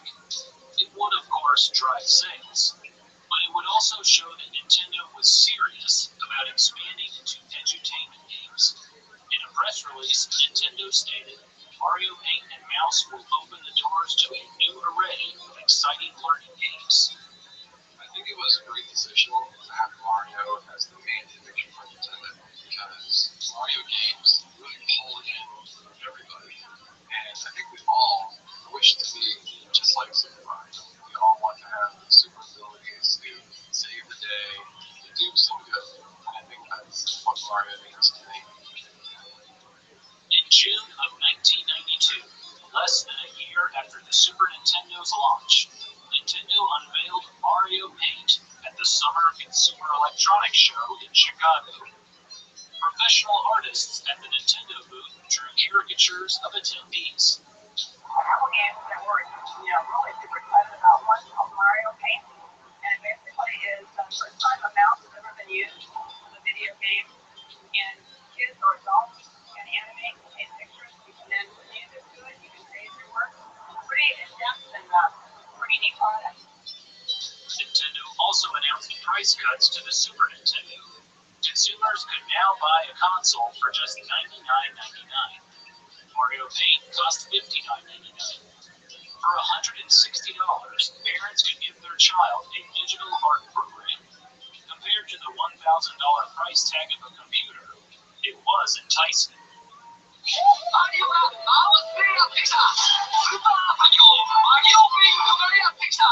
Mario Paint was released in Japan on July 14, 1992. It took off quickly. In its first 2 weeks on the market, it became the country's best-selling game, beating out titles like Street Fighter II and The Legend of Zelda: A Link to the Past. The next month, Mario Paint shipped to retailers in North America. In December, the game reached Europe. A $6.5 million advertising campaign spread the word. Along with TV commercials, ads for Mario Paint appeared in magazines like TV Guide, Parents, and Good Housekeeping. Nintendo wanted to reach as many parents as possible. The ads read, "Send your kids to art, music, and film school for only $59.95. What I don't remember is if I asked for it or if my dad had figured out that it was a good idea. But he knew that I was going to be playing video games a lot because that's what I was doing. And in his mind, this was at least something where I could be creative and productive as opposed to just playing the game. So opening up the gigantic box and then just realizing, oh man, I get to work on something was super exciting. When players turned on Mario Paint, they discovered it was no ordinary game. When you put in the Mario Paint cartridge, you would think that normally, like any other game, it would just start up and you'd start playing. But with Mario Paint, it doesn't do that. It actually puts you in a position where you need to discover how to enact the game. So you put the game in, it starts up. Mario starts running across the screen, and you have a little cursor point, and Mario will actually run away from you. You have to click on Mario to even start the game. So that's a whole aspect of just discovering that's built into enacting the game. Each one of the letters is interactive. The R chases Mario off the screen. P paints this picture on the screen. The O turns to a bomb that explodes and plays a tune in the game.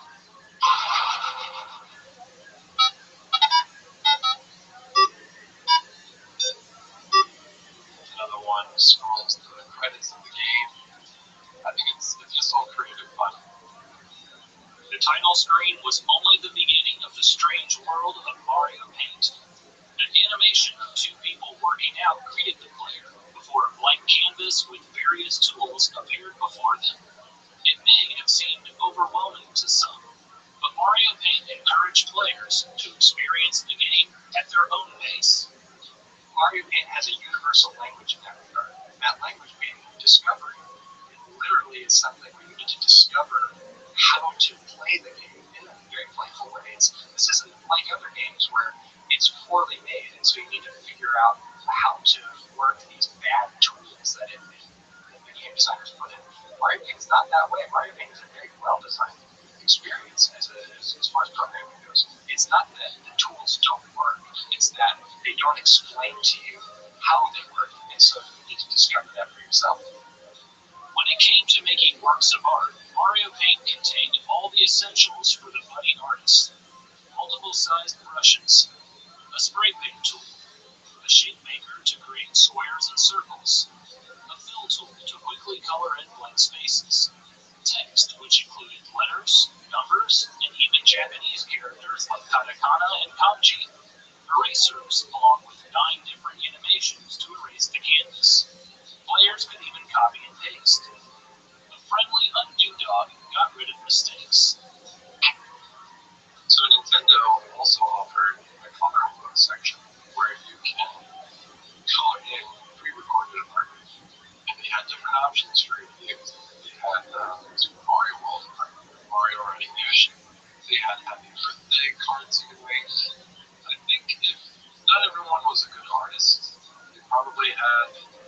creativeness with color, for filling in colors with their own ideas, maybe to inspire their creativity in their own art eventually. There were also preloaded stamps, shapes, objects, animals, and even characters from Super Mario World. And if that wasn't enough, players could make their own stamps and save up to 15 at a time. The stamp creator in Mario Paint was something that was pretty exciting because I think for a lot of people, they maybe had never known before how these sprite pieces of art were made in some of their favorite games. Additionally, you could use it for a ton of other things. You didn't have to just make sprite art. You could create habits, you could create moving images, or you could just do one-off images on their own. Another option you could do with it was to simply just put one pixel in the center, and now you actually have a very fine detailed brush that is the size of one pixel. This can be very good for details. Mario Paint didn't limit players to still images. There was also an animation tool. Up to that point, I had no ability to make an animation unless I was creating like a flipbook, which I also had tried before. And so for me, the idea to take all the sort of silly concepts that I had and actually get a digital animation tool was mind blowing. As elementary as it was. So for the animation aspect of Mario Paint, you had three different options. You had a canvas that was fairly large that you had 4 frames of, or you had a medium-sized canvas that had 6 frames, and then you had a very tiny canvas that had 9 frames. It was up to you to figure out what the trade-offs would be in having a large-scale animation with a shorter number of frames that it could play, or a smaller animation that could have more frames, thus more details to how something was animated.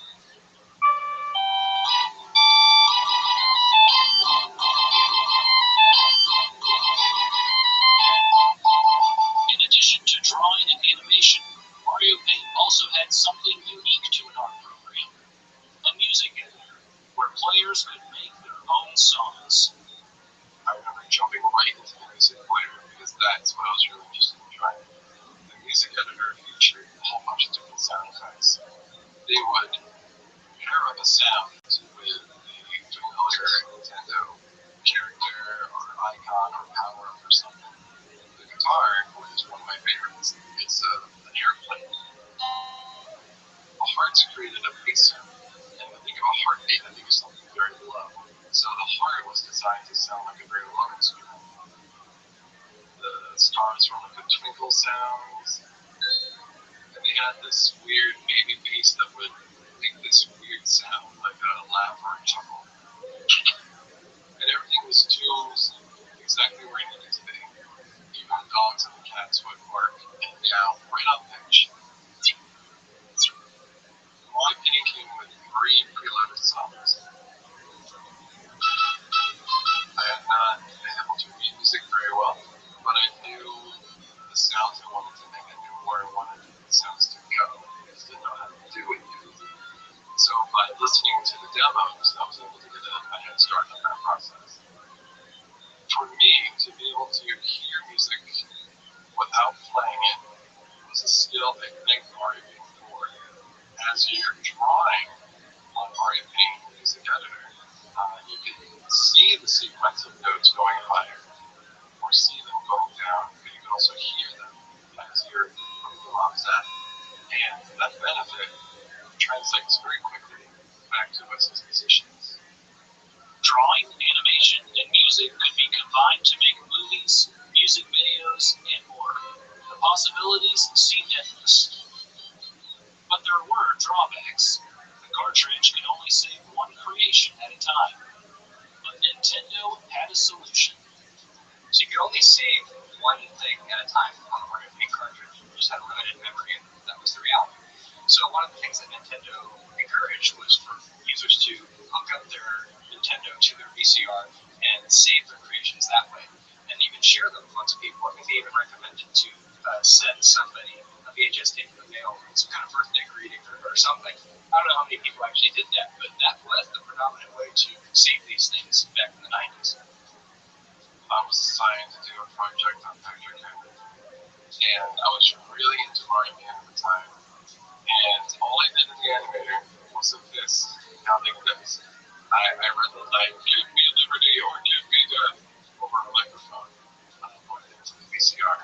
And I synchronized it with Mario Paint. And that was the scene. That scene took me a couple days to make. So it really made you feel like you were producing it. And I love that. Mario Paint wasn't just a productivity application. Nintendo also included a minigame called Nat Attack, where players had to swat flies.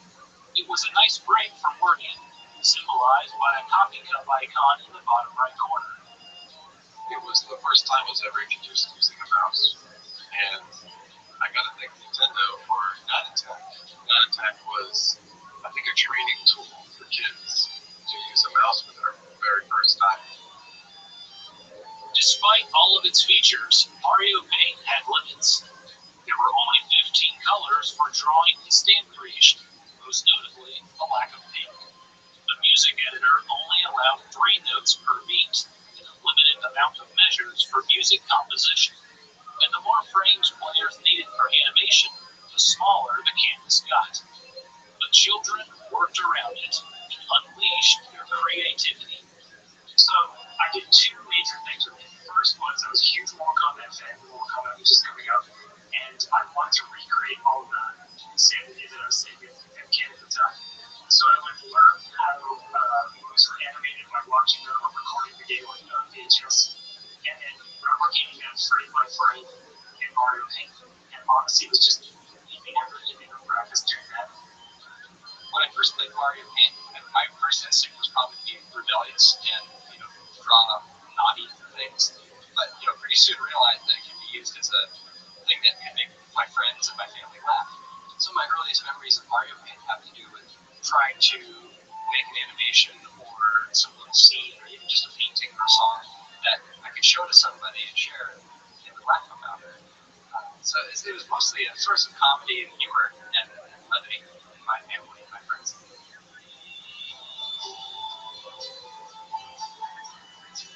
Mario Paint was a surprise hit. By the holiday season, Nintendo of America sold 500,000 copies. By March of 1993, 1 million copies. The game won a Parents' Choice Award in 1992, given to products that introduced skills, reinforced them, and glamorized courage and common sense. Mario Paint was even used in some art classrooms. When I was a kid and paper was a recent invention, I used crayons and pencils to draw things I cleverly called pictures. But now, with rapid advances in technology, all a child needs to draw is a television set, a Nintendo Super NES unit, and a new game called Mario Paint. Mario Paint, as the name suggests, isn't really a game. It's more like a key to unlock a kid's imagination. William Burrell, The Gazette.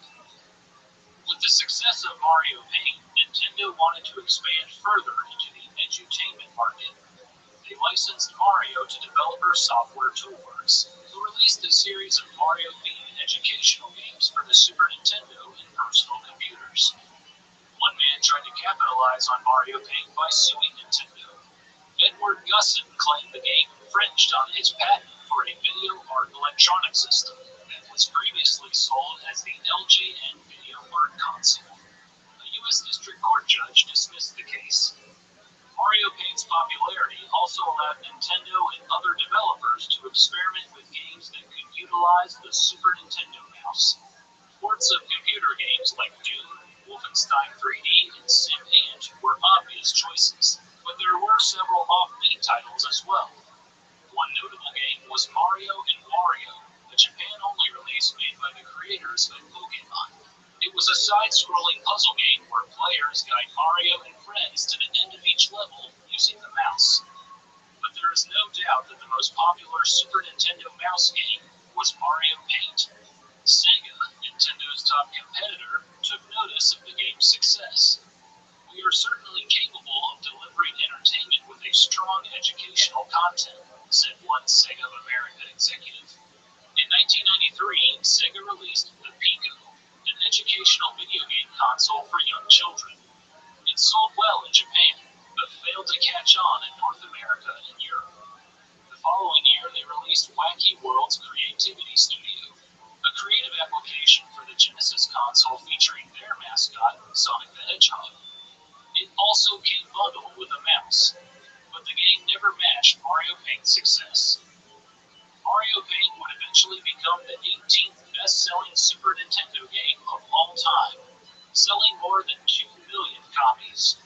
But the game's story would not end in the 16-bit era.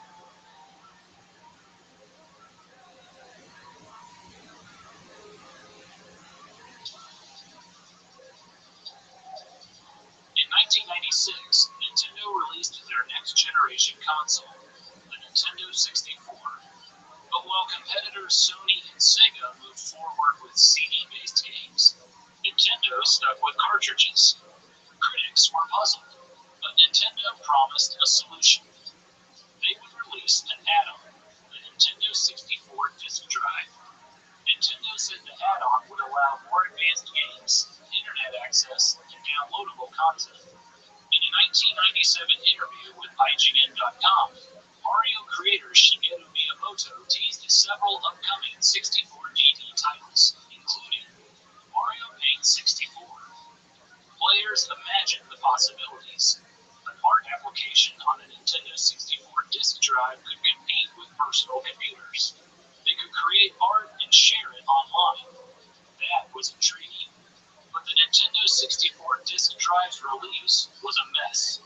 It was originally scheduled to come out worldwide in 1997, but delay after delay pushed the system's release to December of 1999, and it was only available in Japan. I mean, you had to buy the N64DD console itself out of the back of a magazine. You couldn't just go into a store and buy this like any other console. You had to find it in a magazine and then take the initiative to send away for it and pay in installments and have games shipped to you. So the barrier of entry for this thing was just way too high in the first place. There was a lot working against this console having success, let alone any of the games that were on it or were planned for it. One of the first games available on the 64DD was Mario Artist Paint Studio, previously known as Mario Paint 64. It came bundled with the Nintendo 64 mouse and was one of several games in the Mario Artist series. Whereas Mario Paint was a standalone game, Mario Artist was going to be a series of 8 games. They were going to put out 8 Mario Artist games. They only ever got to release 4 of them. We had the Paint Studio, Polygon Maker, Talent Studio, and the Communications Kit. Now these 4 were supposed to be used together. They could also be used on their own. The real exciting part was that you could use them together to create something. You would say, create a polygon maker. You'd save this to the N64DD, reject your disk, and then you put in the Talent Studio disk. The Talent Studio, I believe, was intended to animate or do something with these polygons that you'd already painted and figure out some way to make some kind of video out of it. It was a little bit more than just animation at that point. Then, once you've done all this, you could eventually share it. You would then take that and apply that to the communication kit. In October of 2000, less than a year after the 64DD launched, Nintendo officially discontinued the product. It's estimated that Nintendo only sold around 15,000 units. It's my theory that Nintendo seemed to be trying to create this Mario Artist series to maybe compete with the Adobe Creative Suite or other things similar. This idea of a home computer that can kind of do whatever you wanted. That was very appealing to people. Clearly, the market was saturated at that point with home computers. There was a lot happening, at least in the United States, regarding that. And so on Nintendo's side, I just think they were trying to compete with something that maybe was doomed to fail from the start. I'm not sure.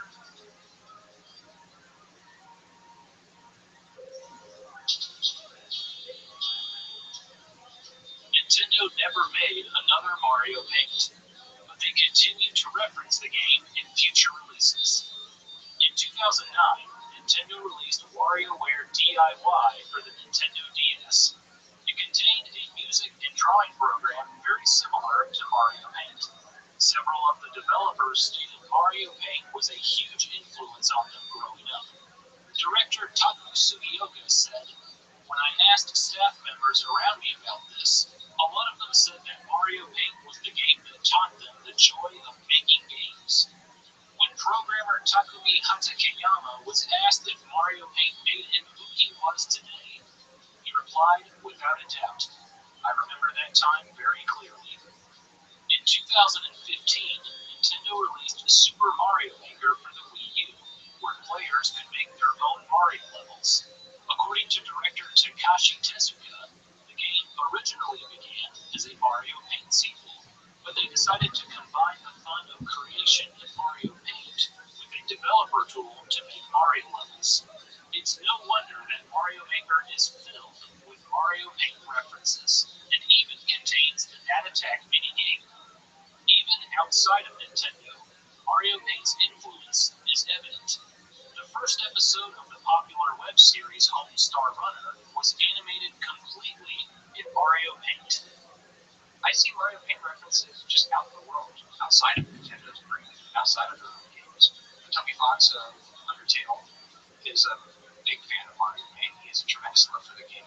I think the dog sound from Undertale, most people are now familiar with that from Undertale and don't realize that it's actually from Mario Paint. About a year ago, I watched the Mystery Science Theater 3000 reboot that Netflix put out, and I was laughing to find that there was Mario Paint references even in that for whatever reason. Oh, pretty intense game of Mario Paint happening out there. It's cool to see that people are just using Mario Paint still in innovative ways that incorporate it into other forms of media. There are artists making paintings using the program, streamers recreating scenes from their favorite games.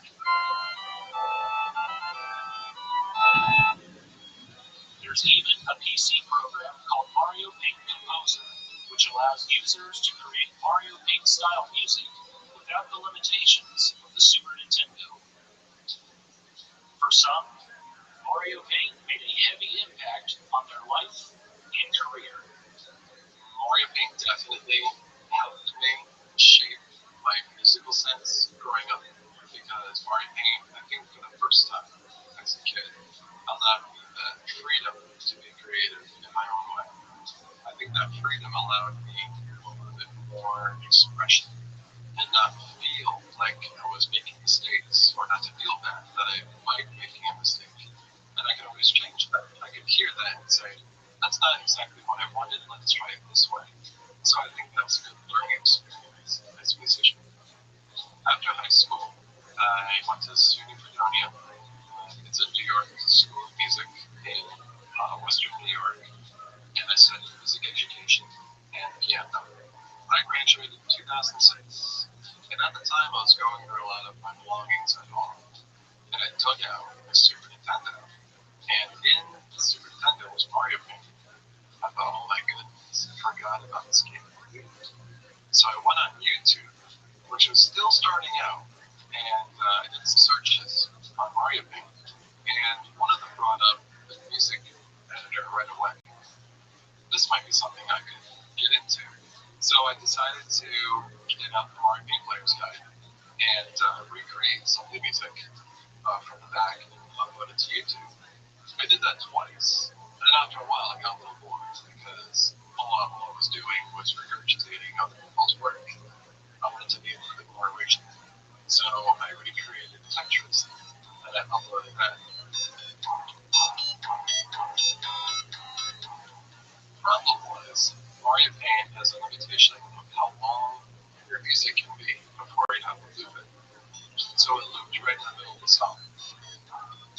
So I would fire up the music editor, I would put all notes in. That was a long process alone because I was creating the music from scratch. And once I was happy with everything, I would record it on the computer for a country credit. And then I would erase it. It felt terrible to erase it all because that was the only thing I had. And then I would create the second set and then save that, record it over, and then I would just take the two clips and put them together.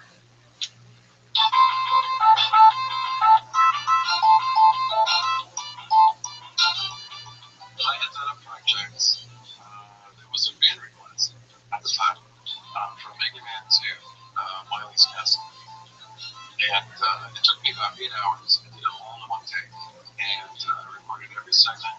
I put them all together. It was difficult to do because the music itself is very fast. Mario Paint was not going to really keep up, so I had to make a lot of creative decisions on how to mask those issues. I was getting a lot of different responses and comments saying congratulations on Into the Power. And I remember thinking, I don't remember ever seeing my name in Into the Power. So I found out that my name appeared in the August issue of 2018, page 93, at the back of the community area. It was a great feeling to be in the magazine, having been an avid reader since I was super young. I was still subscribed to Into the Power. I loved being a part of Nintendo officially. Like, this is an official acknowledgement. And I know from then on, I would be known as this Mario Paint person on YouTube. And it holds true today. So as I get older, I eventually go off and start my career, working in the industry, doing film, storytelling, and so on. And of course, I had stories that I want to be telling, but I also don't have the resources of, say, a big budget or even a large crew, a lot of actors. So I began to consider Mario Paint as a viable option. Tony, you could start with Ellen Akash's life. So with Mario Paint, I can tell stories that have a scope far beyond what I'm able to accomplish normally. For instance, one of the first short films I made in Mario Paint in my adult years was called In for a Treat. It's about Bigfoot being imprisoned in a secret government base in the United States and managing to escape during a bake sale by giving everybody food poisoning. Just trying to imagine what that would be like to do in live action. I started submitting my Mario Paint work to local film competitions and showcases, and I was very excited by the kind of response it was getting. A lot of people who saw these things were unfamiliar with Mario Paint, but they were really into the whole aesthetic of it. There was something about it that seemed to resonate with them. It became clear that there's so much more that can be done with this medium. I'm still exploring what that means. There's such a great synthetic quality to Mario Paint, and that it is digital, and that it is pixel. It always invokes the feeling of video games on some level, even if people are unfamiliar with Mario Paint. And so that's something that's really fun to play with in regards to short films. So I applied to be an animator, and then got this extremely vicious rejection letter that told me I was a terrible artist. I mean, probably the worst animator, and I shouldn't even try. And despite all my years of Mario Paint, of course, I was very disappointed. So at that point, I said, well, I want to do something, and I want to do something now, and it has to be creative. And I ended up looking up courses for design or settle on graphic design. So I worked in design for over a decade, and then what happened was I was working on game jams and stuff here in Toronto around like the mid-2000s, which is where the indie scene here kind of grew up. Around 2011, I submitted this game concept I had to the IGF called Home. So it's a game where you write the story of your character. So as you explore the world, you're examining things in these sort of movie-style text boxes.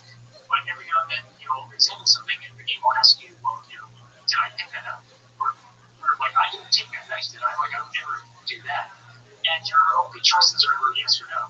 But as you're making these choices, the game then starts building other aspects of the narrative for you. So it's almost like you're building a bridge as you're walking across. I'll use these things I call planning sheets, which isn't my idea. I completely stole them from Games Nintendo. If you ever see those images of how they made original Mario and Zelda games, they have these sort of grid-style planning sheets. So their artists and designers could design models on paper and keep track as people were sort of translating that into their software at the time. I realized that was a great idea because I had no idea what I was doing, but I knew I had to plan things out so I could make this game. So I draw things with a pencil and write things out and plan stuff. And that all came from using Mario Paint and doing those storyboards and realizing I had to like make some note or something so that I could keep on track. When the trailer went out, which was like this amazing like rudimentary trailer, so you can think of my websites, and I suddenly realized, oh, I my goodness, people are interested in this. And then we launched Home, and it was a huge hit. And we were totally shocked.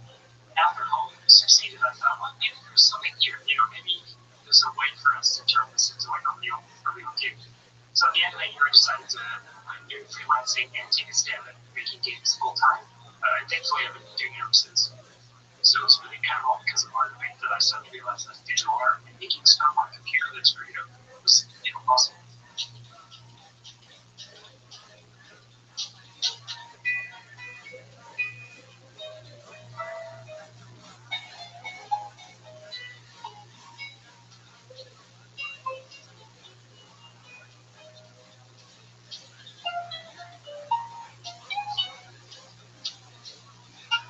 Does limitation breed creativity?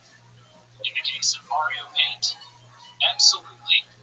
As far as I know, it's the only game that Nintendo has put out that allows you as the player to tell your stories. And we are the stories that we tell. Perhaps that's why people have such profoundly personal experiences with the game and why they range in such different ways. Everybody has a different experience with Mario Paint because they use it in unique ways. Their use is a reflection of how they are unique. I still play Mario Paint because that feeling is still there. Storytelling is the oldest medium. And I just love that about Mario Paint. I think it's always going to be one of my favorite games for that reason. Funding for Gaming Historian is provided in part by supporters on Patreon. Thank you.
In 1992, Nintendo released a quirky little racing game for the Super Famicom and Super Nintendo.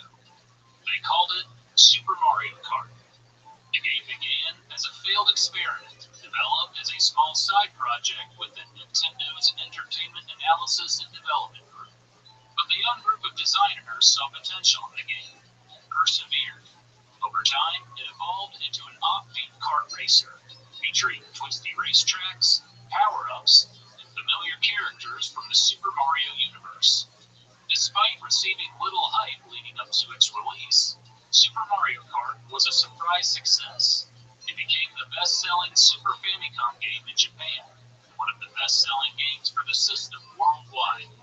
But more importantly, Super Mario Kart brought people together and set a new standard for multiplayer console games.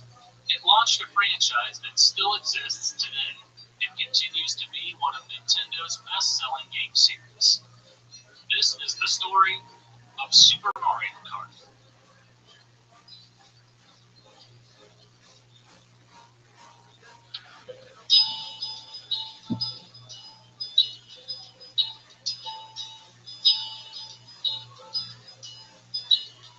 In the fall of 1990, Nintendo entered the next generation with their newest console, the Super Famicom.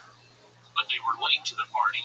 NEC's PC Engine had been on the market since 1987. Sega had joined the competition with the Mega Drive in 1988. However, Nintendo was confident their latest console would dominate the market. Hardware-wise, it was much more powerful than its predecessor, the Famicom. But the true strength of the Super Famicom lay in the software. In Nintendo knew that all the hardware power in the world meant nothing if the games weren't good. The Super Famicom launched with 2 games, and they struck a balance between showing off new technology and providing exciting gameplay. The first launch title was Super Mario World, a continuation of Nintendo's most popular franchise. Super Mario World was an evolution of the beloved series, with minor technical features to show off the new bells and whistles of the Super Famicom. Things like rotating platforms and transparency effects were cool, but didn't affect the gameplay that much. The second launch title, however, was an impressive technological feat, F-Zero. F-Zero was a fast-paced, futuristic racing game where players zipped through huge, sprawling maps with long, narrow tracks. It was unlike anything ever seen on a console, and it was all thanks to a new graphics technology in the Super Famicom called Mode 7. Mode 7 was able to scale and rotate a background, altering the perspective for a pseudo 3D effect. It was impressive. Critics were blown away by F-Zero. Famitsu magazine gave the game 37 points out of 40, 3 points higher than Super Mario World. One reviewer stated, "The sense of speed found here is unlike any other racing game we've seen so far. It feels like this game clearly shows off the allure of the Super Famicom." But there was one major problem with F-Zero. It was a single-player game. That bothered Nintendo's chief software producer, Shigeru Miyamoto. Miyamoto was the man behind some of Nintendo's most popular game series, including Super Mario Bros. And The Legend of Zelda. He was also heavily involved with developing the Super Famicom. He consulted on the system's design, the controllers, and even the packaging. Miyamoto insisted that the Super Famicom come with 2 controllers. He wanted to ensure developers would keep multiplayer in mind when they made games. But ironically, neither launch title utilized both controllers. F-Zero was single-player only, and while Super Mario World was a 2-player game, players couldn't play simultaneously. Miyamoto felt that development teams had only scratched the surface of the potential of the Super Famicom, so he devised a new project. Make a game like F-Zero, but for 2 players. He assigned the task to 2 talented staff members within Nintendo's Entertainment Analysis and Development Group, Tadashi Sugiyama and Hideki Kono. Both men had experience working with Miyamoto. Sugiyama joined Nintendo in 1983 and came up through the creative department with him. Sugiyama initially designed characters such as Popo and Nana from Ice Climber, and eventually became a game director. His first job was the highly anticipated second game in the Zelda series, Zelda 2, The Adventure of Link. Sugiyama also had experience with the Mode 7 technology in the Super Famicom, having just wrapped up director duties on Pilot Wings, a flight simulation game. Working alongside Sugiyama was Hideki Kono. Kono joined Nintendo in 1986 and cut his teeth designing Ice Hockey, a fun arcade-like sports game for the Famicom Disk System. But his most significant work was creating the overworld maps and levels for both Super Mario Bros. 3 and Super Mario World. Miyamoto oversaw both projects. Kono recalled he learned a lot about game development and creation by working under Miyamoto. Now, in the fall of 1990, Miyamoto entrusted Sugiyama and Kono to direct a new racing game for 2 players. As for himself, Miyamoto would serve as a producer, a self-proclaimed, pretty relaxed role. He remembered, "I don't know if I can really say I participated in this development. It was more like I observed it." Sugiyama and Kono also recruited additional staff, including programmers, to help with the project. Among them was Masato Kimura. Kimura had helped program F-Zero, so it made sense for him to help with a potential sequel. He was named the director of programming. They also brought in Hajime Yajima. Yajima had previously worked on Pilot Wings, implementing a digital signal processing chip, or DSP chip, on the cartridge. The chip helped the game program run extra calculations behind the scenes. Sugiyama and Kono knew their 2-player racing game would need this chip to work. So Miyamoto walked over to Yajima's desk, tapped him on the shoulder, and said, "Let's work together." With a team in place, Sugiyama, Kono, and the rest of the staff got to work. But by most accounts, the work was somewhat informal. There was no master design document, and Kono recalled not taking any notes during meetings. They were more like chat sessions. Everyone sat near each other in the office, so team members simply went up to each other's desks and talked. Many team members split their time with other, more extensive projects. Despite this, they were a dedicated group. Kono recalled that early development was mostly just sitting at one's own desk, grinding it out. Unfortunately, they quickly learned that making a two-player F-Zero game was next to impossible. F-Zero's racetracks were massive, with long straightaways that gave a sense of speed. The tracks were displayed over an area of 100 screens, but due to hardware limitations, it was way too complex to do this for two players simultaneously, so sacrifices had to be made. With two players, the racetrack would have to be downsized from 100 screens to only 16.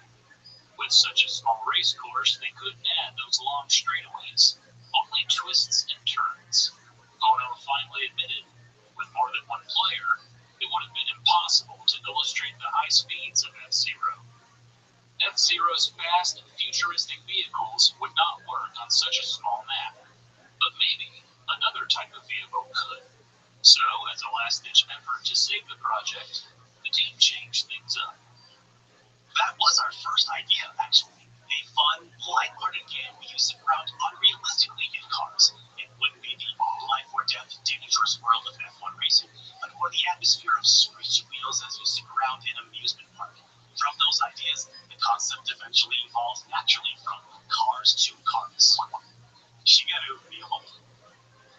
Go-karts were a perfect choice. They didn't go very fast, which suited the smaller, winding courses, and they were becoming more widespread in Japan thanks to the rising popularity of F1 racing. Japanese auto manufacturer Honda was heavily involved in the sport, providing engines for winning racers such as Ayrton Senna and Alain Prost. And many F1 racers started their careers by training in go-karts. There were many F1 racing video games. Nintendo had even made a few themselves. But there were very few kart racing games. The idea had enormous potential. Co-director Hideki Kono recalled it was lucky timing for us. But there was one big problem. No one on the staff had ever ridden a go-kart. Co-director Tadashi Sugiyama purchased a book on go-kart racing and watched videos, hoping to get more acquainted. But a senior illustrator on staff and a veteran of the anime industry, Yoichi Kotabe, shared a piece of wisdom with the team. No amount of research beats the real thing. Kotabe suggested the team go to an amusement park and ride around in real go-karts. Kono took the idea to Miyamoto, who needed to approve the outing. Miyamoto rebuked the suggestion, thinking it was unnecessary. But he eventually relented. The team took a trip to the Nemu no Sato amusement park, drove around on go-karts for a day. Illustrators took sketches of the karts. Programmers got a feel for physics and handling. The development team also got to experience the lower speed and perspective of the vehicle. It was an educational experience, but more importantly, Kono, Sugiyama, and the rest of the staff learned that kart racing was really fun. But that was only the start of their crash course on go-karts. Back at the office, the team built a small remote-control kart to learn about its internal construction and to let staff members get more familiar with the vehicle. Unfortunately, a programmer immediately crashed it into the wall, ending their research. Despite a few bumps in the road, a new game took shape from the ashes of the old one. By June of 1991, the development team had a prototype featuring two driving modes. The first mode used a slower F-Zero style hover vehicle. The second mode used karts. At this point, there was no racing at all, just aimless driving around a generic track. But between the two vehicles, the team loved karts the most, specifically the experience of zooming past other racers. But visually, the game needed some work. The racers were generic people with helmets and coveralls in various colors. Kono noted that with 8 nearly identical guys racing, it'd be boring. So then we began to focus on design. They needed a better way to tell the racers apart. So the development team brainstormed possible characters that were easily recognizable from behind. And one character immediately came to mind: Mario.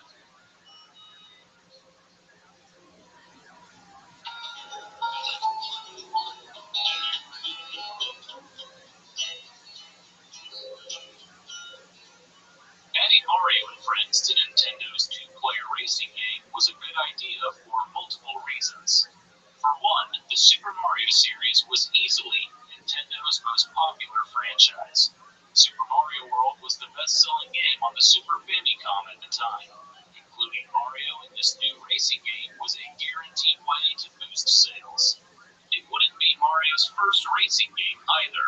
Nintendo threw the plumber in earlier titles, such as the Famicom Grand Prix series, mostly for marketing purposes. But more importantly, from a design standpoint, adding Mario and his friends to this new two-player racing game provided variety and recognizability. So as an experiment, the team added Mario, Luigi, and Bowser as playable characters. It was a game changer.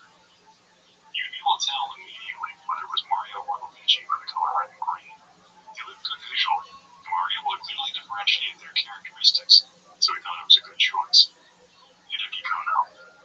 Kono made the decision. This was now a Mario game. Super Mario Kart. The two directors split up responsibilities for the project. As a veteran of the Super Mario series, Kono oversaw the game's overall presentation. Tadashi Sugiyama was responsible for course design, backgrounds, and characters. With the Mario theme in place, Shigeru Miyamoto's vision for the game evolved. Super Mario Kart wasn't just a two-player racing game anymore. It was about the thrill of competition, the fun of driving in go-karts, and the joy of playing video games with friends. But before they could figure out the gameplay, the team had to fill out the roster of playable characters. Mario and Luigi were obvious choices. Princess Peach and her loyal servant, Toad, also made the cut. They also added the newest character of the Super Mario series, Yoshi. The cute dinosaur made his debut in Super Mario World, and quickly became one of Nintendo's most likable characters. He particularly appealed to women and children. Rounding out the roster were villains, including the Big Koopa himself, Bowser. It was the first time players could control Bowser in a Mario game. The team also added Donkey Kong Jr., a somewhat surprising addition. According to Miyamoto, it was to celebrate the 10th anniversary of the Donkey Kong Jr. arcade game. Sugiyama also noted that Donkey Kong Jr. was more recognizable from behind than his father, Donkey Kong, because he wore a shirt. The development team now had 7 characters, but needed one more to complete the roster. So they threw in the most common enemy of the Super Mario series, the Koopa Troopa. After a few experiments with character design, the roster was complete. But the Super Mario Kart team didn't stop there. To help differentiate the racers further, they applied attributes such as acceleration, top speed, weight, and handling ability. Mario and Luigi were balanced racers, with mostly even stats. Peach and Yoshi had excellent acceleration, but poor handling. Toad and Koopa Troopa could easily turn corners, but weren't very fast, and their lightweight made them easy to knock around. Bowser and Donkey Kong Jr. were the fastest and heaviest characters, but their acceleration was slow. With the racers in place, the Super Mario Kart team had to design racetracks. They got plenty of inspiration from Super Mario World. The team created many courses based on Dinosaur Land. World 2 of Super Mario World, Donut Plains, got a corresponding racetrack. The grassy landscape contained a dirt track and narrow bridges to traverse.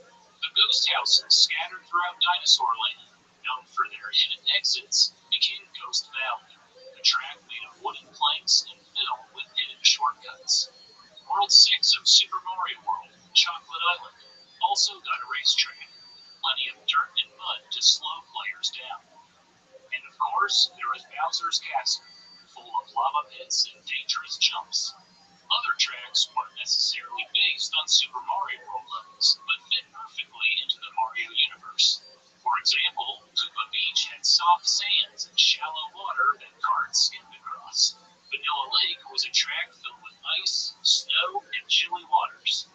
And finally, there was the ultimate challenge, Rainbow Road, a bright, colorful racetrack with no guardrails to keep racers on the course. At first, these courses were simple raceways with twists and turns, but the designers added enemies, characters, and objects from the Mario universe. Monty moles popped out of the ground in Donut Plains. Ice blocks on Vanilla Lake made navigating the course even more difficult. Thwomps in Bowser's Castle could block a player's path or smash a cart. The designers also changed how carts drove on different terrain types. An asphalt track was a relatively smooth ride. Ice courses made driving a little more slippery. Stone blocks made the carts bounce up and down slightly. To help streamline the creative process, the Super Mario Kart team created a track editing software suite that allowed them to manipulate the courses directly on the game cartridge. Designers could place objects like speed zippers and jump bars on the racetrack, add walls or obstacles, and even configure the driving path for computer-controlled players. It was a huge time saver. The new obstacles and terrains made the racing even more dynamic, and getting the kart controls right was more important than ever. Head programmer Masato Kimura spent most of his time tinkering with kart physics. He struggled to find a balance. The more realistic the controls got, the less it felt like a video game. Miyamoto got involved too, to the detriment of Kimura. Miyamoto constantly changed his opinion on how he thought the carts should control, which worried and annoyed Kimura. But luckily, Kimura remembered one of the game's core ideas, to capture the fun of driving go-karts. He said, I had to go back and tinker with the controls over and over until I approximated something that felt right. The team also added new elements to the driving experience. Racers could jump, something not typically found in a racing game, but Miyamoto insisted on it, claiming it was a feature that couldn't be missing from a Mario game. But one new technique would become a core element in the Mario Kart series, drifting. Drifting was a driving technique made popular in Japan. It was thrilling, but somewhat tricky to perform. Cars drift by countersteering in the opposite direction of the turn. Initially, the Mario Kart team tried this idea, but most playtesters couldn't complete the move. The team wanted to ensure that any player could pull off the maneuver, so they simplified the concept. All players had to do was hold the L or R button and steer in the direction of the turn. Although Hideki Kono knew the compromise wasn't perfect, he thought the technique was really cool and fun to perform.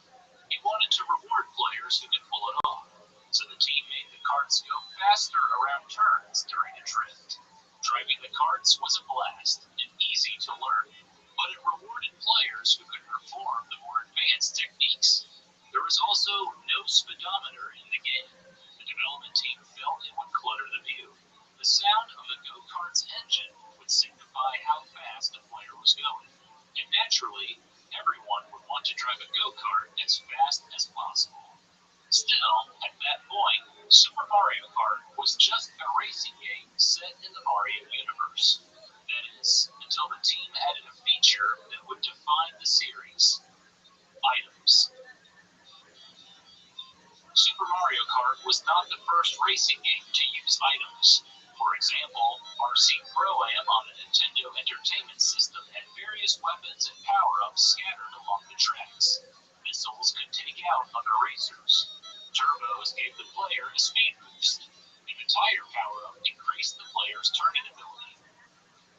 But Super Mario Kart took items in racing to another level. The idea was there right from the beginning. Before the development team added Mario to the game, co-director Hideki Kono felt the racing was lacking. It wasn't exhilarating just driving around a track at slow speeds. So, as an experiment, the designers added oil cannons that players could throw onto the asphalt and create oil spills, which caused the carts to spin out. It added a new thrill to the race. But with the game now set in the Mario universe, potential items were endless. The development team experimented with a few ideas that didn't make the cut, including a placeable piranha plant.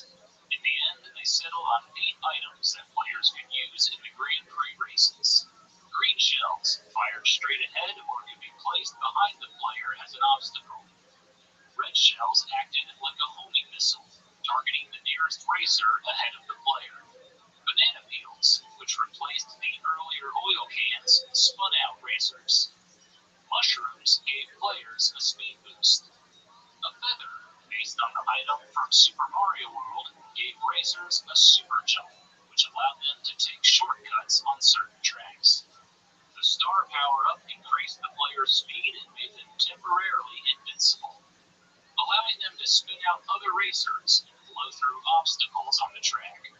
There were also coins, an idea from Miyamoto. After all, what was a Mario game without coins? Coins served multiple purposes and added a layer of depth to the race. Collecting coins increased the max speed of the cart, but they also served as a currency. If the player got hit with an item or spun out by another racer, they lost coins. And if a player fell off the track, Lakitu took a few coins away. And finally, there was the lightning bolt, arguably the most powerful item in the game. It shrunk all the other racers on the track, slowing them down and making them vulnerable to being run over. Playtesters loved how the lightning bolt created sudden upsets.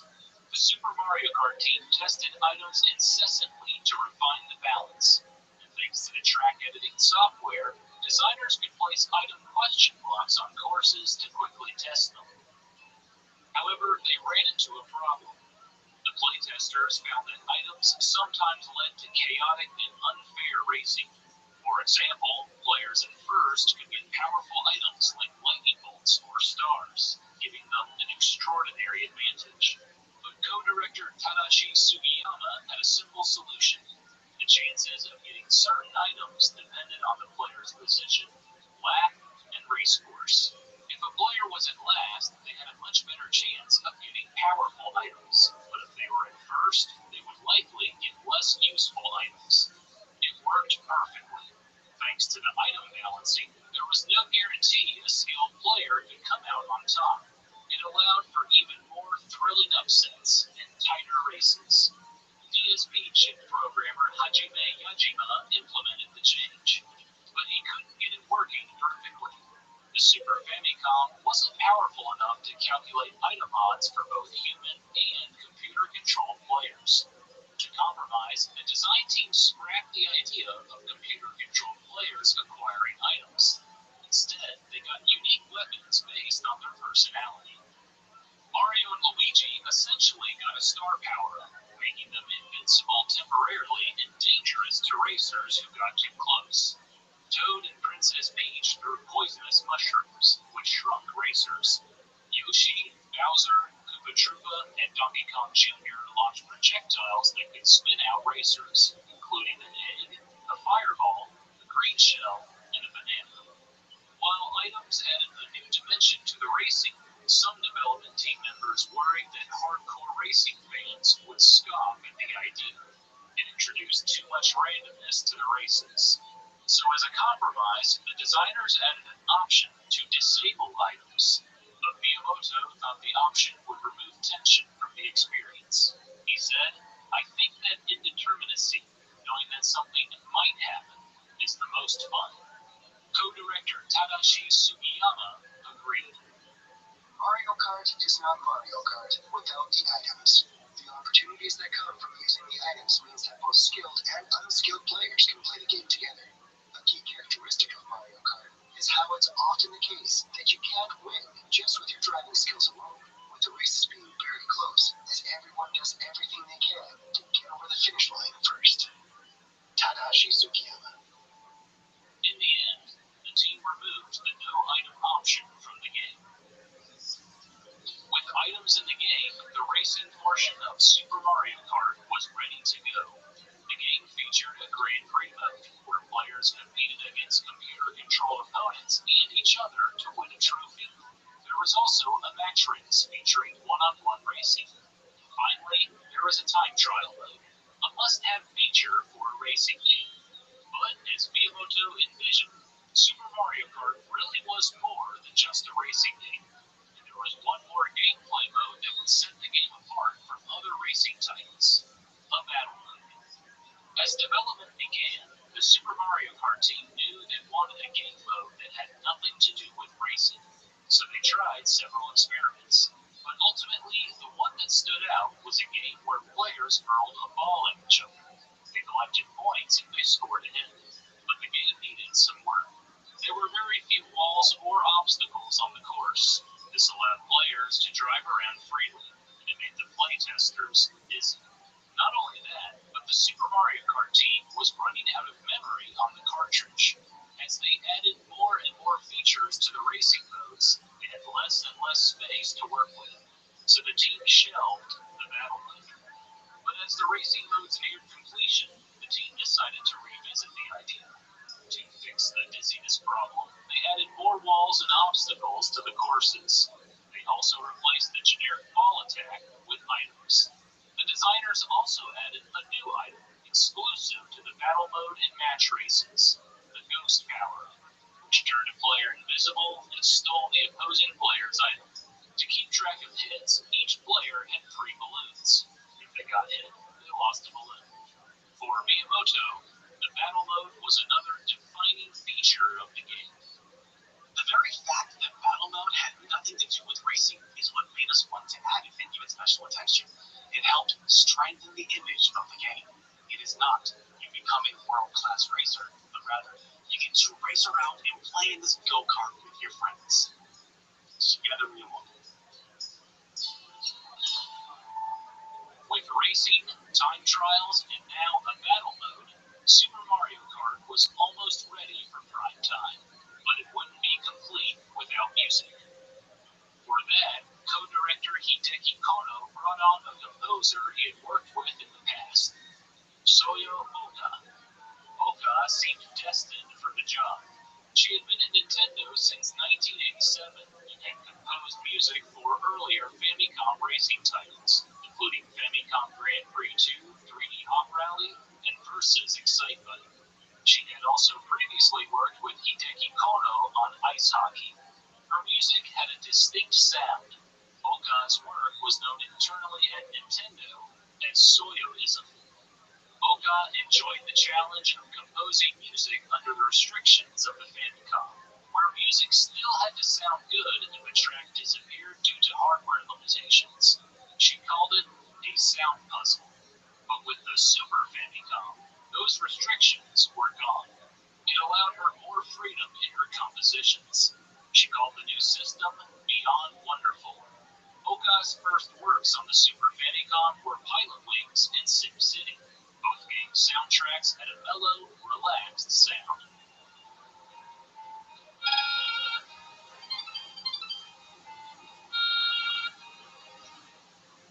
With Super Mario Kart, Oka had to come up with more upbeat music that fit in a racing game, but also had a Mario flavor.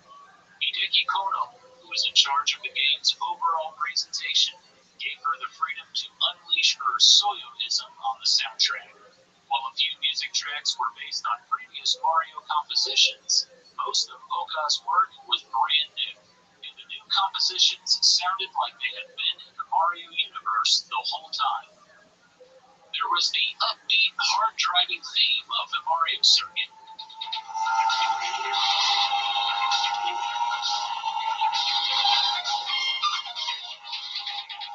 The relaxing, coastal vibes of Koopa Beach.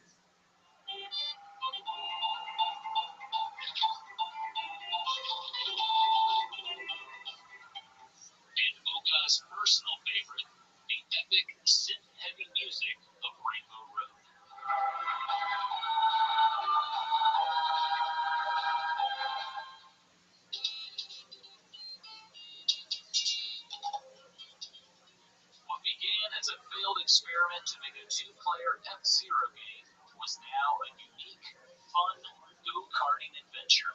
Super Mario Kart expanded the idea of what a racing game could be. Power-up items allowed for thrilling, upset victories.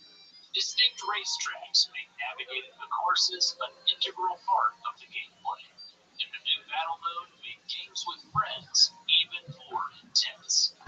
For co-director Hideki Kono, the thrill of competition made Super Mario Kart a memorable game. I really played the game a lot during the adjustment and input phases of the development. Because of the strong competitive gameplay, once I started the test point, I would get excited and start shouting out while I played. I just couldn't help it, because of the randomness and potential for making huge comebacks. I may have been a bit distracting for other development teams working on other projects. Hideki Kono. By the summer of 1992, Nintendo was ready to reveal Super Mario Kart to the world. But surprisingly, despite being a Mario game, Super Mario Kart did not generate much hype leading up to its release. Early previews in video game magazines were short, lost in a sea of other games. Many of the write-ups compared the game heavily to F-Zero. Nintendo tagged Super Mario Kart for an August 27, 1992 release in Japan. Leading up to the launch date, co-director Tadashi Sugiyama remembered feeling unsure about the game's success. He said, "I knew it was fun, but I didn't imagine users would actually like it that much." Sugiyama was in for a huge surprise.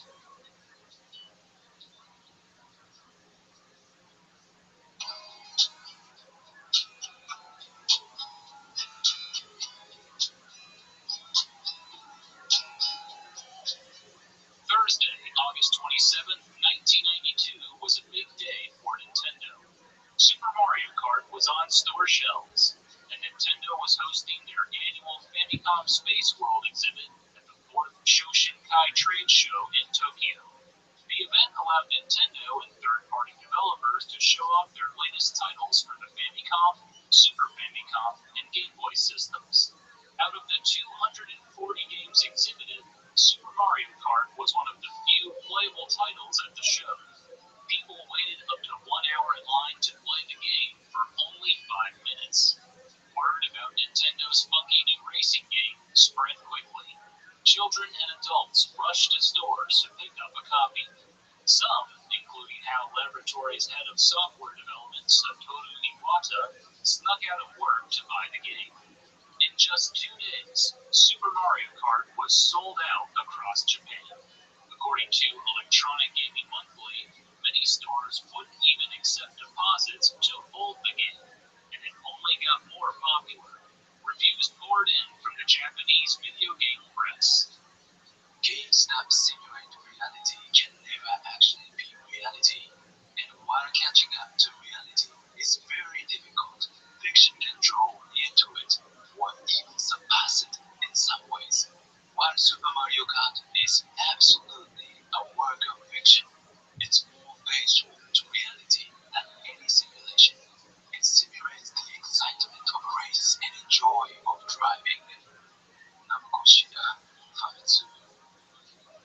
Famitsu magazine gave Super Mario Kart a 32 out of 40, calling it exhilarating, challenging, and much more polished than F-Zero.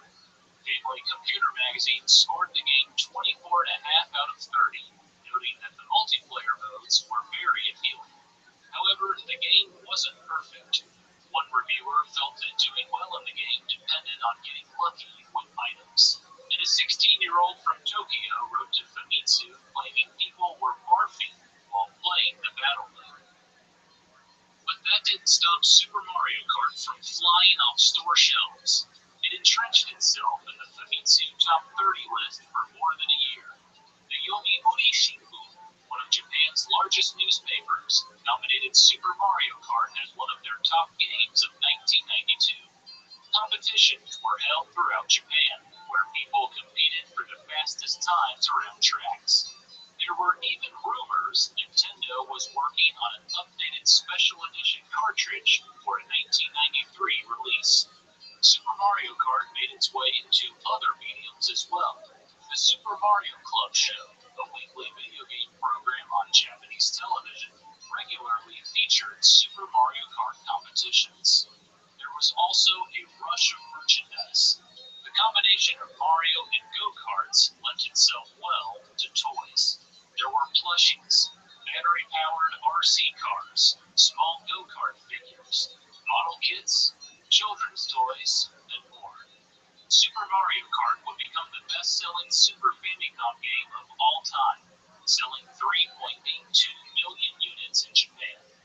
But would it be popular elsewhere in the world?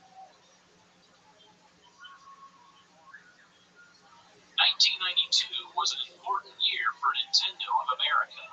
It was the 16-bit Super Nintendo's first full year in stores, and Nintendo faced stiff competition from Sega and their 16-bit console, the Genesis. The Genesis had been out since 1989 and made quite a dent in Nintendo's market share. The Genesis was also cheaper than the Super Nintendo and had more games. In addition, Sega had recently launched their flagship mascot to compete with Mario, Sonic the Hedgehog. Nintendo had to change things up to stay competitive. They lowered the price of the Super Nintendo from $200 to $150. They also released a standalone console without a bundled game and only one controller for $100. As a response, Sega lowered the price of their Sonic Bundle Genesis to $130 and started offering a standalone console for $100. Sega was also showing off their newest hardware creation, the Sega CD, due in the fall of 1992. The peripheral beefed up the hardware power of the Genesis, and the CD medium provided more storage space, better sound, and full motion video games. Nintendo also had plans for a CD-ROM attachment, but it never came to fruition. Nintendo's best hope for success was with its software. The name of the game in this business is games. When the consumer pulls out his wallet, he wants top value for his entertainment dollar, and that's what we've always delivered. But this new lineup represents the best group of games we've ever introduced. Cater-made, Nintendo of America. Nintendo showed off their new game lineup at the 1992 Summer Consumer Electronics Show in Chicago. During the show, Nintendo announced more than 175 new games for the second half of 1992. 75 of them were for the Super Nintendo. It was the largest rollout of new software in Nintendo's history. There was Mario Paint, an educational art program that came with a mouse. Street Fighter II, a port of the popular arcade fighting game. And finally, Super Mario Kart. CES attendees got to try all the latest titles. Super Mario Kart was the surprise star of the show. Luckily, gamers wouldn't have to wait very long to own a copy for themselves. With little text in the game, the localization process was relatively quick. However, there were minor changes between the Japanese and international versions of the game, most notably the animations during the trophy presentation screens. In Japan, Bowser and Peach drank champagne when they won a Grand Prix race. But for the international releases, they simply celebrate with the bottles. Nintendo of America was adamant about maintaining a squeaky clean image with parents. On September 1st, 1992, just 4 days after its Japanese launch, Nintendo released Super Mario Kart in North America. And just like in Japan, the response was incredible. GamePro magazine gave the game a near-perfect score, praising the multiplayer modes and accessibility for people of all skills. Electronic Gaming Monthly gave the game its Editor's Choice Award and called Super Mario Kart the best driving game to come along for some time. Nintendo backed up Super Mario Kart with a fourth quarter $30 million advertising campaign. You make a neat task. We're going to battle mode and broadcast today. Speed, fast, digital player fun on the split screen. Super Nintendo Entertainment System. More superpower. Super Mario Kart graced the cover of the October 1992 issue of Nintendo Power, which contained tips and tricks, maps, and strategies for various courses. Nintendo also teamed up with Domino's Pizza. Kart Scratch and Win game with $25 million in prizes. In December of 1992, Super Mario Kart crossed the Atlantic and hit store shelves in the UK.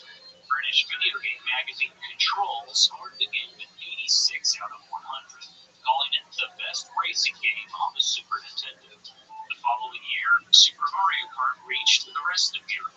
German magazine Video Games had high praise, calling Super Mario Kart the best racing game of all time.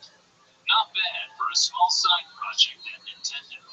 Super Mario Kart was a surprise hit. Nintendo sold more than 1 million copies globally in less than a year. It was so popular that Nintendo bundled the game with the Super Nintendo in several regions, further increasing sales. By the end of the console's lifetime, Super Mario Kart had sold more than 8.5 million units worldwide, making it the fourth best-selling Super Nintendo game of all time. But while Super Mario Kart sold incredibly well, it impacted the living room even more. Whether it be the natural competitiveness of racing or the friendly aesthetics of the Mario universe, Super Mario Kart brought people together like no other game before it.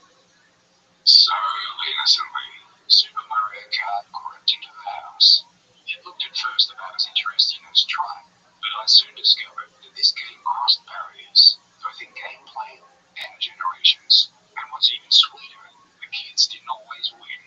My teenage years as a hoon on wheels were finally beginning to pay off. I knew how to drive like a fool. They didn't. Mark Cann, the Sydney Morning Herald. Friends teamed up to unlock all the races in Grand Prix mode.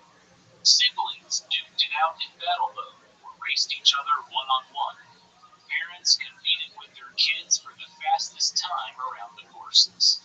So it was no surprise that Super Mario Kart won a Parents' Choice Award in 1992, given to, quote, entertaining products that introduce skills, reinforce them, and glamorize courage and common sense. Other game developers took notice of the popularity of Super Mario Kart, and soon a flood of clones hit the market on both PC and consoles, hoping to cash in on the kart racing craze. Sega put out Sonic Drift on their handheld Game Gear system. Atari released Atari carts for the ill-fated Jaguar console. There were also clones on the Super Nintendo, such as Street Racer, a kart racing, kart fighting game. But nothing came close to the success of Super Mario Kart. The game stayed on the Nintendo Power Charts for an astonishing 68 months, until the magazine stopped tracking Super Nintendo games. It was the beginning of a popular new franchise for Nintendo. Their next console, the Nintendo 64, would feature the first follow-up to the original game, Mario Kart 64. And soon, Mario Kart games would come out for every new Nintendo console and handheld. And today, its popularity is bigger than ever. The best-selling game on the Nintendo Switch is Mario Kart 8 Deluxe. Many of the staff members who were involved with the original game still work at Nintendo. Shigeru Miyamoto is still Nintendo's chief software producer. He is widely considered the greatest video game designer of all time. Hideki Kono remained involved in every future Mario Kart game. Today, he is in charge of Nintendo's mobile game division. Tadashi Sugiyama would go on to work on several Mario Kart games, including Mario Kart 64 and Mario Kart Double Dash for the GameCube. Sugiyama also directed F-Zero X, released in 1998, and thanks to the power of the Nintendo 64, he was finally able to implement multiplayer in the fast-paced racing game. Today, Sugiyama is still with Nintendo, working as a designer. Programmer Masato Kimura, who worked tirelessly to perfect the kart controls, continued to program various Nintendo games, including The Legend of Zelda: The Wind Waker and Super Mario Galaxy. Most recently, he worked on the latest Mario Kart game, Mario Kart 8. Hajime Yajima, who implemented the DSP chip into Super Mario Kart, continued to put his technical knowledge to use. He provided assistance with new, graphically intense games like Star Fox and Super Mario 64. Today, he is still working within the technology department at Nintendo. But not everyone stayed. Composer Suyo Oka left the company in 1995 to become a freelancer, working in radio, television, and video games. But Super Mario Kart stayed with her. Even today, people come up to Oka and talk about the game. She said, "I am truly moved to think that I have inspired children and young people more than I had ever imagined. At these times, I again come to understand how much of an amazing hit the game was and how many people played it." In total, the Mario Kart franchise has sold more than 150 million copies worldwide, making it one of Nintendo's best-selling series. And it all started with Super Mario Kart. A game that began as a failed experiment became one of the most influential games of all time. In 2019, the Strong Museum in Rochester, New York, acknowledged the game's impact by inducting it into the World Video Game Hall of Fame.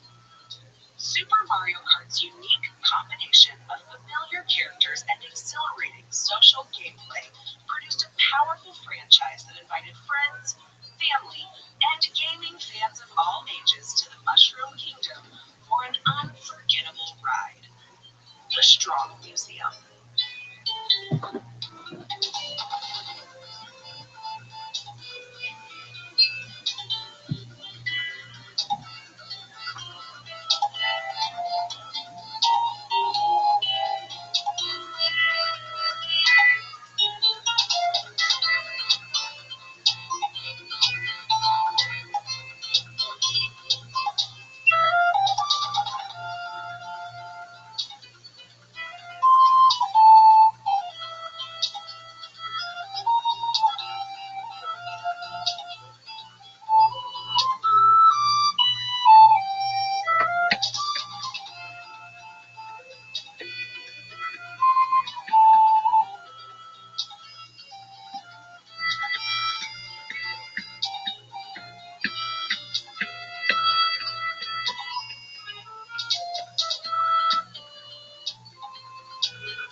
Funding for Gaming Historians provided in part by supporters on Patreon.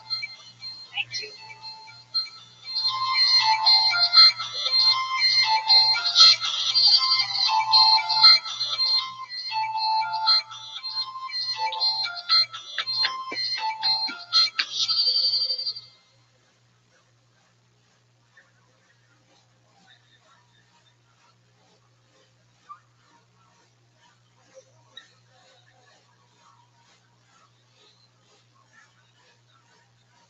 Today I'll talk about a franchise that deserves a lot more love, and that's the Super Mario Land games.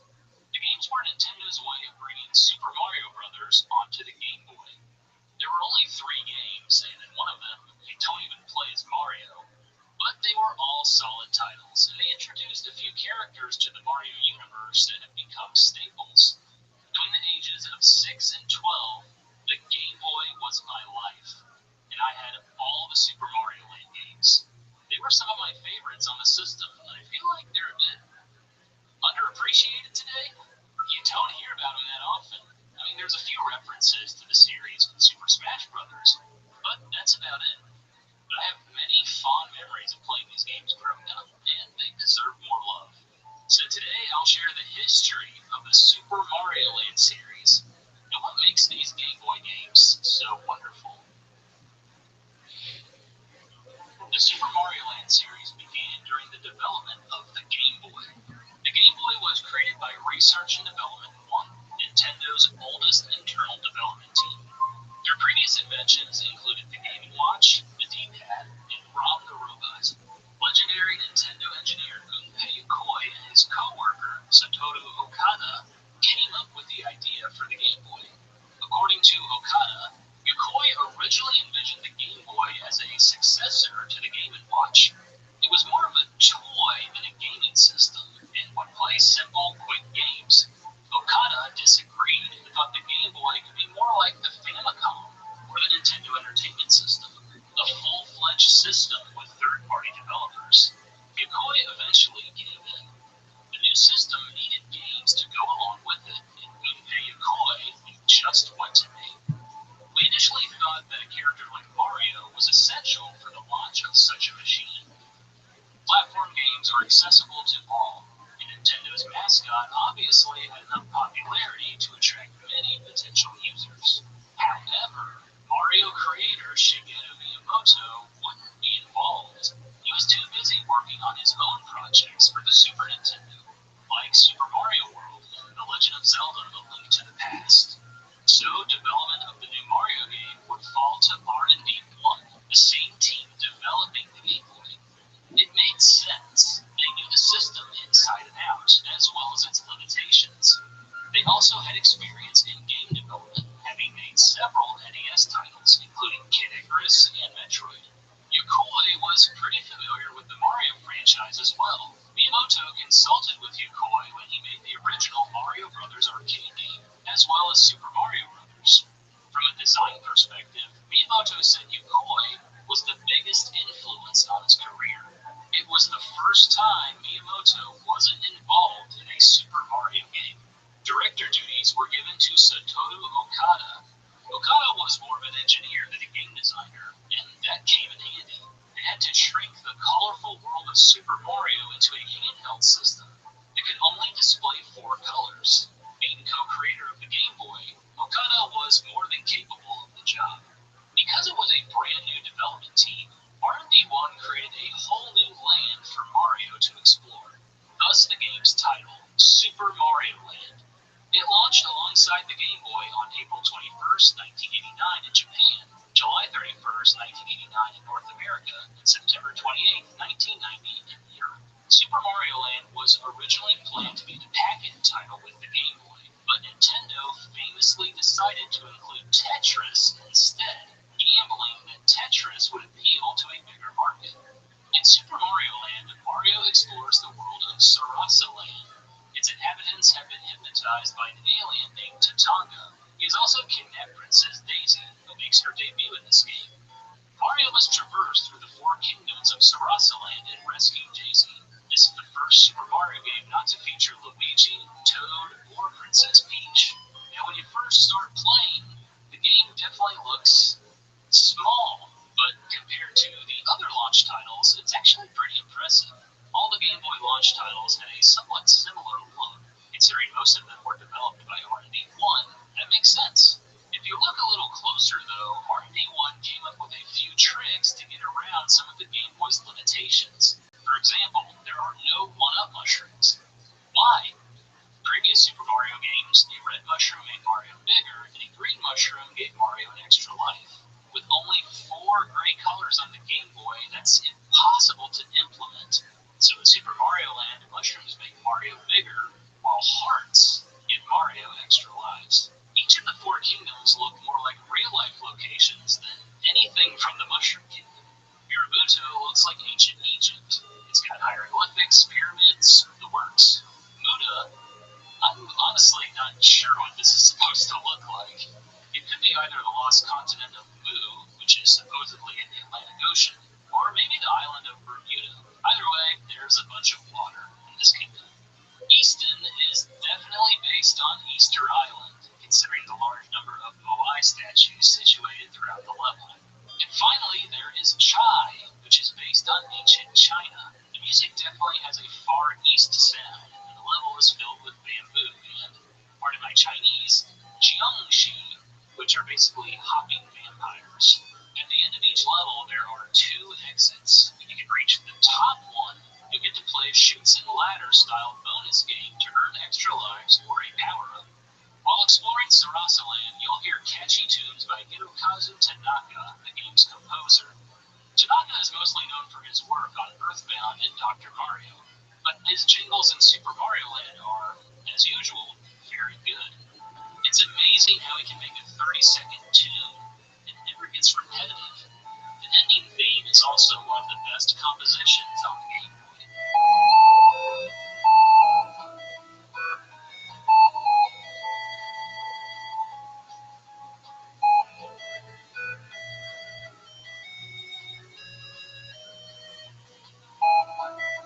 Now, gameplay-wise, Mario feels off. Don't get me wrong, it's definitely a Mario game.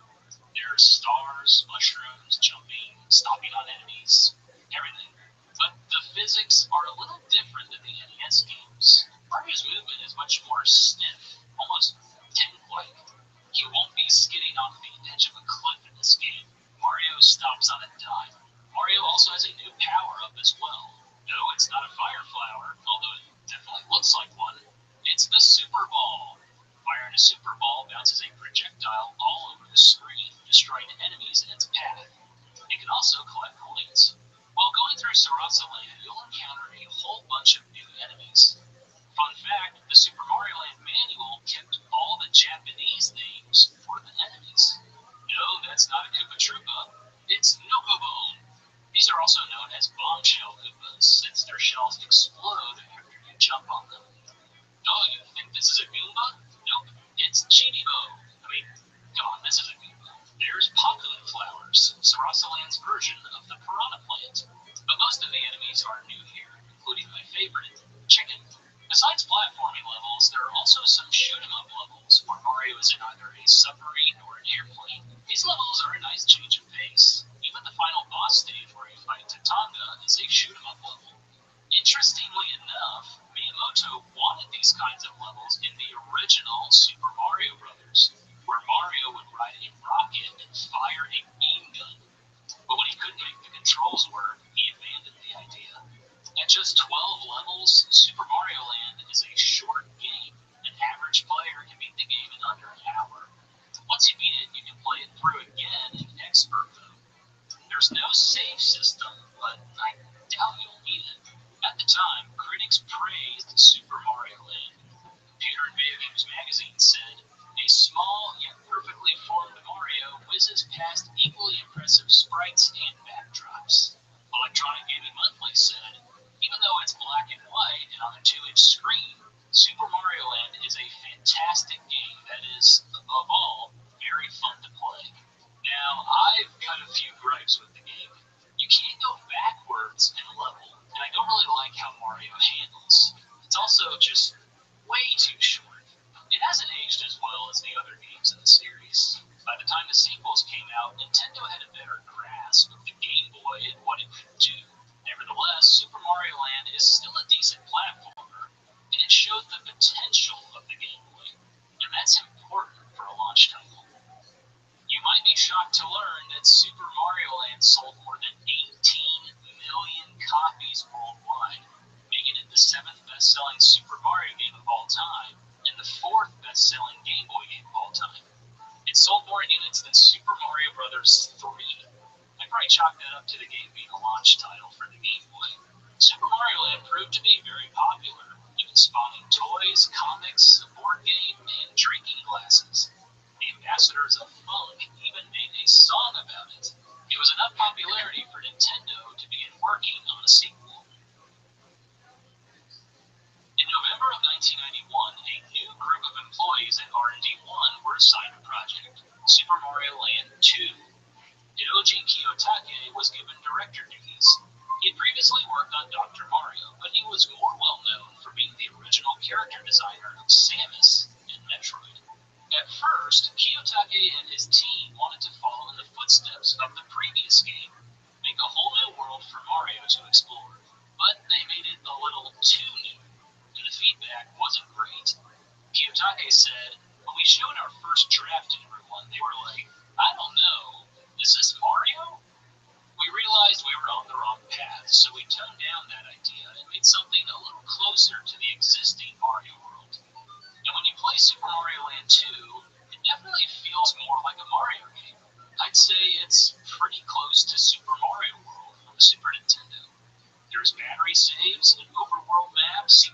Mario's bonus games, 6 unique worlds, and graphically, it just looks more like Mario. One interesting change to the Mario formula is the storyline. For once, Mario isn't rescuing a princess. Kiyotake stated, Mario has always fought for someone else's benefit, but we thought it would be a nice change of pace to make a game where he's fighting to win back something of his own. In this instance, Mario tries to take back his castle from a new villain named Wario. Wario made his debut in Super Mario Land 2 and has become a mainstay in the Mario universe. He began simply as a name. R&D1 wanted to create a new villain for Mario. Well, Mario's a good guy, so what's the opposite of good? Bad. The word for bad in Japanese is Wadui. Flip the M upside down in Mario and you get Wario. R&D1 imagined Wario as a Bluto-type enemy, if Mario was Popeye. This time you'll explore a world called Mario Land.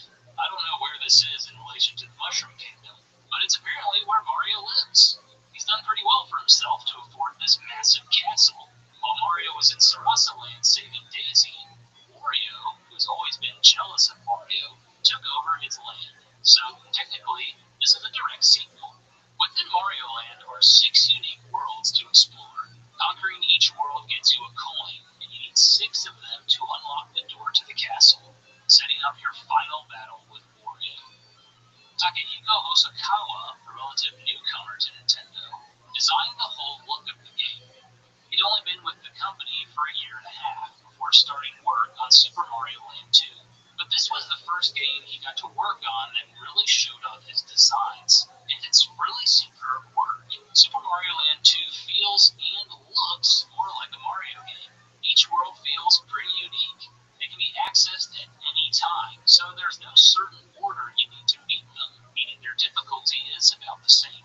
Kiyotake and his team claim getting the difficulty level just right was the hardest part in making the game. You've got Pumpkin Zone, which has some spooky enemies. My favorite being the walking Jason mask, literally named Jason in Japan. Mario Zone has you explore a giant mechanical Mario statue. I guess Mario built this to worship himself.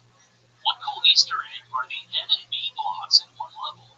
Back in the 60s, Nintendo made these to compete against Legos. One level is built completely out of these blocks. Gunpei Yokoi worked on the N and B toys and was a producer on Super Mario Land 2. Neat. Turtle Zone is the required by gaming law underwater world. As a kid, I always thought being inside the whale was kind of creepy. Look at those teeth. Oh, and the sharks are wearing boxing gloves. Macro Zone has Mario shrunk down to a microscopic size, exploring a house and fighting off ants and mice. Whose house is this? We don't know. We'll probably never know. Space Zone was a unique area in that you can't just go to it on the map. You actually have to beat the level to get there. Gravity is gone and Mario can float around in space. It makes for some cool level design. Also, the world boss is Tatanga from the first Super Mario Land. Finally, there is Tree Zone, where you battle flies and bugs, and eventually defeat a massive angry bird. Seriously, his name is just Bird. It's almost as good as Chicken from the first game. After you collect all 6 coins, you've got to take back your castle. This level is pretty challenging as it's full of traps. Wario in his crazed look awaits you at the end of your journey. One interesting change to gameplay is coins. Instead of getting 100 and resetting to 0, you can collect up to 999 coins. You can spend these coins on bonus games to win extra lives, power-ups, and more coins.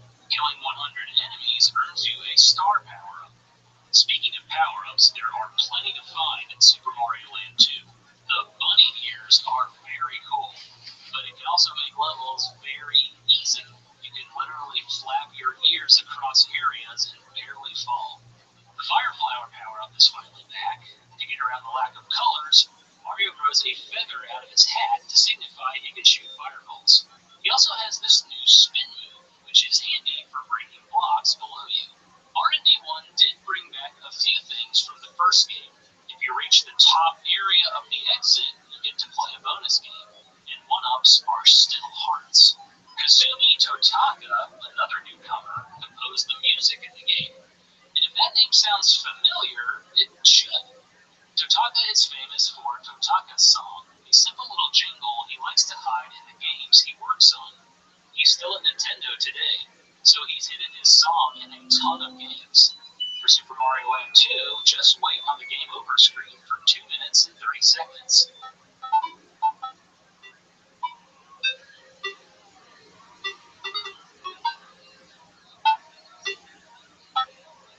Totaka's work here is incredible. Catchy tunes and classic sound effects.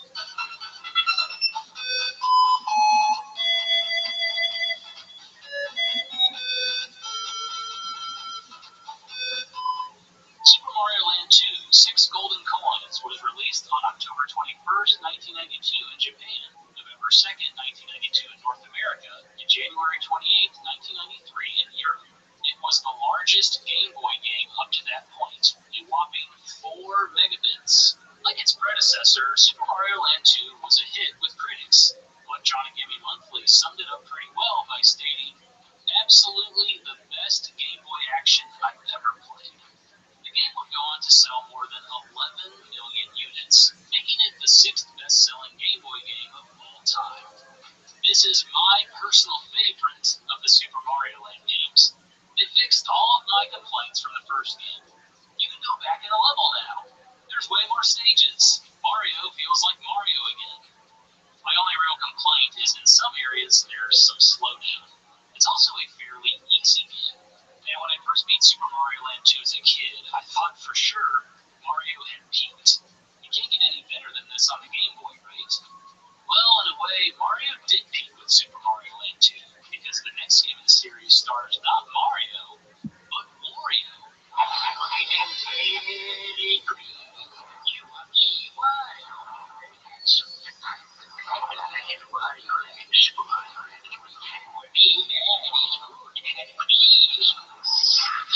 Yes, Wario Land, Super Mario Land 3, was the third installment in the series. There is no doubt in my mind that Super Mario Land was added to the title for brand recognition. When the first two games sell more than 29 million units combined, it's a smart move. This was Wario's first game all to himself. Many of the same people who worked on Super Mario Land 2 returned, including director Hiroji Kiyotake and designer Takehiko Hosokawa. After getting kicked out of Mario's castle, Wario hears a rumor that the brown sugar pirates of Kitchen Island, yeah, there's a food theme in this game, stole a statue of Princess Peach. Wario's goal is to find the statue and sell it for a hefty price tag to buy his very own castle. It seems the developers kept with the theme of opposite of Mario. While Mario games are generally fast-paced with lots of platforming, Wario Land is a little slower paced with more exploration, and instead of mushrooms making you grow, it's garlic. The name of the game in Wario Land is Collecting Treasure. Wario collects coins, which are tallied up at the end of each level. You'll also have to spend money. You can't use checkpoints or even leave a level without ponying up some dough. You can even attack enemies with coins. Hidden throughout stages are treasures, which Wario admires after beating a level. He's just like a retro game collector. This aspect of the game really drew me in as a kid.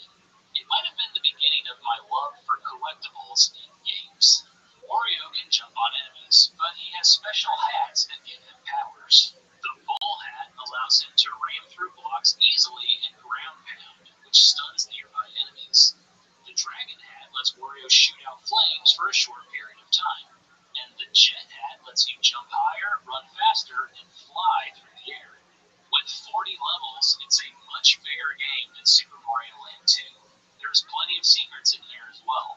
One cool feature is how the levels interact with the map. For example, in Rice Beach, one level will alternate between water and no water, depending on the tide. Wario Land is also a fairly decent challenge. I can breeze through the first two Mario Land games, but Wario Land always gave me a good fight. The final boss is against this absolute unit of a genie, and once you defeat him, the map reveals the missing statue of Princess Peach. But here comes Mario, who did nothing, flying in to steal your prize. I actually feel bad for Wario. However, the genie decides to grant Wario one wish. Of course, he wants a castle. The size of the castle you get depends on how much treasure and coins you collected during your journey. My first playthrough, I got a tree stump. Wario Land Super Mario Land 3 was released on January 21st, 1994 in Japan, March 13th, 1994 in North America, and May 13th, 1994 in Europe. Critics once again loved the game. Wario even got his own cover of Nintendo Power on issue 58. The game sold more than 5 million copies. This game marked the beginning of the Wario Land series, and sadly, the end of the Super Mario Land series. In 1995, Nintendo hyped up their newest console, the Virtual Boy. It was basically a headset that played games. Everything was rendered in red and black, but it did have some cool 3D effects. Nintendo treated it as a successor to the Game Boy, but it was ultimately a disaster. During the Winter CES show of 1995, Nintendo teased a few titles, including a new Mario game. It went by several different names. Some called it Mario Adventure, others called it Mario Brothers Virtual Boy, but it's most commonly referred to online as Virtual Boy Mario Land. This game never came out, so we don't really know too much about it, but it looked like a standard Mario game that utilized some 3D effects. The Virtual Boy did get a Wario Land game, though, and it's quite good.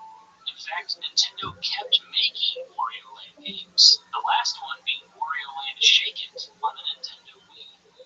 In 2011, Nintendo released Super Mario 3D Land on the Nintendo 3DS.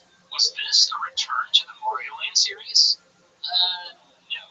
It has a similar name, but as far as I can tell, it has nothing to do with the Super Mario Land series. Nintendo took a gamble handing off the reins of Mario to a team that did not include Shigeru Miyamoto, but it ultimately paid off.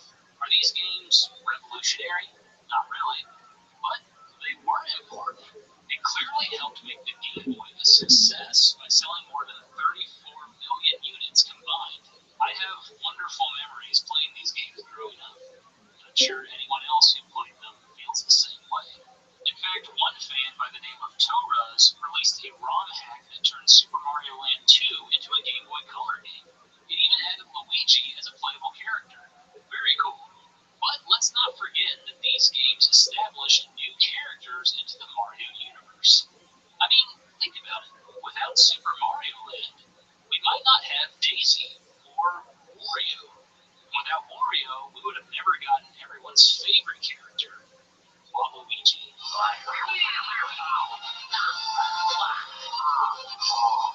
That's all for this episode of The Game Historian. Thanks for watching.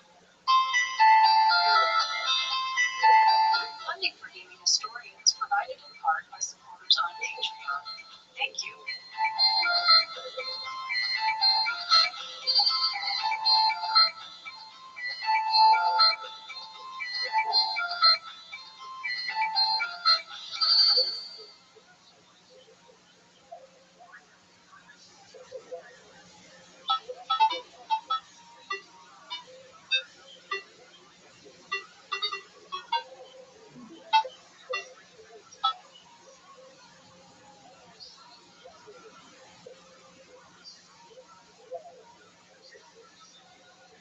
In 1996, North America was introduced to a new Mario game on the Super Nintendo.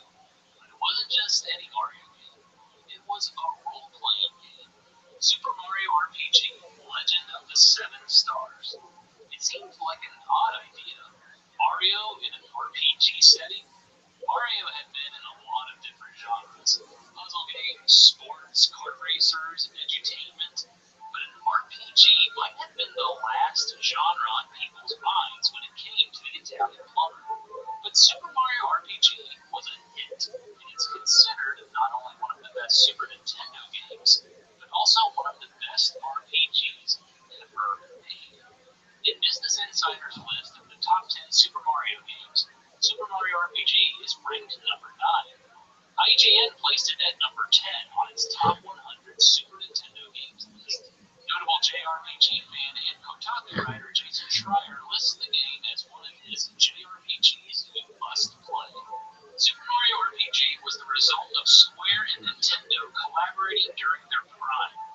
Together, they created something very special. Super Mario RPG is filled with memorable characters, a unique battle system, hilarious dialogue, fun side quests, pleasant visuals, and unforgettable moments. Let's take a look at this classic title and the impact it left on gamers and the industry.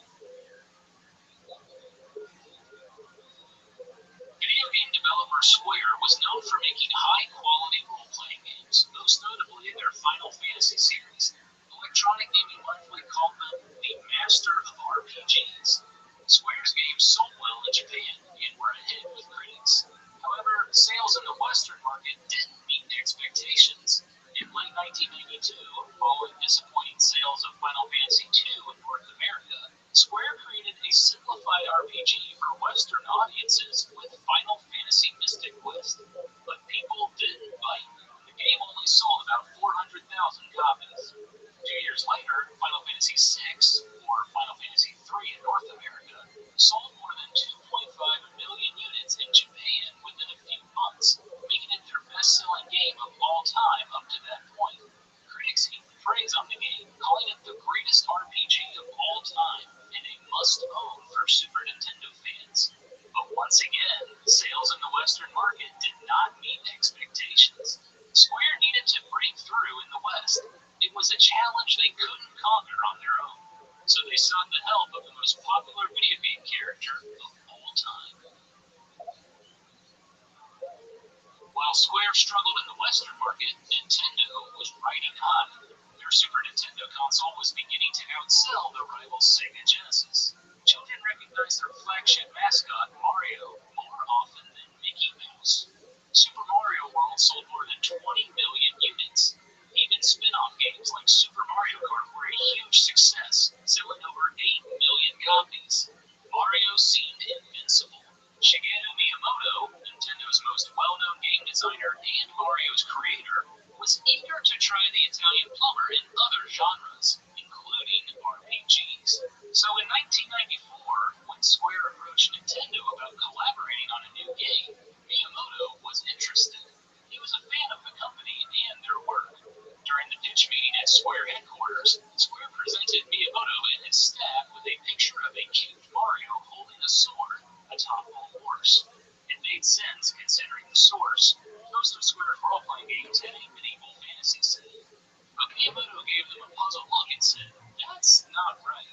You mentioned Mario might have a hammer, but not a sword." The two companies had intense discussions about the use of characters, story, and setting. Eventually, they agreed to make the game, their first collaborative project with each other. Square began development in the summer of 1994. Nintendo pitched in with creative consulting to ensure the game had the Nintendo and Mario flair. Director duties were given to Square employees Yoshihiko Maikawa and Chihiro Fujioka. Fujioka previously worked on Final Fantasy Mystic Quest, Square's first attempt to appeal to Western audiences. He recalled the relationship with Nintendo as being, quote, very close and favorable. Shigeru Miyamoto would come in often to meet and talk, as well as provide suggestions on gameplay. Fujioka said that Miyamoto had two main points of advice in his consulting. One was to, quote, keep an eye on handling Mario's entry into the RPG world without destroying the Mario universe. The other was to make the game fun. At first, Super Mario RPG looked like a traditional Square RPG, a top-down view with 2D sprites. Square perfected this look, pushing the limitations of what the Super Nintendo could do with the perspective. But after seeing Rare and Nintendo's Donkey Kong Country, Square was eager to try something new, pre-rendered graphics. They shifted from the 2D perspective to an isometric perspective. This required some extra hardware power to work, so Nintendo suggested they integrate the SA1 chip into the game. The SA1 chip had 4 times the processing power of the Super Nintendo CPU and faster RAM. This allowed quicker calculations to render the graphics and show more characters on screen. Square developed the look using the same Silicon Graphics workstations that Rare used to make Donkey Kong Country. By the summer of 1995, Square had a working prototype, but they couldn't decide whether to give Mario weapons and magic attacks or his signature hammer and jump moves. According to director Chihiro Fujioka, he and Miyamoto confirmed their decision at the 1995 V-Jump Festival, where they unveiled the game to the public for the first time. Fujioka asked the audience to applaud for the option they liked best, Mario fighting with swords and magic, or hammers and jumps. The audience overwhelmingly chose the latter. With the game nearing completion, a beta build arrived at the Nintendo of America offices in late 1995. It took the staff by surprise. A few thought it was a silly idea and were surprised by the RPG battle system it used. In a November 1995 issue of Nintendo Power, one writer commented, "It's fun and a little weird, but it's definitely Mario and an RPG." When it came time to translate the game for the West, notable Square localizer Ted Woolsey, known for his translations of Final Fantasy VI and Secret of Mana, got the job. Since their offices were down the street from each other, Nintendo's product analysis team periodically met with Woolsey to make corrections and ensure the game had that signature Nintendo personality. In 1996, the world finally got to play what would become a classic game for the Super Nintendo, Super Mario RPG, Legend of the Seven Stars. It was released on March 9, 1996 in Japan and May 13, 1996 in North America. In Japan, the game came with a coupon to get 4,000 yen off, or about $37 off, the purchase of a Super Famicom system. This was perhaps an effort by Nintendo to sell through backstock of consoles before the release of the Nintendo 64. Unfortunately, Europe would not see the game until years later. Nintendo software analyst Jim Wardell said that the European release was nixed for several reasons. The time it would take to do another translation, the added cost of the SA1 chip, and low projected sales all factored into the decision. Super Mario RPG was released just 4 months before the Nintendo 64, at the height of the Super Nintendo's popularity. For many gamers, including myself, it was a great holdover until the Nintendo 64. Plus, it was a new Mario game, and we had to get our hands on it. However, I don't think anyone anticipated just how popular and impactful it would become. Super Mario RPG begins just like every other Mario game. Princess Toadstool has been kidnapped by Bowser, and you have to rescue her. But during the fight between Mario and Bowser, a giant sword falls out of the sky and crashes into Bowser's castle, scattering everyone into different directions. Mario soon learns that this is the work of the Smithy Gang, who have not only taken over the world, but destroyed Star Road, which helps grant people's wishes. Mario and the gang must recover 7 star pieces to rebuild Star Road and defeat Smithy. Along the way, Mario meets new characters who join his party. There's Mallow, a cloud who seems to think he is a tadpole, a star spirit who takes the form of a doll, known as Gina. Even Princess Toadstool and Bowser join your party. There's also a ton of memorable non-playable characters that you will meet along the way. One of my favorite parts of Super Mario RPG has always been the characters and their interactions. Some of the lines are great, and the character expressions are very impressive for a 16-bit title. It's a very funny game. According to director Chihiro Fujioka, many of the staff members who worked on the game were fans of stand-up comedy. It's also a gorgeous game. There is no doubt that Super Mario RPG is one of the best-looking games on the Super Nintendo. Square was definitely stepping out of their comfort zone, but it paid off. Everything is bright and colorful, and the isometric view works well without any slowdown.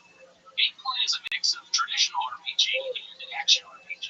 There's menus, items, equipment, hit points, experience, battle commands, etc., all staples of a traditional Japanese role-playing game. But the battle system incorporates a timing mechanic when attacking and defending. If you time it right, you can hit the A button while attacking to deal extra damage, or hit the B button while defending to reduce damage. According to director Yoshihiko Maikawa, this unique battle system was inspired by a Japanese children's toy. He said it was like a large laptop with these buttons that would play music. You had to press the buttons with good timing to the music. It was that idea, and the gameplay built around timing button presses, that inspired me to hybridize these 2 genres of game, to get a little bit of action and RPG into the same game. Square also incorporated platforming into the game, because what's a Mario game without some platforming? There are hidden treasure chests, coins to collect, and obstacles that Mario must traverse by running and jumping. Instead of random battles, enemies appear on screen. There are also mini-games scattered throughout the world. Yoshi races, the minecart maze, running on barrels down a river, collecting coins in a waterfall, and many more. The soundtrack, a combination of remixed Mario tunes and original compositions, was composed by Yoko Shimomura. She had previously worked for Capcom, where she composed the soundtrack to the popular Street Fighter II arcade game. When she wanted to pursue more classical style music, she left Capcom for Square. Shimomura considers Super Mario RPG a turning point in her career. Nintendo and Square did a great job ensuring the player felt like they were in the Mario universe. Everything you would expect is here. Goombas, Toad, flowers, mushrooms, pipes, and Amber Brothers. Nintendo even threw in a few Easter eggs throughout the game. Square threw in a few as well, most notably Q-Lex, an optional boss that wouldn't be out of place in a Final Fantasy game. It's amazing what Square and Nintendo were able to fit in this whopping 32 megabit cartridge. Upon its release, Super Mario RPG Legend of the Seven Stars received rave reviews. GamePro magazine gave it a perfect score, commenting, "Once you pick this one up, you're hooked." Electronic Gaming Monthly was similarly impressed, calling it a masterpiece. Super Mario RPG combines the role-playing elements of Final Fantasy with the world of Mario flawlessly. The game was a commercial success as well. More than 2 million units were sold at a retail price of $75. Square was ecstatic about the numbers. Yusuke Hirata, one of the producers, said that the series would likely continue on Nintendo's upcoming console, the Nintendo 64. However, those hopes were dashed when Nintendo and Square had a falling out. Due to Nintendo's insistence on sticking with cartridge-based media, Square shifted its focus to the CD-based Sony PlayStation for more artistic freedom. This essentially eliminated any hope for a true sequel. Although Square was out of the picture, Nintendo still went forward with the idea. They teamed up with Intelligent Systems and worked on a sequel, Super Mario RPG 2. Possibly due to legal issues with Square, they renamed the game Paper Mario. Released on the Nintendo 64, the game borrowed several elements from Super Mario RPG, mainly the action timing-based battle system and the humorous dialogue and plot. But Nintendo was able to make the game stand out on its own with its unique paperbook visual style. It became its own popular franchise and is still around today. But believe it or not, there is another Mario RPG-inspired game in the form of the Mario and Luigi series. Once again, the game series borrows the action timing-based battle system, as well as the humor. The handheld series of games was developed by Alpha Tree, a company with many former Square employees. One of them is Chihiro Fujioka, the director of Super Mario RPG. Music for the series is composed by Super Mario RPG composer Yoko Shimomura. Even with two spiritual successors, fans still clamor for a true sequel to Super Mario RPG. However, Square Enix holds a lot of the rights to the game, so it would take some licensing and legal hurdles to make something happen. Yo, what up? A few references to the game. I'm here, big dog. Gino makes an appearance. Yo, how are you? I'm listening. Go ahead. I'm good. I just wake up and I'm good. For how long did you sleep? I know that's a good question. I know. I don't know. 3 hours. Okay. Are we gonna do a podcast? Maybe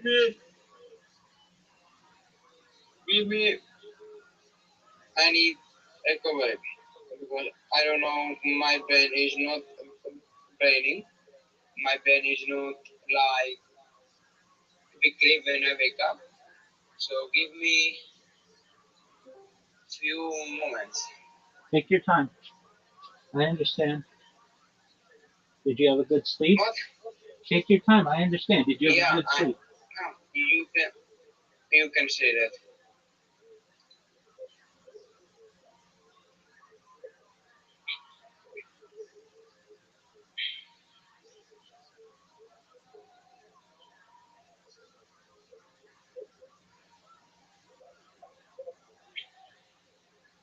Do you feel like it was one of the greatest sleeps in the history of the world?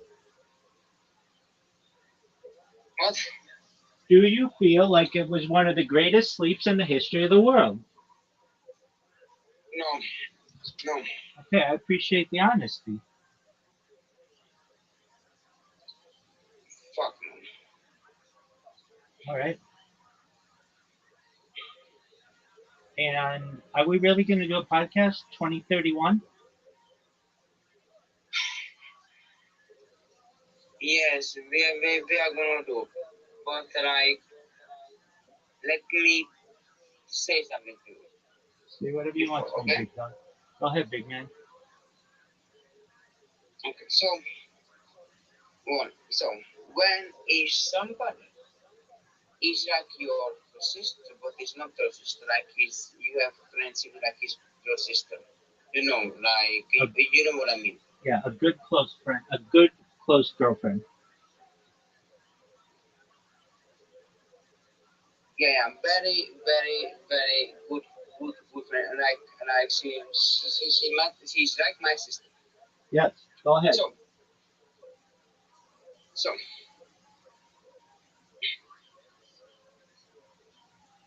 I make a joke with her in the phone.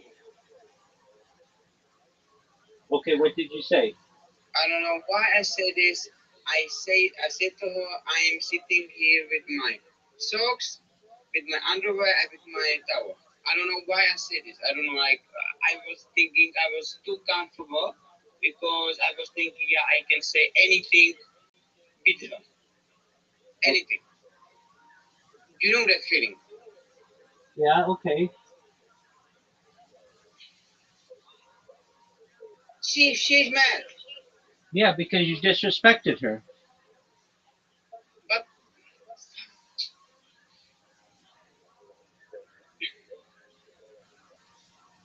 mm,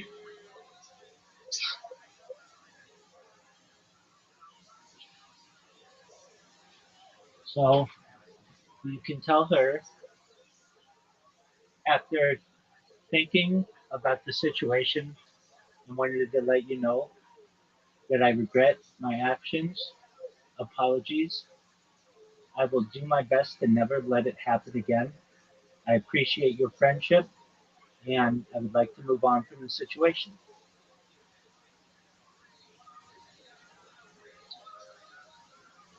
yeah.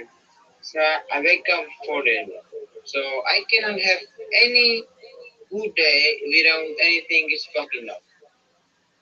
You were horny. What do you want me to do? No, you don't have to do anything. No, I'm not gonna do anything, but it's just like it's part of life. You can't you can't control it. Uh, you made a mistake. You should know a very important quote I want you to hear. 4 words. If you don't remember anything from me, I want you to remember this. Are you ready? Yeah. Time. Say it with me. Time Mhm. heals. No, say it. Time. Mhm. You're not saying it. Say time Time heals here all all wounds.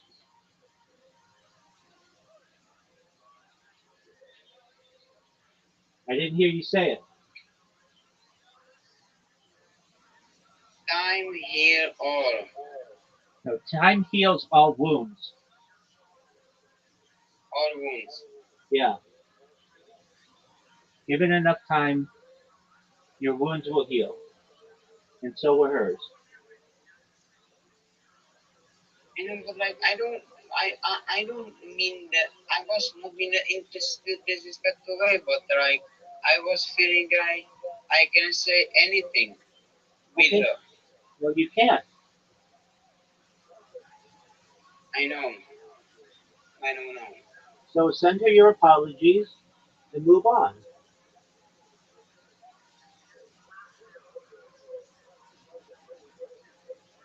I know now.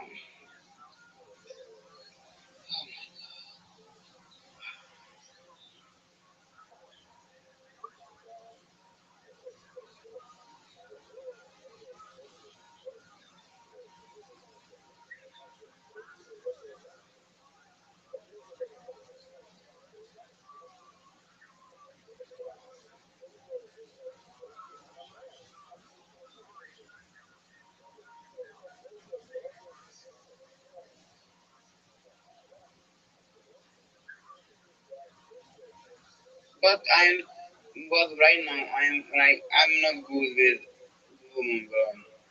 Yeah, you're dog shit, dog.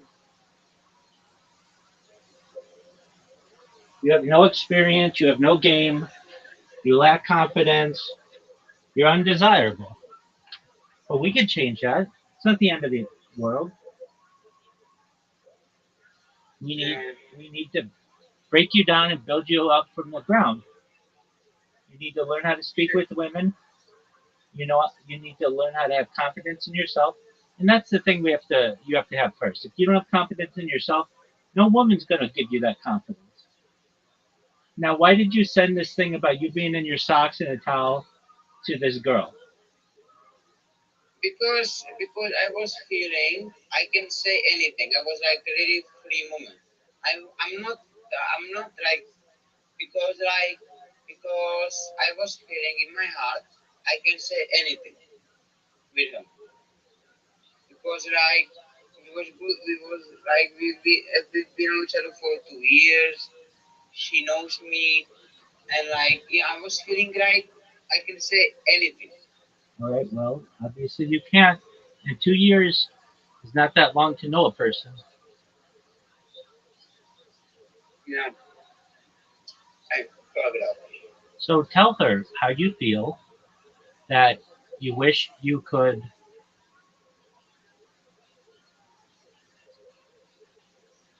that apologies for disrespecting you.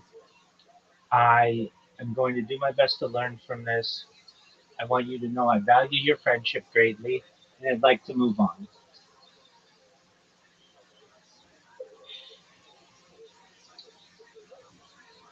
You know what? I'm good person. Okay, I'm not bad. good is relative. I think you're good, buddy.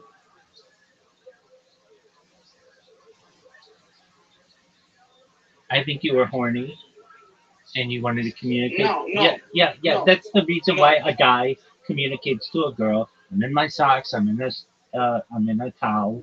That's why. Even if you don't recognize it, you have to understand that there's a sexual connotation to it. It was not me.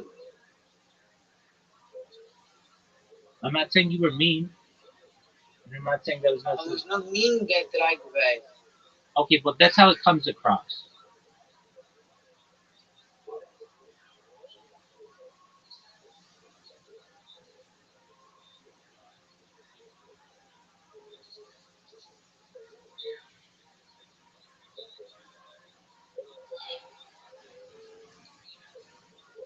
Uh,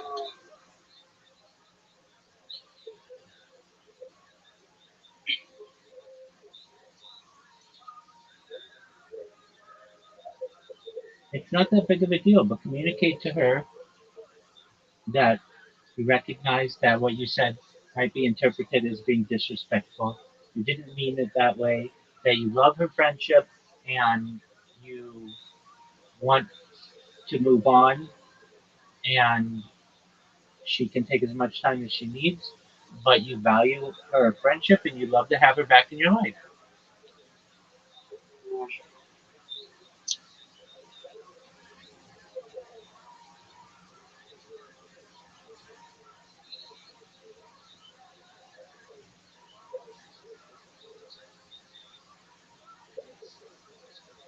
okay, I will be back. Okay, I will be back. Are we going to record 2031? I don't know. I have no idea Okay, well, because like I have doing I need like episode today with someone from the other world. So I don't know, like in 3 p.m. today. what time? 3 p.m. my time? Yes, You're not going to be up at 3 p.m. my time. I'm in episode with him, so I need to. Oh, your episode with him is at 3 p.m. Okay, so Yes. why don't you go do what you need to do for an hour and come back and we'll record. Okay. Okay. 1 hour. Okay. Okay, so whatever. So Talk to you. I'll see you 1 hour from now at the top of the hour. So you have 1 minute, 1 hour, 7 minutes, okay? Okay. And I want you to be accountable. So in 1 hour, 7 minutes, you better be back here. If you're 1 minute off, I'll understand, but I'm going to ask you, why were you 1 minute off? You should be specific, okay? Okay. All right, I'll see you 1 hour, 1 hour, 7 minutes. Yep.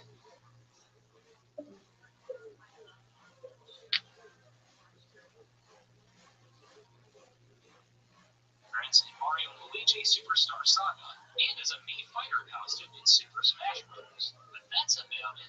In 2008, Europeans were finally able to play the game when Nintendo released Super Mario RPG on the Virtual Console. Super Mario RPG.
Left quite an impact. For many fans of the Mario series, it was their introduction to the RPG and in the Western market. Super Mario RPG outsold all of their previous releases on the Super Nintendo and helped them see what works and what doesn't in the West. Super Mario RPG is a classic. If you don't already have it on Super Nintendo, it's readily available on Nintendo's Virtual Console service. We may never see a true sequel to the game. Sometimes it's best to go out on top. That's all for this episode of The Game Historian. Thanks for watching.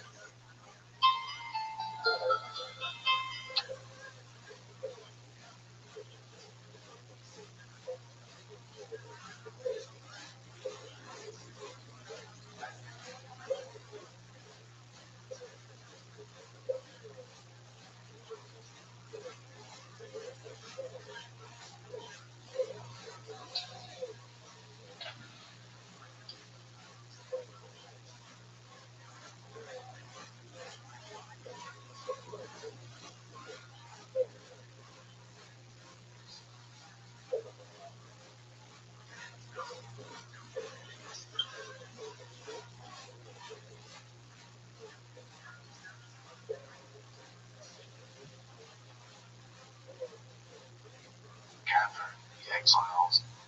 Nations of the world would bow before him, and the third temple in Jerusalem would be built, inaugurating the Messianic age, the dead.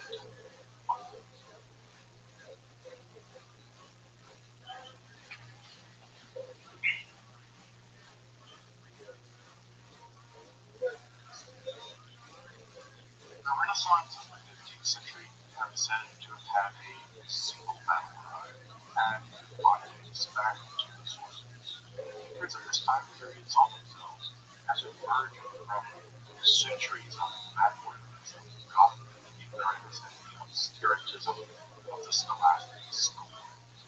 Their solution was to seek out primordial wisdom at its very source in revelation, in Howard antiquity. Not the mad dash to recover oneself primeval knowledge from the salvific wisdom of the Egyptian sage Hermes Trismegistus to the mystical mathematics of Pythagoras to the supernatural power described in stars. In their reasoning, what was most ancient was closest to that divine revelation itself, and thus most foundationally true. The aim was nothing short of a total renovation of knowledge itself, famously for far from measured philosophy, but also a renovation of the spiritual life of religion and of the practice of magic. The last quarter of the 15th century would witness true innovation, or renovation as they would have had it, in the theory and practice of magic. Here, Platonic, Orphic, Hermetic, and most recent fusion of that time, Kabbalistic works would piece together the bond of Gino, Pico, and Bruno before being exported to Gallus, where they would be taken up by the genius of Orpheus and Ripple, this foundational semi-magical theory and practice in mystical philosophy, or by the moment of Victor curious combination of medieval Solomonic, astral magic, and medieval magical philosophies would lead us together to produce the Enochian system of magic. But one of the key links in that chain of transmission and innovation was the 15th/16th century humanist Johann Rothschild, whose development and systemization of the Kabbalah served to bring innovations in the South with the scholar in the North. Indeed, in this book, back and forth with Virgo and Pico, a wonder-working word translated in 1785 to release the chapter for both the art of Kabbalah, the very foundation for a form of Kabbalah outside of a specifically traditional Jewish context, and paved the way for the Virgo, but also the eventual rise of the Hermetic Kabbalah centuries. As part of a collaboration with Dr. Dan Trell, a hermeticist optically still untranslated 1494 Pico, or the wonder-working word, was on his way to holy form of magic, based on what he called syllogism, on the divided power of names. Dr. Trell and later basically found both were a foundational development of knowledge of law and the development of the theory practice of more advanced magic. So you should check out both texts. And if you're interested in magic and philosophy, alchemy, Kabbalah, or mysticism, make sure to subscribe and check out the content alongside Spiritism, including curated playlists on all of these topics. Also, once support my work, my accessible, scholarly, free-platform content appearances appear on YouTube for free. And consider supporting my work on Patreon, or time donation, or you can use the deep super thanks option down there below the video. But now, let's turn to Johann Rothschild's 1494 Days Virgo and Pico on the wonder-working word. I'm Dr. Justin Sledge, and welcome to this Esoterica, where we explore the arcane history, philosophy,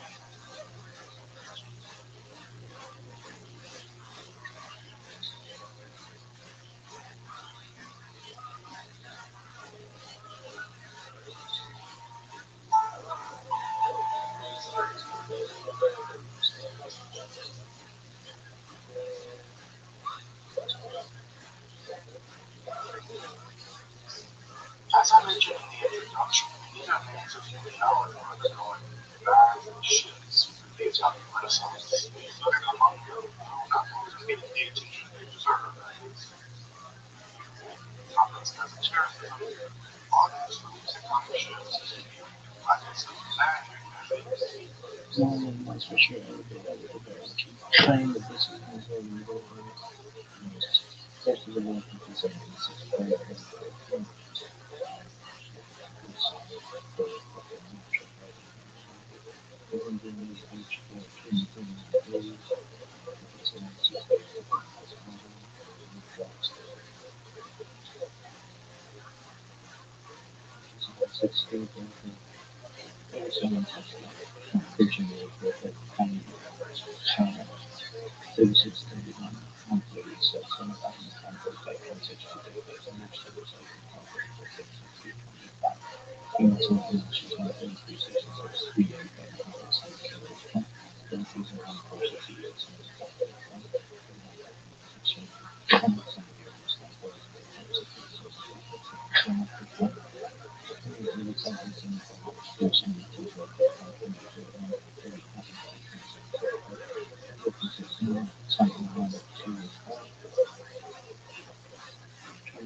Western spiritual life. Yeah, magic and Christianity sat relatively comfortably in a weird way. With Mishnah's vast translation projects of especially Platonic, Neoplatonic, and Hermetic sources, along with Vigo's daring attempt to stress the fundamental of all mysteries of philosophy, most notably recently translated Catholic sources, novel forms of religious spirituality began to flows today, what we say, automatic forms. But both Cucino and Vigo, while there are many similarities, have one shared common contempt for the magical practice they saw around them, what they called modern religion. Evil in nature, these are forms of Solomonic and magical magic in which demonic or otherwise supernatural beings were bound to control through incantations, supernatural furniture, writings, seals, so basically the world of medieval necromancy has captured a text like necromancers control books or songs. Both Chino and Vigo, among others at the time, saw break these forms of magic they saw as an extension of today's backwards of centuries prior. Now, to aid in this innovation in magic, they sought to restore the practice of magic by the appeal to atheism. The ancients, they felt that this was refined and thus pure spiritual wisdom and practice. Along with Platonic, Neoplatonic, or the Hermetic sources, which famously first introduced to the Christian world were generally the Jewish esoteric teachings of the Kabbalah. So in place of advanced Kabbalistic magic, very little of its programs were related to philosophy and religious practice. Even shockingly arguing that no science ultimately assures us of the divinity of Christ, magic, and Kabbalah. That quote, no magic is efficacious unless supported by the Kabbalah.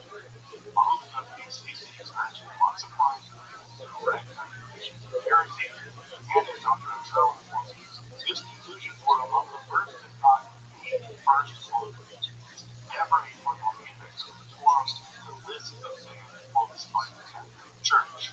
That's how scandalous this idea was. It's one of the first truly negative quotes of the period. Now, these radical ideas would be further developed during those chapter quotes of this discourse in the 7 days of creation, though the likely fascination with the age of Rome 31 was started by Richard developed as the various civilization.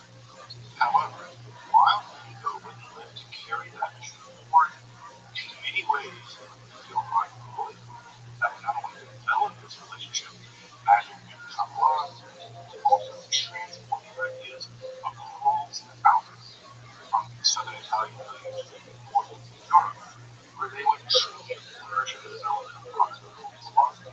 In the 16th century, one of the great humanists of this era had already made himself a fine style representation by the practice of guiding philosophy as missions. He would go on to receive copies of their works and a translation of Aquinas by Gino's Indianist course of also through around 1492. Gordon would also go on to champion Hebrew education and value this form of reactionaries who sought to destroy Jewish life before the were asked for a decent understanding of how progressive Northman was in this respect. Recall that at the same time Northman Hebrew and Protestant Jews of Iberia were facing the genocidal effects of the Alhambra decree, which expelled hundreds of thousands of people from that region. The Talmud and other Jewish books are being actively burned in German homeland and other places, and all the while,